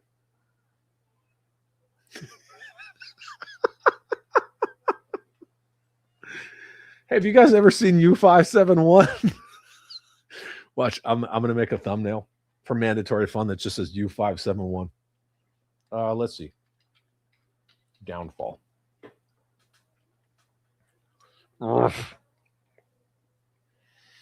Downfall follows the painter's final days in the bunker during the collapse of, seen through the eyes of his secretary as the Soviet forces close in. Yeah, that counts. It absolutely counts. Okay. It's a movie 2004, Downfall. I mean, technically that would be fiction, right? Because we all know that he just escaped and went to Argentina, right? Yeah, a lot of them did. And you know who funded that shit? Catholic Church. As much as I hate to say it. Buffalo Soldiers. Okay. Braveheart. Braveheart counts. Hey, what about the sequel U572? I ain't got time to be distracted by your worthless chime in. It's gone. Is it just 20 minutes of people talking about U571? No, fucking no. Yes. Not joking. Do it for Johnny. Yeah. Shit you'll do for action figures, but you can do it for Johnny. Ben-Hur counts. Yeah. Ben-Hur counts. Lawrence of Arabia. Yeah, that's Three Kings. It counts. Go Tell the Spartans. Vietnam film. Is it accurate? Go Tell the Spartans.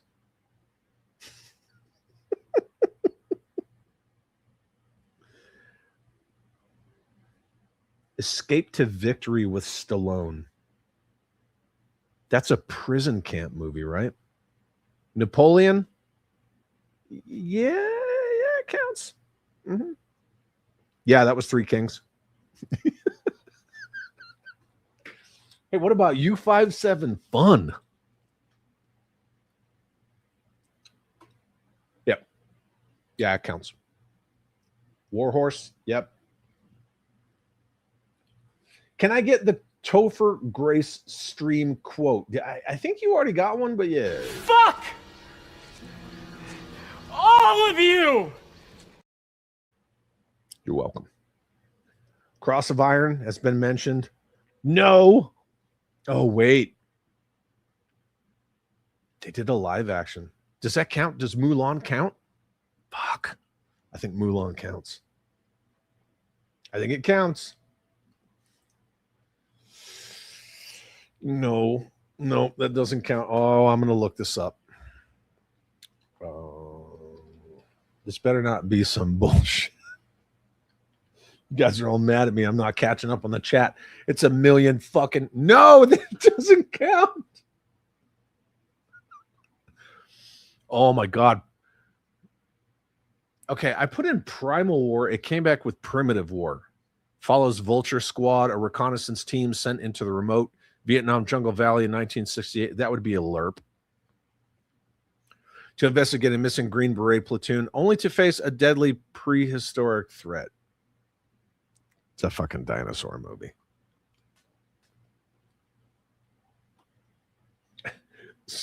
That is not at all doing it for Johnny.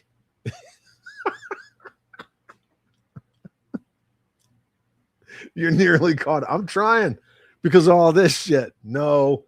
Fucking no. No, not Primitive War. Mulan should count. Yeah, I think it counts.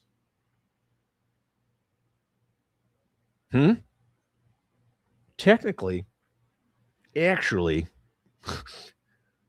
Team America World Police does take place during the GWAT era or the Global War on Terror.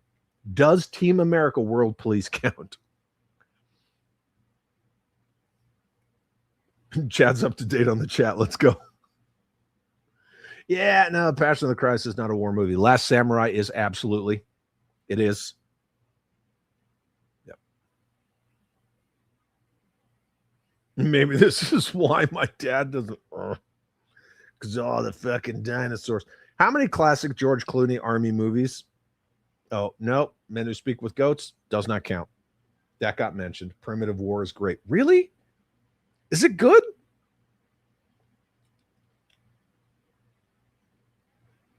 It's based on a book called Primitive War, Opiate Undertow.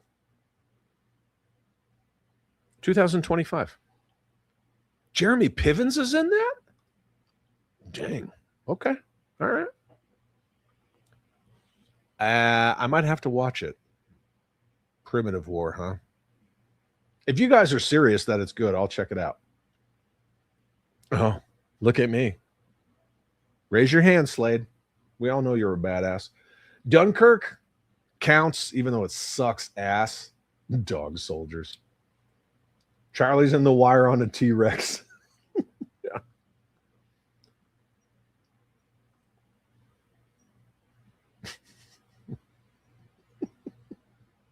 No. Durkistan, the movie? Yeah, been there. Team America counts. Fuck yeah. Okay, there we go. I understand it happens during the Blitz of London. It doesn't happen like, no. You don't see Aslan out there like jumping around, taking down fucking German bombers. No. Shogun. China salesman. Big Red 1. Yep. I hated Primitive War. Uh-oh. It's like G.I. Joe versus dinosaurs. I'll check it out. I heard Primitive War is good, and they're doing a sequel, Invasion USA. Just kidding. Good movie, though. And it's the Soviet Union invading, but no. Platoon leader with Michael Dudikoff. I'll just believe you. I won't look it up. How about that? Jurassic Park and Vietnam War, stupid fun. Okay, Above the Law, nope, does not count. Hurt Locker, mentioned. Dog Soldiers again, The Sound of Music. No, sit on your hands.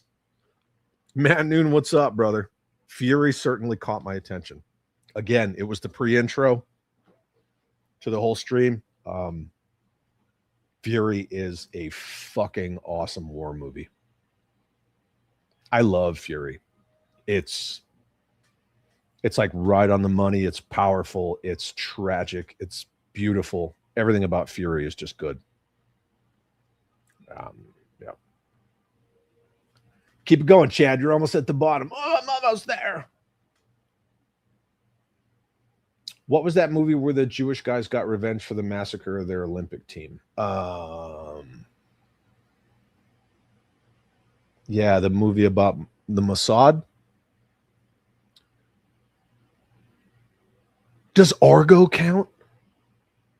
Argo, right? Takes place during the Iranian Revolution. Does Argo count? It's not really a war movie. At best, it's like a spy kind of espionage thriller. I don't think Argo counts. Yeah. 6 Days SAS Embassy Raid. Is there a movie called 6 Days about the SAS's embassy raid? The cool thing about that whole situation was that was like the first time the SAS was seen, like physically on a screen, and people got to see them. Kind of like the very first issue of G.I. Joe in that respect. The very first time Cobra Commander laid his eyes on the Joes. Yeah.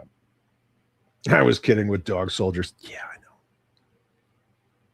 Hell yeah, dude. Munich. That's it. Munich. Bedknobs and Broomsticks. We definitely mentioned that. Argo doesn't count. Yeah, Argo doesn't count. It's just that, right, the thing was mentioned about Munich, and I don't think Munich counts. Argo doesn't count either. Yeah. Peter Pan, they fought pirates.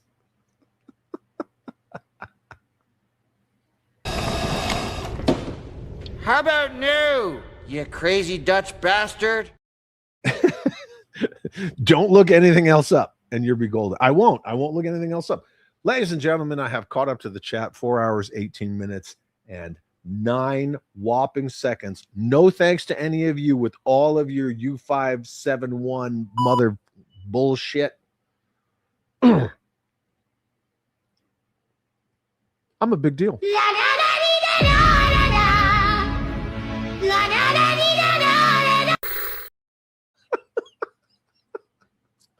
Leonard Part 6. Bill Cosby's War Against Jello Pudding Pops. Forget it. What was the movie about the noses being sieged by the Romans? I don't know.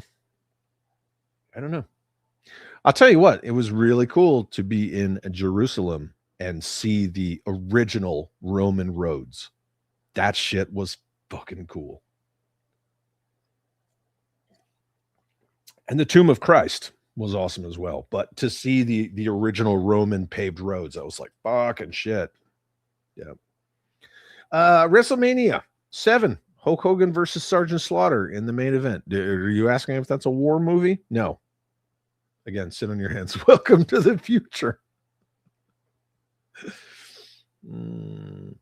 Must resist urge to make movie based on the Great Emu War just to get brought up on future streams like this. But you just did it. Lord of War. Nick Cage? Nope, doesn't count. Not even a little. Don't hate the player, baby. Hate the game. Lucky Strike 2000. Now I'm going to look it up. Now I'm gonna look it up. I'm going to get behind the chat again. Lucky Strike movie. Yeah, man. 2026. Lucky Strike follows an American soldier trapped behind enemy lines during the Battle of the Bulge, relying on his wits and a field radio to evade capture and return to his unit. Inspired by true events, it blends survival, thriller, tension with wartime drama. Fucking counts. Now I want to watch this shit. You can watch it on Amazon Prime, Apple TV, and Fandango. Scott Eastwood? Fucking in, dude. Yep. 100% in. Yep. I will watch that. See? Thank you. I appreciate that. I thought it was going to be another animated fucking pigeon bullshit. What is the Soldier of Orange? Did I say that right? Orange? Soldier, singular, of orange.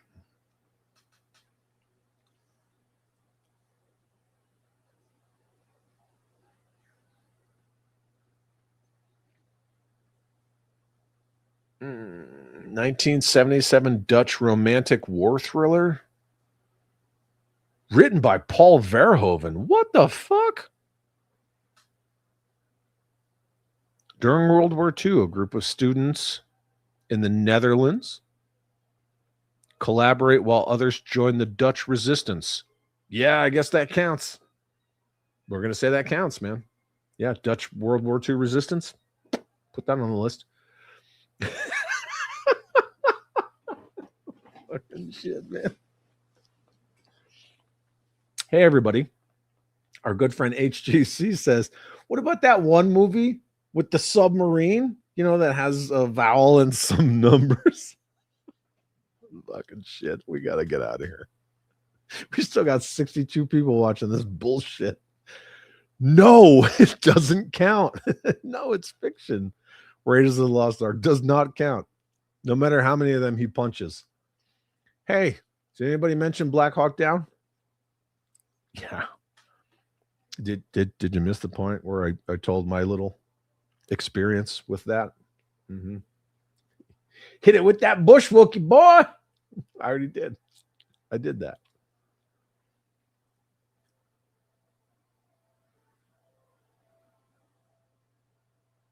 No. How does legend count? Legend doesn't count. Rest in peace, Tim Curry. Oh, wait, Tim Curry's still alive, as you were. Yep. Oh, God. Hey, how come nobody mentioned Red Dawn and Red Dawn 2? Oh, my God.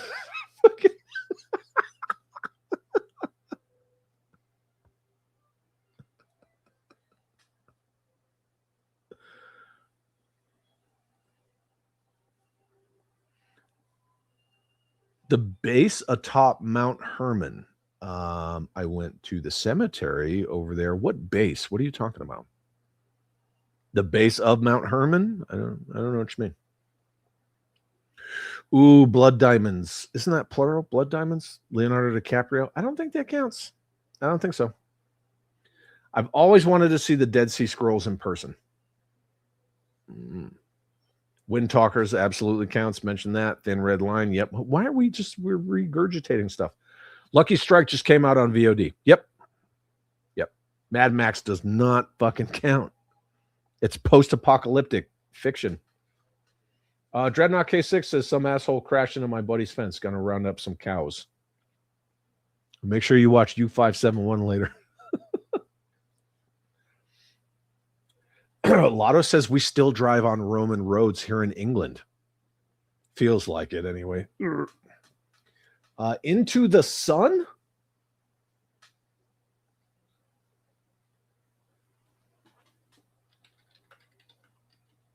You guys are just trying to get me behind the chat again. No, you motherfucker, no. Follows ex-CIA agent Travis Hunter, whose deep knowledge of Japanese underworld culture makes him the prime choice to investigate the assassination of Tokyo's governor, Steven fucking Seagal. No. Orange. Does Overlord count? No, it doesn't count. It's a good movie, but no, it doesn't count.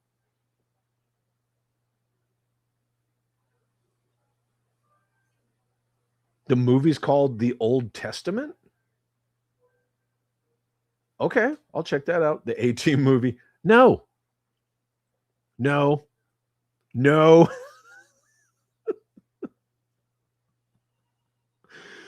Oh my God. Soldiers of Orange must be about the Sun-Kissed Wars where apple juice was trying to take over the grocery world. What about Sunny D, man? Right? Got some purple stuff. Sunny D. Aliens. It definitely counts. It's got Marines. No, doesn't count. I am good friends. Oh, Monument Men. I don't know if Monument Men counts.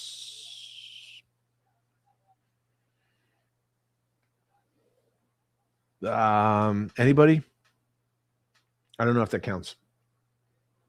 The Forgotten Battle.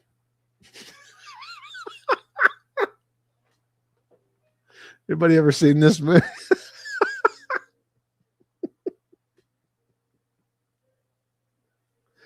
Oh my God.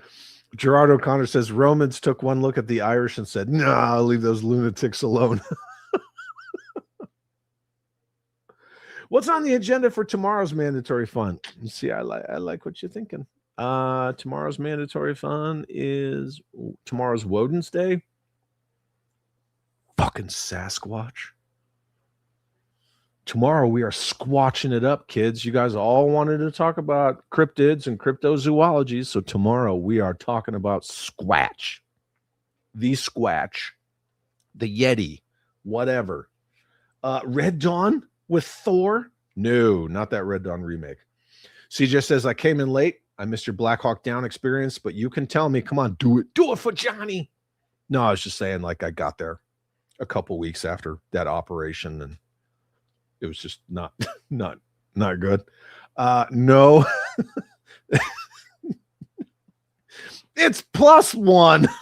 What the fuck, man? Come on.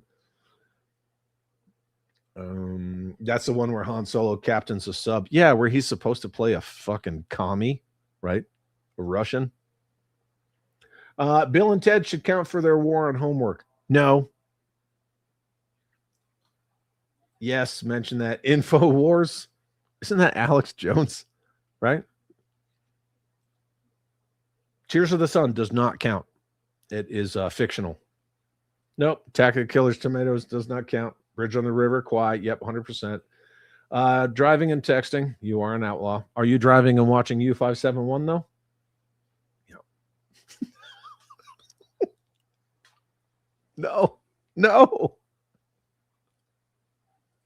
You're welcome for this Seagal movie. It's still up on my screen. He looks so stupid. You're so stupid. Underlord. All right, I'm fucking typing this.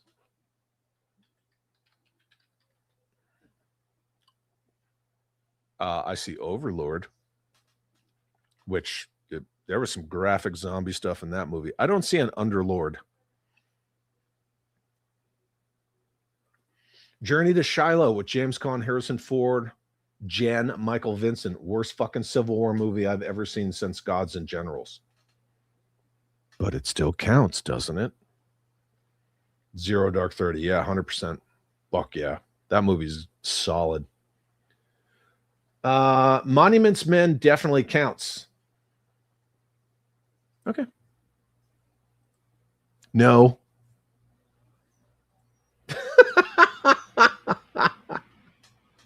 You do that. No. No. No. No. See? That's how I get caught up on you fucking idiots, man. A Few Good Men. No. Yeah, cryptids. Tomorrow we are talking about the Squatch. Bring on that Sam Squanch. You guys are killing it today. You're killing it. Fucking killing it. Ma'am's taking a nap and I'm just laughing my ass off. It's high science, man. You're like fighting in the bathtub, laughing your ass off. Right? Yeah. Even though that movie doesn't count. Yeah. That is one of Jed's best moments in that whole movie. Because we live here. So fucking good. The school. So all of Red Dawn was filmed in New Mexico. That school that gets blasted at the beginning where the teacher, well, hey, my friend, can I help you? Right. And then the Soviet troop just blasts everybody. That's Las Vegas, New Mexico. Yeah, we're going to be squatching with the holes. Totally won't devolve into a clusterfuck. No. PT 109. Yeah, we talked about it. That counts. PT 109 counts. General's Daughter does not fucking count. That's a messed up movie, though. Real good acting by John Travolta, but like it's kind of a dark movie. Does not count. Lotto says, damn, it's my son's birthday, so looks like 5 hours of Chad. Who can ask for more? Oh, who can ask for more? Hey, happy birthday to your son. Yep. Tears of the Bush Wookiee, that counts. I don't think so. Let's ask. Does it count?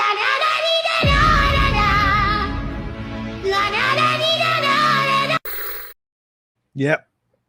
Sam Squanch. We're going to squanch it up tomorrow. I guess we could talk about Battle of the Planet of the Apes if we're talking about squanch. No, doesn't count. No, we're not watching U571. Half Past Dead. Are we being serious? I don't know. The Cook? Or was it The Chef? Sniper Special Ops. Hacksaw Ridge? Yes.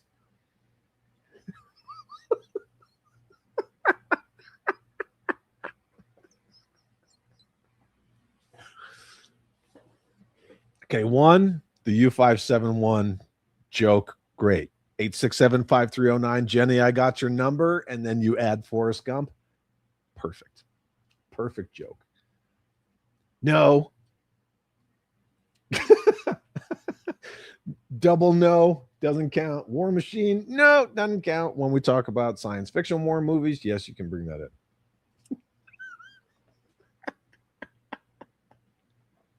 We got to end this, man. We got to end this.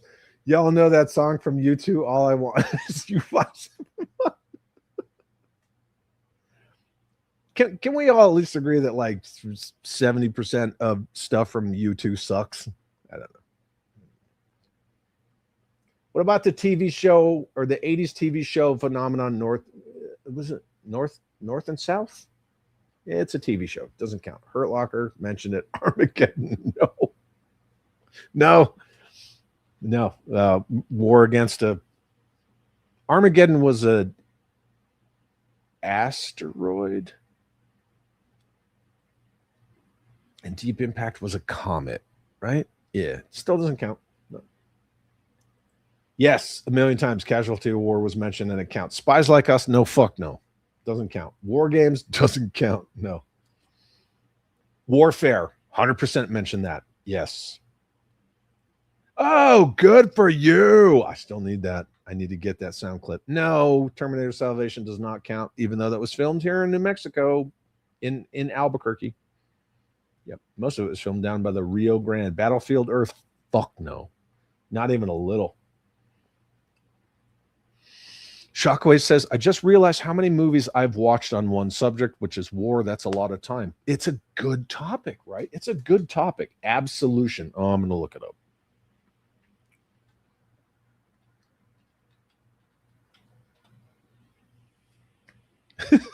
No. The Liam Neeson movie from 2024?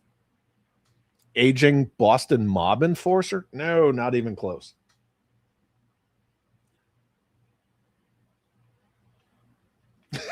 It's a picture from you.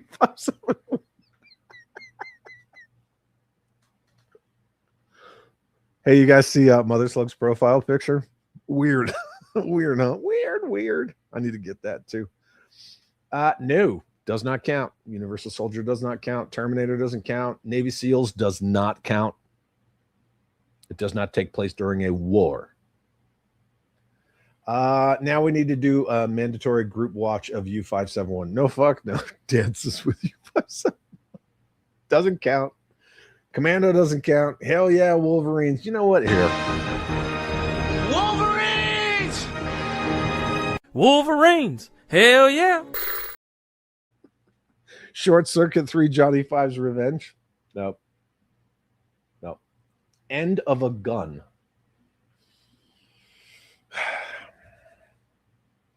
I don't know if you're just enjoying making me type weird stuff.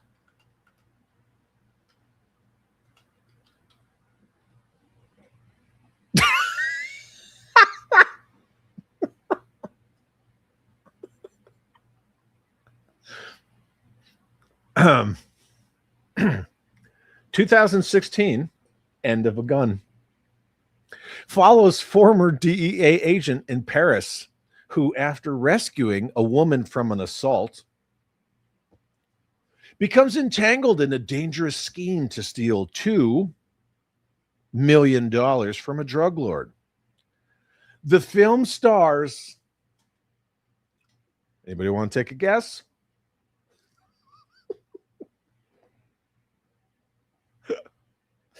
The film stars fucking Steven Seagal. Oh my God, you're killing me. No. No.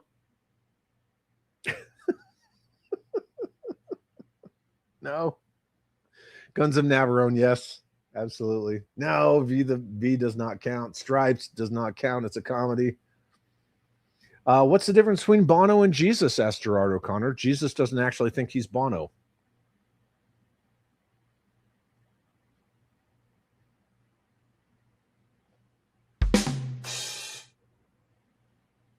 Agreed.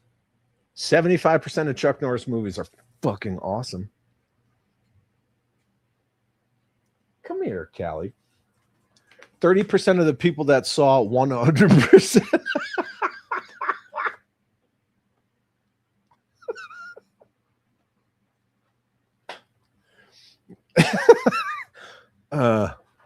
We're there. 30% of the people that saw 100% of U57 think it's a war movie. My dogs are like, what the hell's the matter with you? Hi, Callie. Hi. Oh, I love you. I think it's dinner time. Is it dinner time? It's dinner time. Yeah. Battle Los Angeles, no. 84 Transformers movie, no. I'm the only person aside from John Travolta who liked Battlefield Earth. Yeah, even Bear 11, or As You Were. Barry Pepper hated it. Tombstone, no, it doesn't count at all. I'm not even looking that up. A Midnight Clear. Do I need to look this up?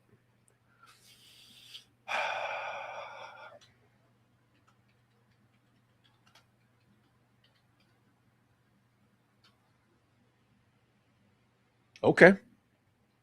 Midnight Clear follows a small, highly intelligent U.S. Army squad sent to a remote chateau in the Ardennes during the winter of 1944, where they encounter a German unit, seems intent on surrendering rather than fighting. Tension, mistrust. Oh, yeah, absolutely.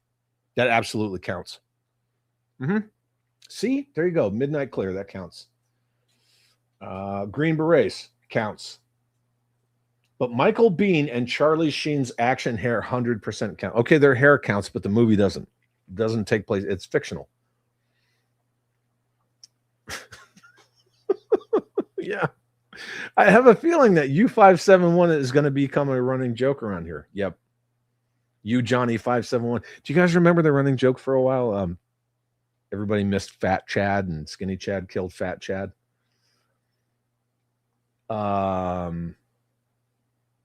Yes.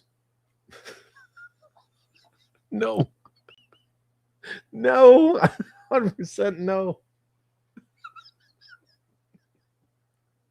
No. No. I don't know about that. No, I don't know about that. A Man Called Horse, Tribal War. Maybe. Yeah, I don't, it's better than this. So U571 us to the prequel to Sex Panther. Fuck.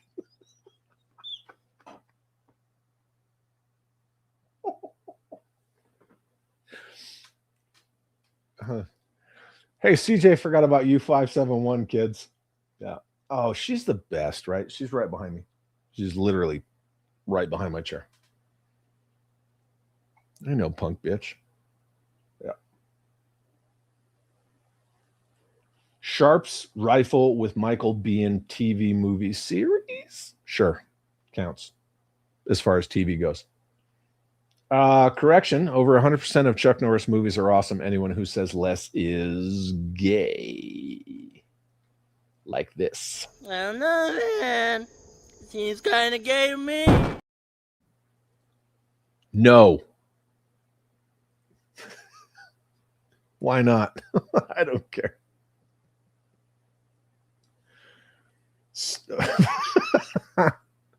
Do I wanna? Do I? You know what? Fuck it. I'll look it up. I don't even care. It's as long as people are laughing. I have a feeling. I have one of those feelings. Oh my God. Anybody want to take a guess? But it counts. Oh my Lord. Sniper Special Ops follows the Special Ops unit. Nobody says that, by the way. Tasked with extracting a U.S. congressman from Taliban captivity. Fucking Tally. Bear 11 Charlie knows all about Tally.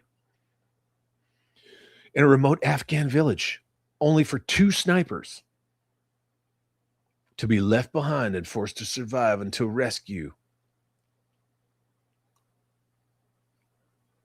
2016, featuring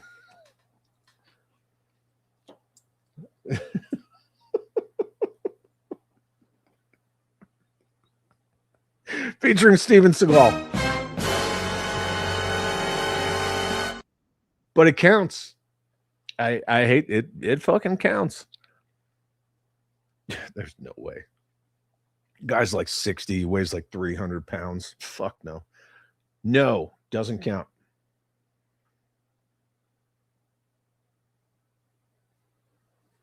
Lord of Brooklyn is here from Hasbro headquarters. Thank you for being here. Hey, do you guys remember Chad Zombie Finger? Pepper.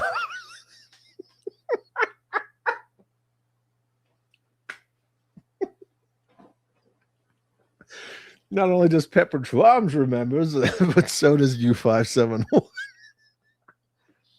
Yeah, that finger, it fucking healed kind of weird. Like it healed, but like I have a lot of cuticle going on here. Like, yeah, it healed, but healed kind of funky. Guys, remember when I was ripping it out? Yeah. U571 remembers that too. On a genuine note, what the actual hell is U571? Just it's a real war movie. It's just that it got mentioned like 4,000 times. What's that one movie? I think it was Bruce Willis escaping from a POW camp. Well, it's not U571. Yeah, Hearts War. We talked about that earlier. Absolutely counts. Until this chat, I had completely forgotten about U571. Now it's permanently etched in my brain. MASH the movie, Jim Largo mentioned it, counts. The TV show, no, because the TV show's all kitschy and jokey and shit. Speaking of which, this movie, as much as I love it, it does not count. See? What scene's about the emotionality? Doesn't count. So should we just count Jonathan Brandis' movie Sidekicks? Because Chuck Norris is in it? No. I totally forgot John Bon Jovi. I said it like a million times earlier. Yeah, but look, Bill Paxton, rest in peace. He's in it too. Russell, what's up, man? Good to see you. Just laughing my ass off, U175, the one that got away. Wouldn't that be U572? Yeah. A Good Man. Oh my God. Fucking look it up. I'm scared. I'm scared to look it up. God damn it.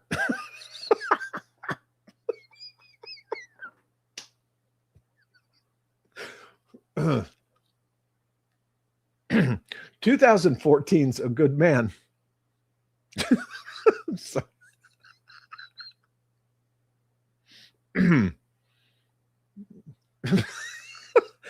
Follows a special ops soldier. Again, nobody says that. Living off the grid in Eastern Europe. Oh my God. Who becomes entangled in a violent struggle to protect his neighbors from dangerous gangsters.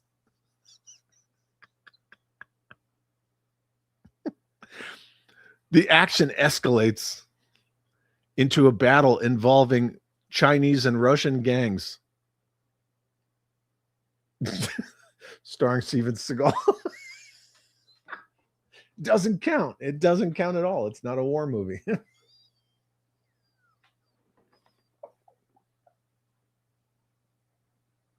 I can't anymore. This I'm trying to keep it together. Living on the sub.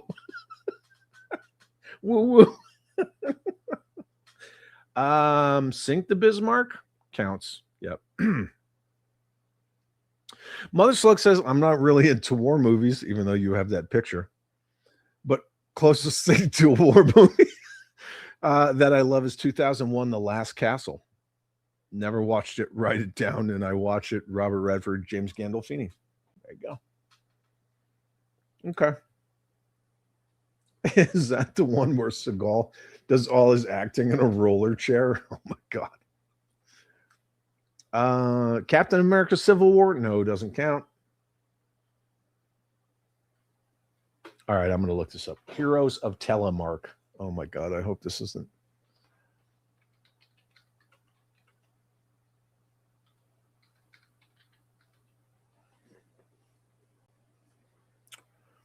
The Heroes of Telemark is a 1965 World War II drama inspired by the true Norwegian resistance to thwart the painter's plans for an A-bomb by sabotaging a heavy water plant. You know what? Thank you. That counts 100%. Now I want to watch that. Blends espionage, survival, moral dilemmas, and action. Yeah. Kirk Douglas. Now I want to fucking watch this. 1965 British war film directed by Anthony Mann. Dude, thank you. See, Lotto comes over here giving us good shit. The rest of you fucking troglodytes all talking about U571. Got any tips? Got any tips? Give me that goddamn map. Yep. Because we're sick of being your trail donkeys. MASH the movie would count. Yes, absolutely. 100% counts.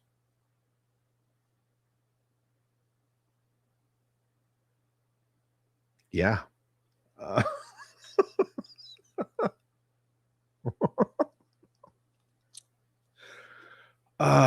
Fuck it. Whatever. Belly of the Beast. Okay. Here we go. can't even type.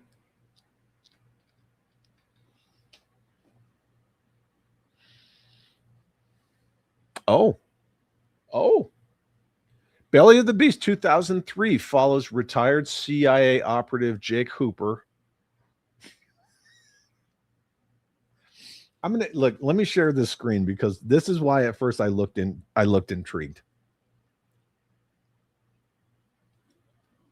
Freaking a-holes. I saw this and I was like, okay, well, no, because look, right there it is, right there, Steven freaking Seagal. Get off my screen. Who travels to Thailand when his daughter is abducted by a militant group of fucking lady boys. Oh my God, dude. No.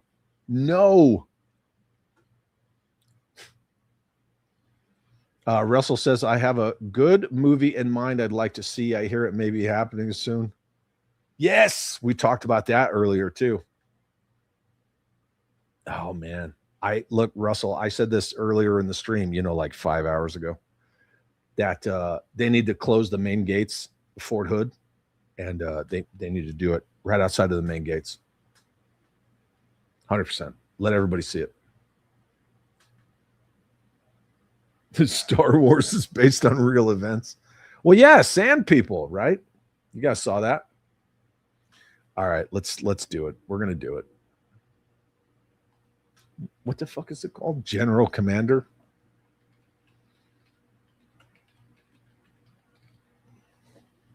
No!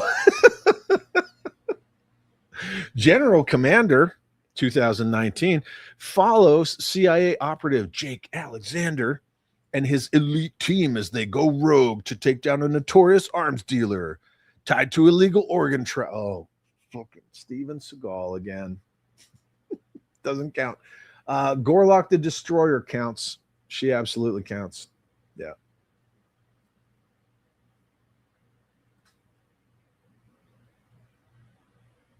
Good God. What the fuck movie is this? Battleship doesn't count. No. Yep. McMillan TAC 50. Oh, was later beaten by JTF. Yeah, Joint Task Force 2 snipers in Iraq.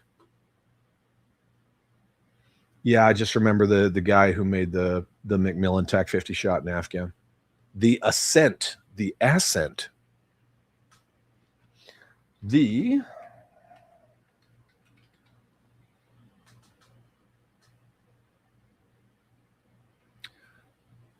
Oh, it's Russian. 1977 Soviet drama film. Oh, God, right. During the Great Patriotic War, a.k.a. World War II. Oh, that's all fucking propaganda, but Jesus, yeah. You guys want to watch some crazy communist propaganda about World War II, go watch 1977's The Ascent. It's ACSENT, but yes. Yeah. Not a war movie, but The Park is Mine. The Park is Mine is fucking awesome. What about full... Look at it. Look at it on the screen. You see what it says? Fucking milk. Oh my God. You're killing me. Jonathan Brandis mentioned reminded me Ride with the Devil is a very underrated Civil War movie with Tobey Maguire, Jonathan Brandis, Jim Caviezel, and Jewel. What? Okay, cool, man. Ride with the Devil. I like it. Last Castle, yep. Jimmy Gandolfini was an asshole when I met him at the airport and had to fucking physically screen him. However, rest in peace.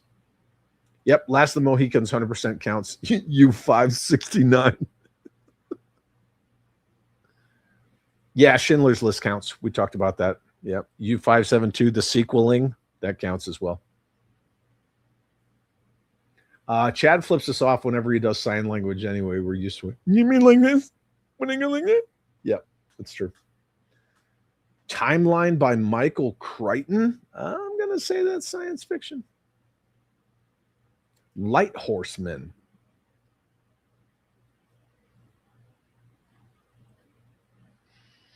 Is this the one where Seagal gropes the poor actress? Wait, that's almost all of his career. Oh my God. Yeah, dude, you're killing me with these. Kelly's Heroes counted as a war movie. Yes. TJC, what's up, brother? Good to see you, man. Yes. Run Silent, Run Deep. See? Roadhouse. No, not even a little. Mm-mm. Any of these people actually ask Pearl Harbor? Man, that movie was, you mean like, yeah, people said Pearl Harbor. We talked about it numerous times. Last King of Scotland. That would count as long as it's right based on a historical war. Russell says 5 hours ago I was on lunch break at work. Lol. I just got home. There you go. Yes, Larry, you absolutely can, my friend. Here you go. Ay, mira, mira, mira, mira, mira, mira. Para ti solo, Carlo. Oh, papucha. Terrible. Heart of the Beast. Yes, that looks good. Totally not a war movie, but it looks good. Yeah. Are you sure? He's got 1 million of them. Yeah, man. For all to see. Hacksaw Ridge. Yep, totally. I've got a script and a carrot. Do you think Steven Seagal will be in my movie? Yep. Kevzilla says Run Silent, Run Deep was the first sub movie I watched as a kid. Yeah.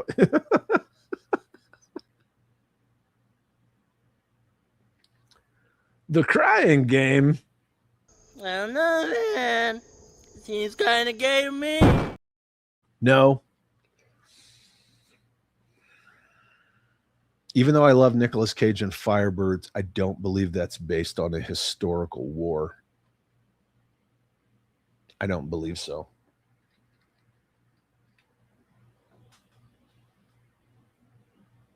Nope.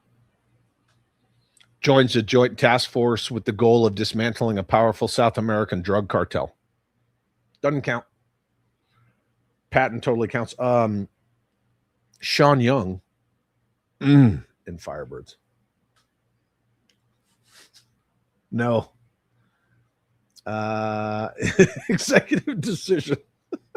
When Seagal lost the war with gravity. He sure did, yeah. Red Tails, 100% counts. The only commie propaganda that's worth a damn. Well, it's definitely not toy activism. That's for sure. Russell says, one of my CW4s that served in my reserve unit was there at the Moog. Yeah. Sucks. Operation High Jump. Propaganda? Propaganda? Operation.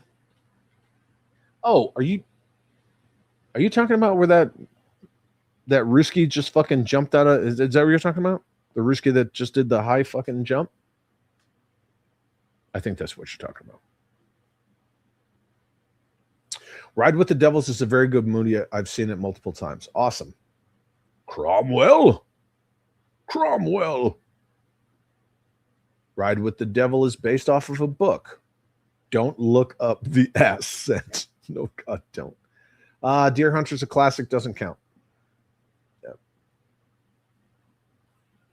Most dangerous sniper in world history is the White Snow Demon who wore a snow mask in World War II. All the time, face unknown, had more kills than any sniper in world history. There you go. Yep. Mulan counts. Absolutely. Plus, there was a live action Mulan, so it does count. U576, Brain Rot fights back. Yeah. Well, either way, there was a live action, so it counts. Yes. Das Boot. I got reprimanded for saying Das Boot. However, the only movie that counts, U571. We all know that. The movie with Mel Gibson where he fights the Redcoats is The Patriot, and it is a fucking awesome movie. Period. Cold Mountain. Oh, God, I'm going to look this up.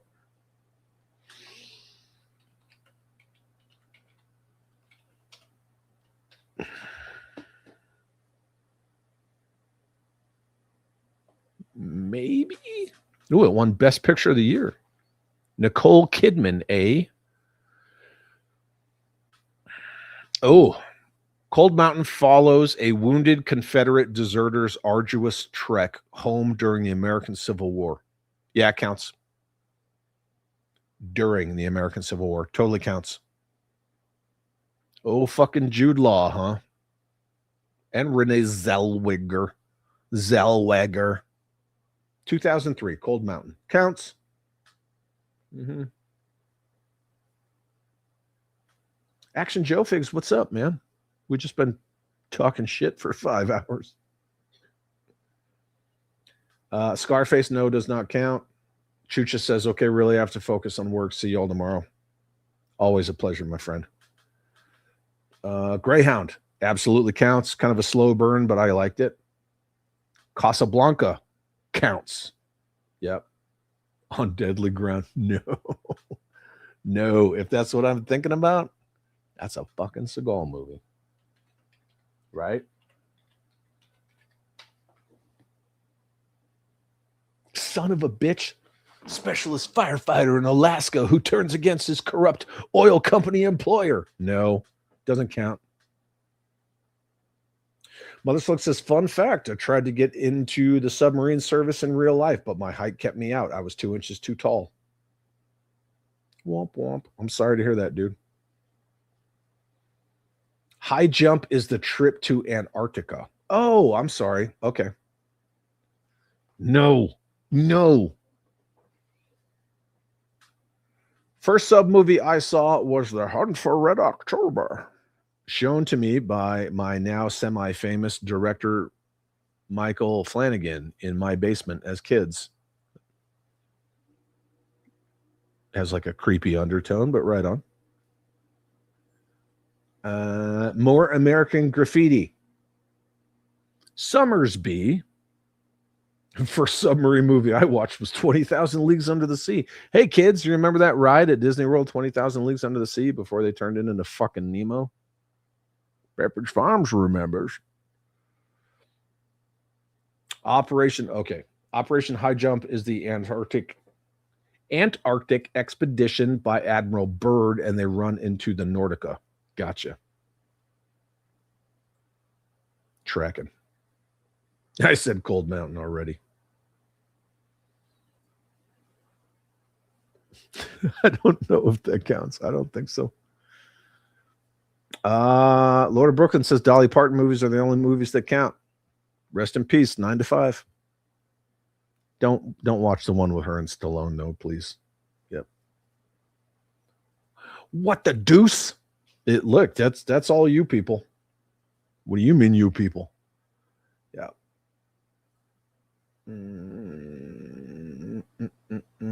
Has anyone said Enemy at the Gates? 1,000,000 times, yes. Snoopy versus the Red Baron. Fuck it. It counts. Whatever. World War I. Sure.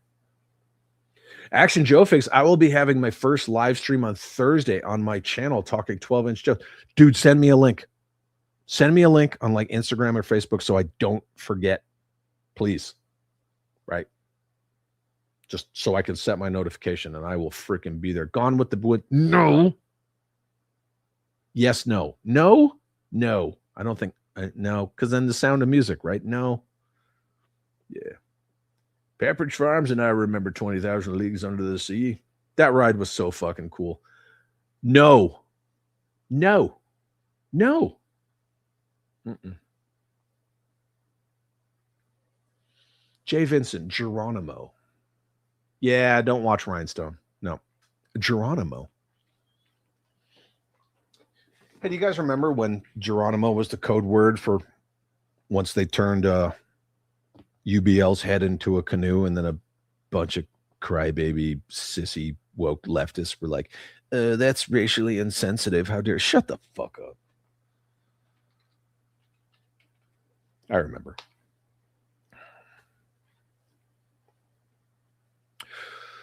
Uh, 1993, Geronimo, an American legend, follows the final chapter of the Apache Wars through the eyes of U.S. officers tasked with persuading Geronimo to surrender. Counts. 100% counts. There you go.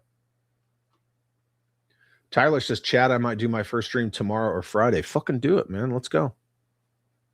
Send me a link and I'll be there. Yep. JJ says, I saw Hunt for Red October in theaters with mostly military folk and mostly Navy. It was a blast. Navy was feeling good that night. The other branches kept them down to earth. Yeah. Wind Talkers, 100%. I thought Geronimo was used because he was a well-respected and courageous American Indian. Yeah, well, they don't care why. It's the same. Remember when I showed all that shit on Sunday where T.G. Vaginer fucking went after Skydrow Walker and never even asked him what was the story behind the image? These people, it's all based on emotions and outbursts. Yeah. I had to put my headphones on now as Geronimo is the word I can't say in-house here. Oh, okay. Hey, U571 remembers 20,000 Leagues Under the Sea. My daughter watches Steel Magnolias constantly. Rest in peace, Dolly Parton. No, just like you follow me on Instagram, right? Just send me a message on Instagram like, hey, I'm doing a stream. Here's where the stream is, and I'll go set a reminder. Can do that. Did they make a movie about American POWs under the Japanese? Yes, several. Yep, sure did.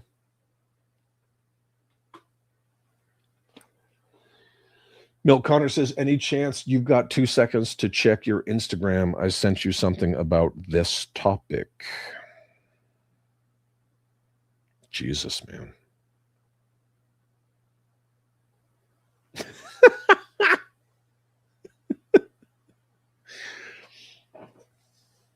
Everyone around these parts should know that Milt Connors is like the fucking art master, right? So he sent me this.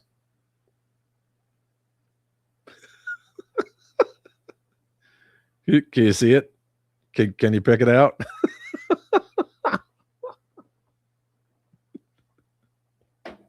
You guys are retarded.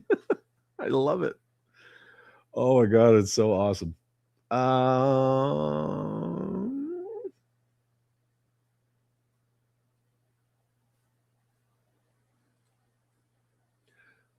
I don't have to see your follow. You can openly follow me. I have a professional account on Instagram. It doesn't matter. As long as you hit follow, then you follow me. It's all good. Sweat it. Mandatory fund Seagal. No, absolutely not. 20,000 Leagues Under the Sea was the Nautilus, which America's first nuclear submarine was named after. That is correct. Absolutely. Yeah, dude, it's awesome. Merry Christmas, Mr. Lawrence was a Japanese POW war movie. There's a bunch of them. Bridge on the River Kwai. That's obviously why I put Sir Alec Guinness on the thumbnail, right? A million people said MASH, the movie, not the TV show. The TV show is like shticky and cornball and jokey. The movie. Yeah, Jim Largo was the first to say it like fucking 4 hours ago. Yeah, man, you can message me and I'll see it. Yep.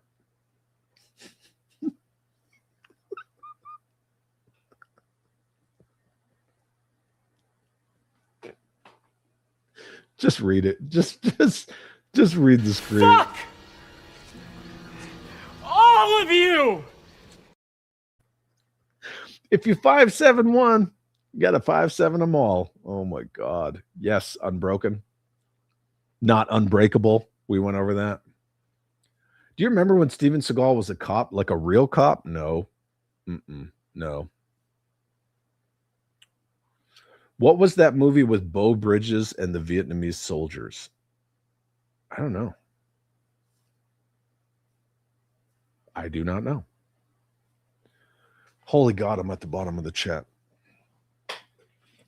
Making sure there's not a dog behind me. Isn't there a Black Sheep Squadron movie? Yeah. Yep, there actually is.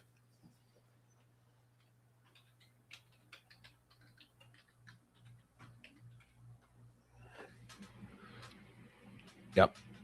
Well, there's a Black Sheep Squadron TV show. Then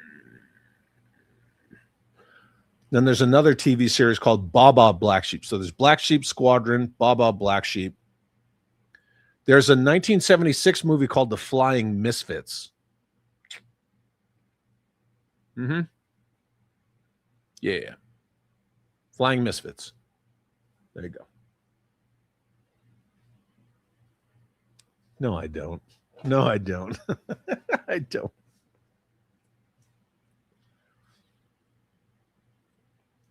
Lawman Watch Along Street. No. Oh my God, we're not doing that.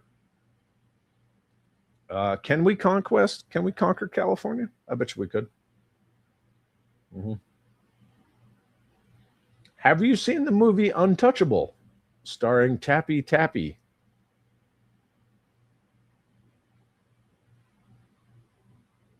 What? Untouchable? Oh my God, I'm going to look this up.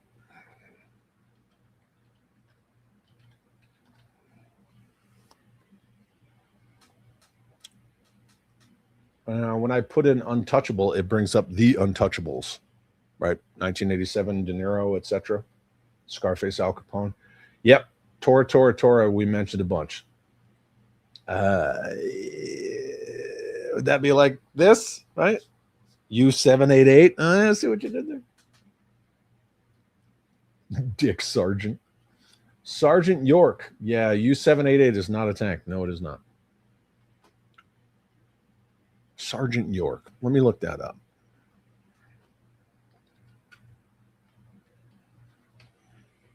Remember when there was going to be a Sergeant Rock movie and it fell through?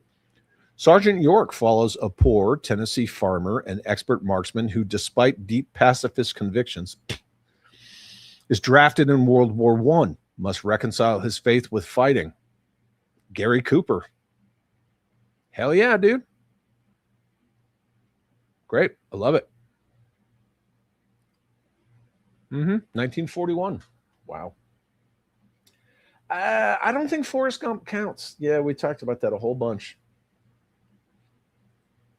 Conquest California. I got a T-Money inside. Wolverines.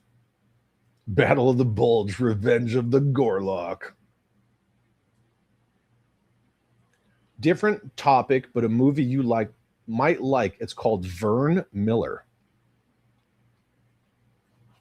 Beats all this U571 talk. Vern Miller.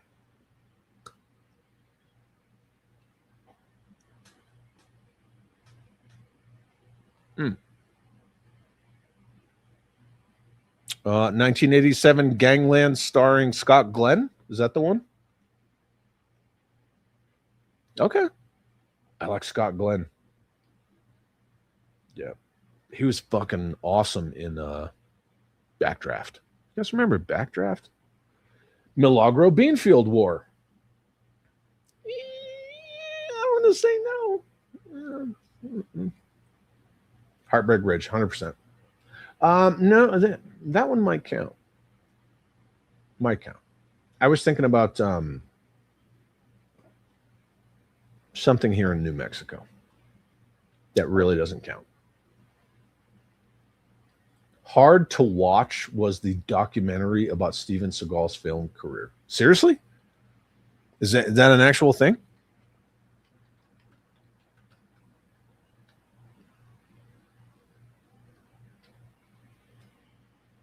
No, it's not a thing.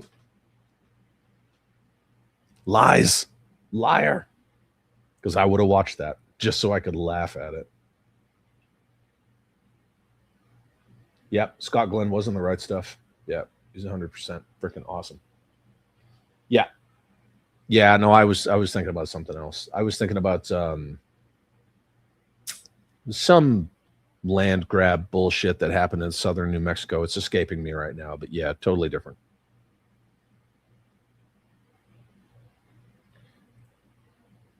Yep. We Were Soldiers, 100%. So good. Such a good movie. Chad versus Seagal in a shit-talking match. I would fucking body that fool in a minute. Anywho, 5 hours, 14 minutes, and 5 seconds. What do you think about that? Indiana Jones and the Last Crusade. No. 100% fucking no. No Indiana Jones. Yes, Silverado. Young Kevin Costner and Kevin Kline.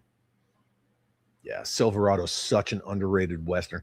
We should do one of these talking about Westerns. This almost got as long as the Deke show. That's what she said. Deke was like 7 hours. I think I went 9 hours once. Yeah. 9 hours, 8 hours. Yeah. Shortest stream on record I ever did was 1 minute and 45 seconds. If you know, you know. Yep. 3 Amigos. No, doesn't count.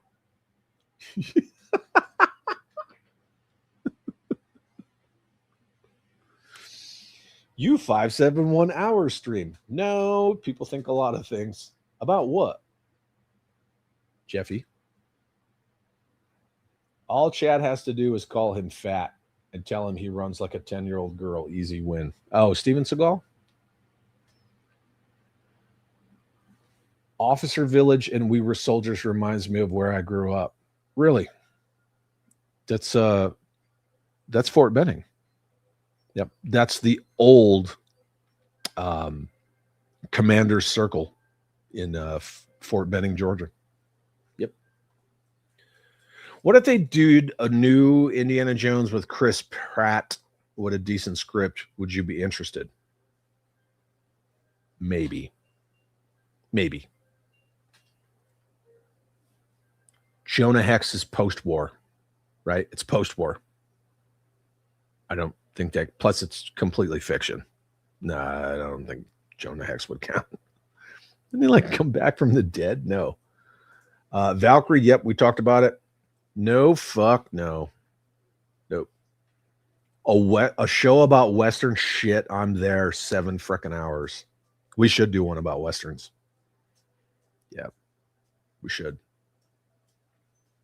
Didn't they make a Sahara movie?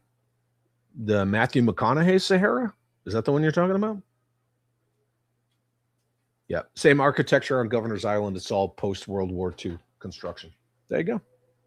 Yeah. Isn't the Bush Wookiee in the Three Amigos? La, da, da, dee, da, da, da, da. La, da, da, dee, da, da, da. I have done a 9-hour stream. Yep. Has anyone said Navy SEALs yet? Yes, except it doesn't count. It's not based in any kind of real world war or operation or anything like that. It's completely fictional. Have you watched Downfall, Chad? Look, that absolutely doesn't count. Have I watched Downfall? I think somebody mentioned Downfall. I swear to Christ if this is a Steven Seagal movie.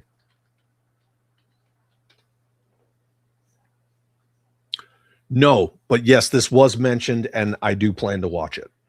Yep, absolutely. Tyler says, I've seen streams that have been like 50 hours. Not sure how people do it. I've never seen a 50-hour stream.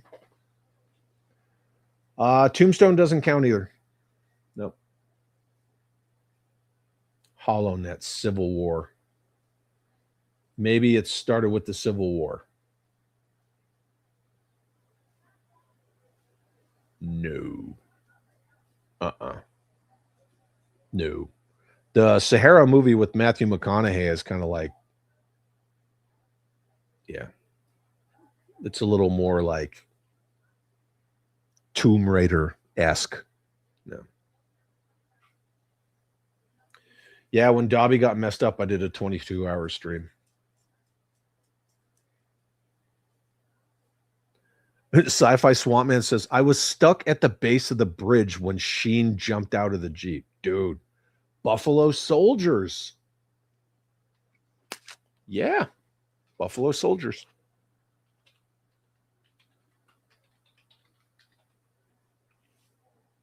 $100%.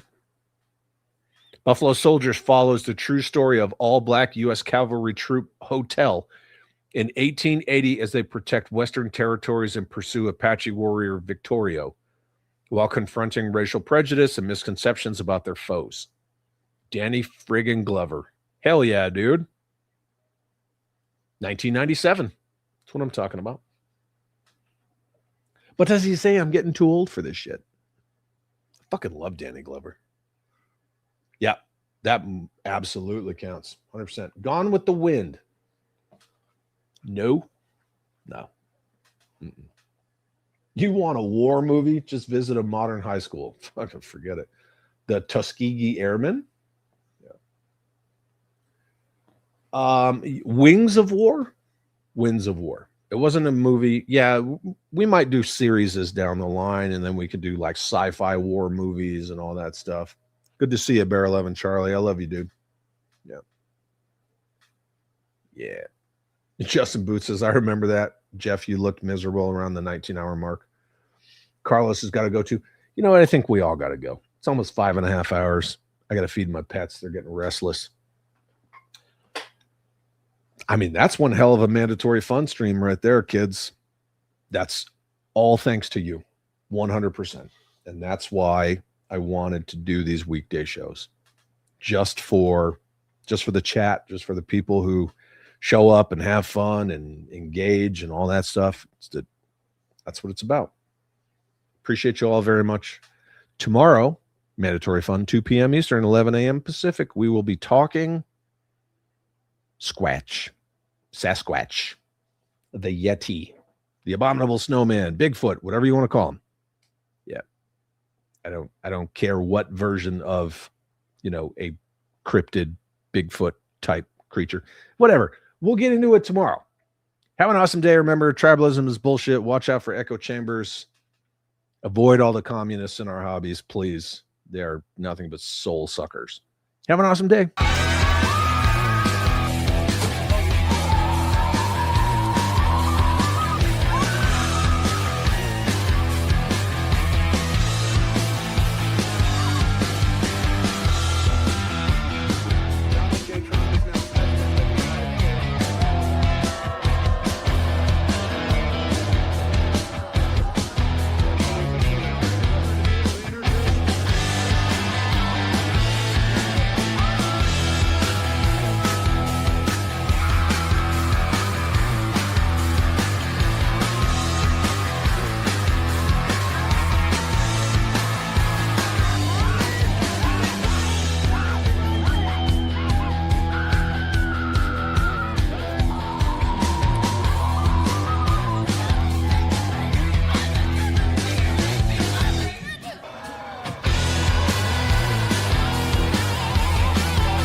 Still here?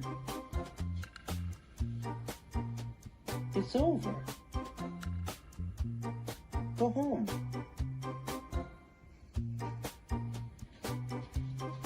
Go.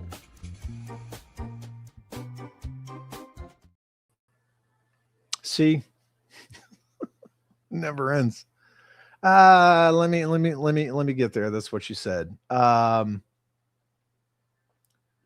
Son of GTO says U571 under the sea. The Titan. Great stream, U571 beast. You. Shockwave. See U571 later. James Lucas is not going to watch or going to not watch U571. Happy U571 day. Kevzilla, and we had fun till the U571 got taken away. U571. See U571 later. Car U571, where are you? Oh my Lord. Just beat it. I'm leaving you with this. This is it. 가서야리 고인라도 감기고 노방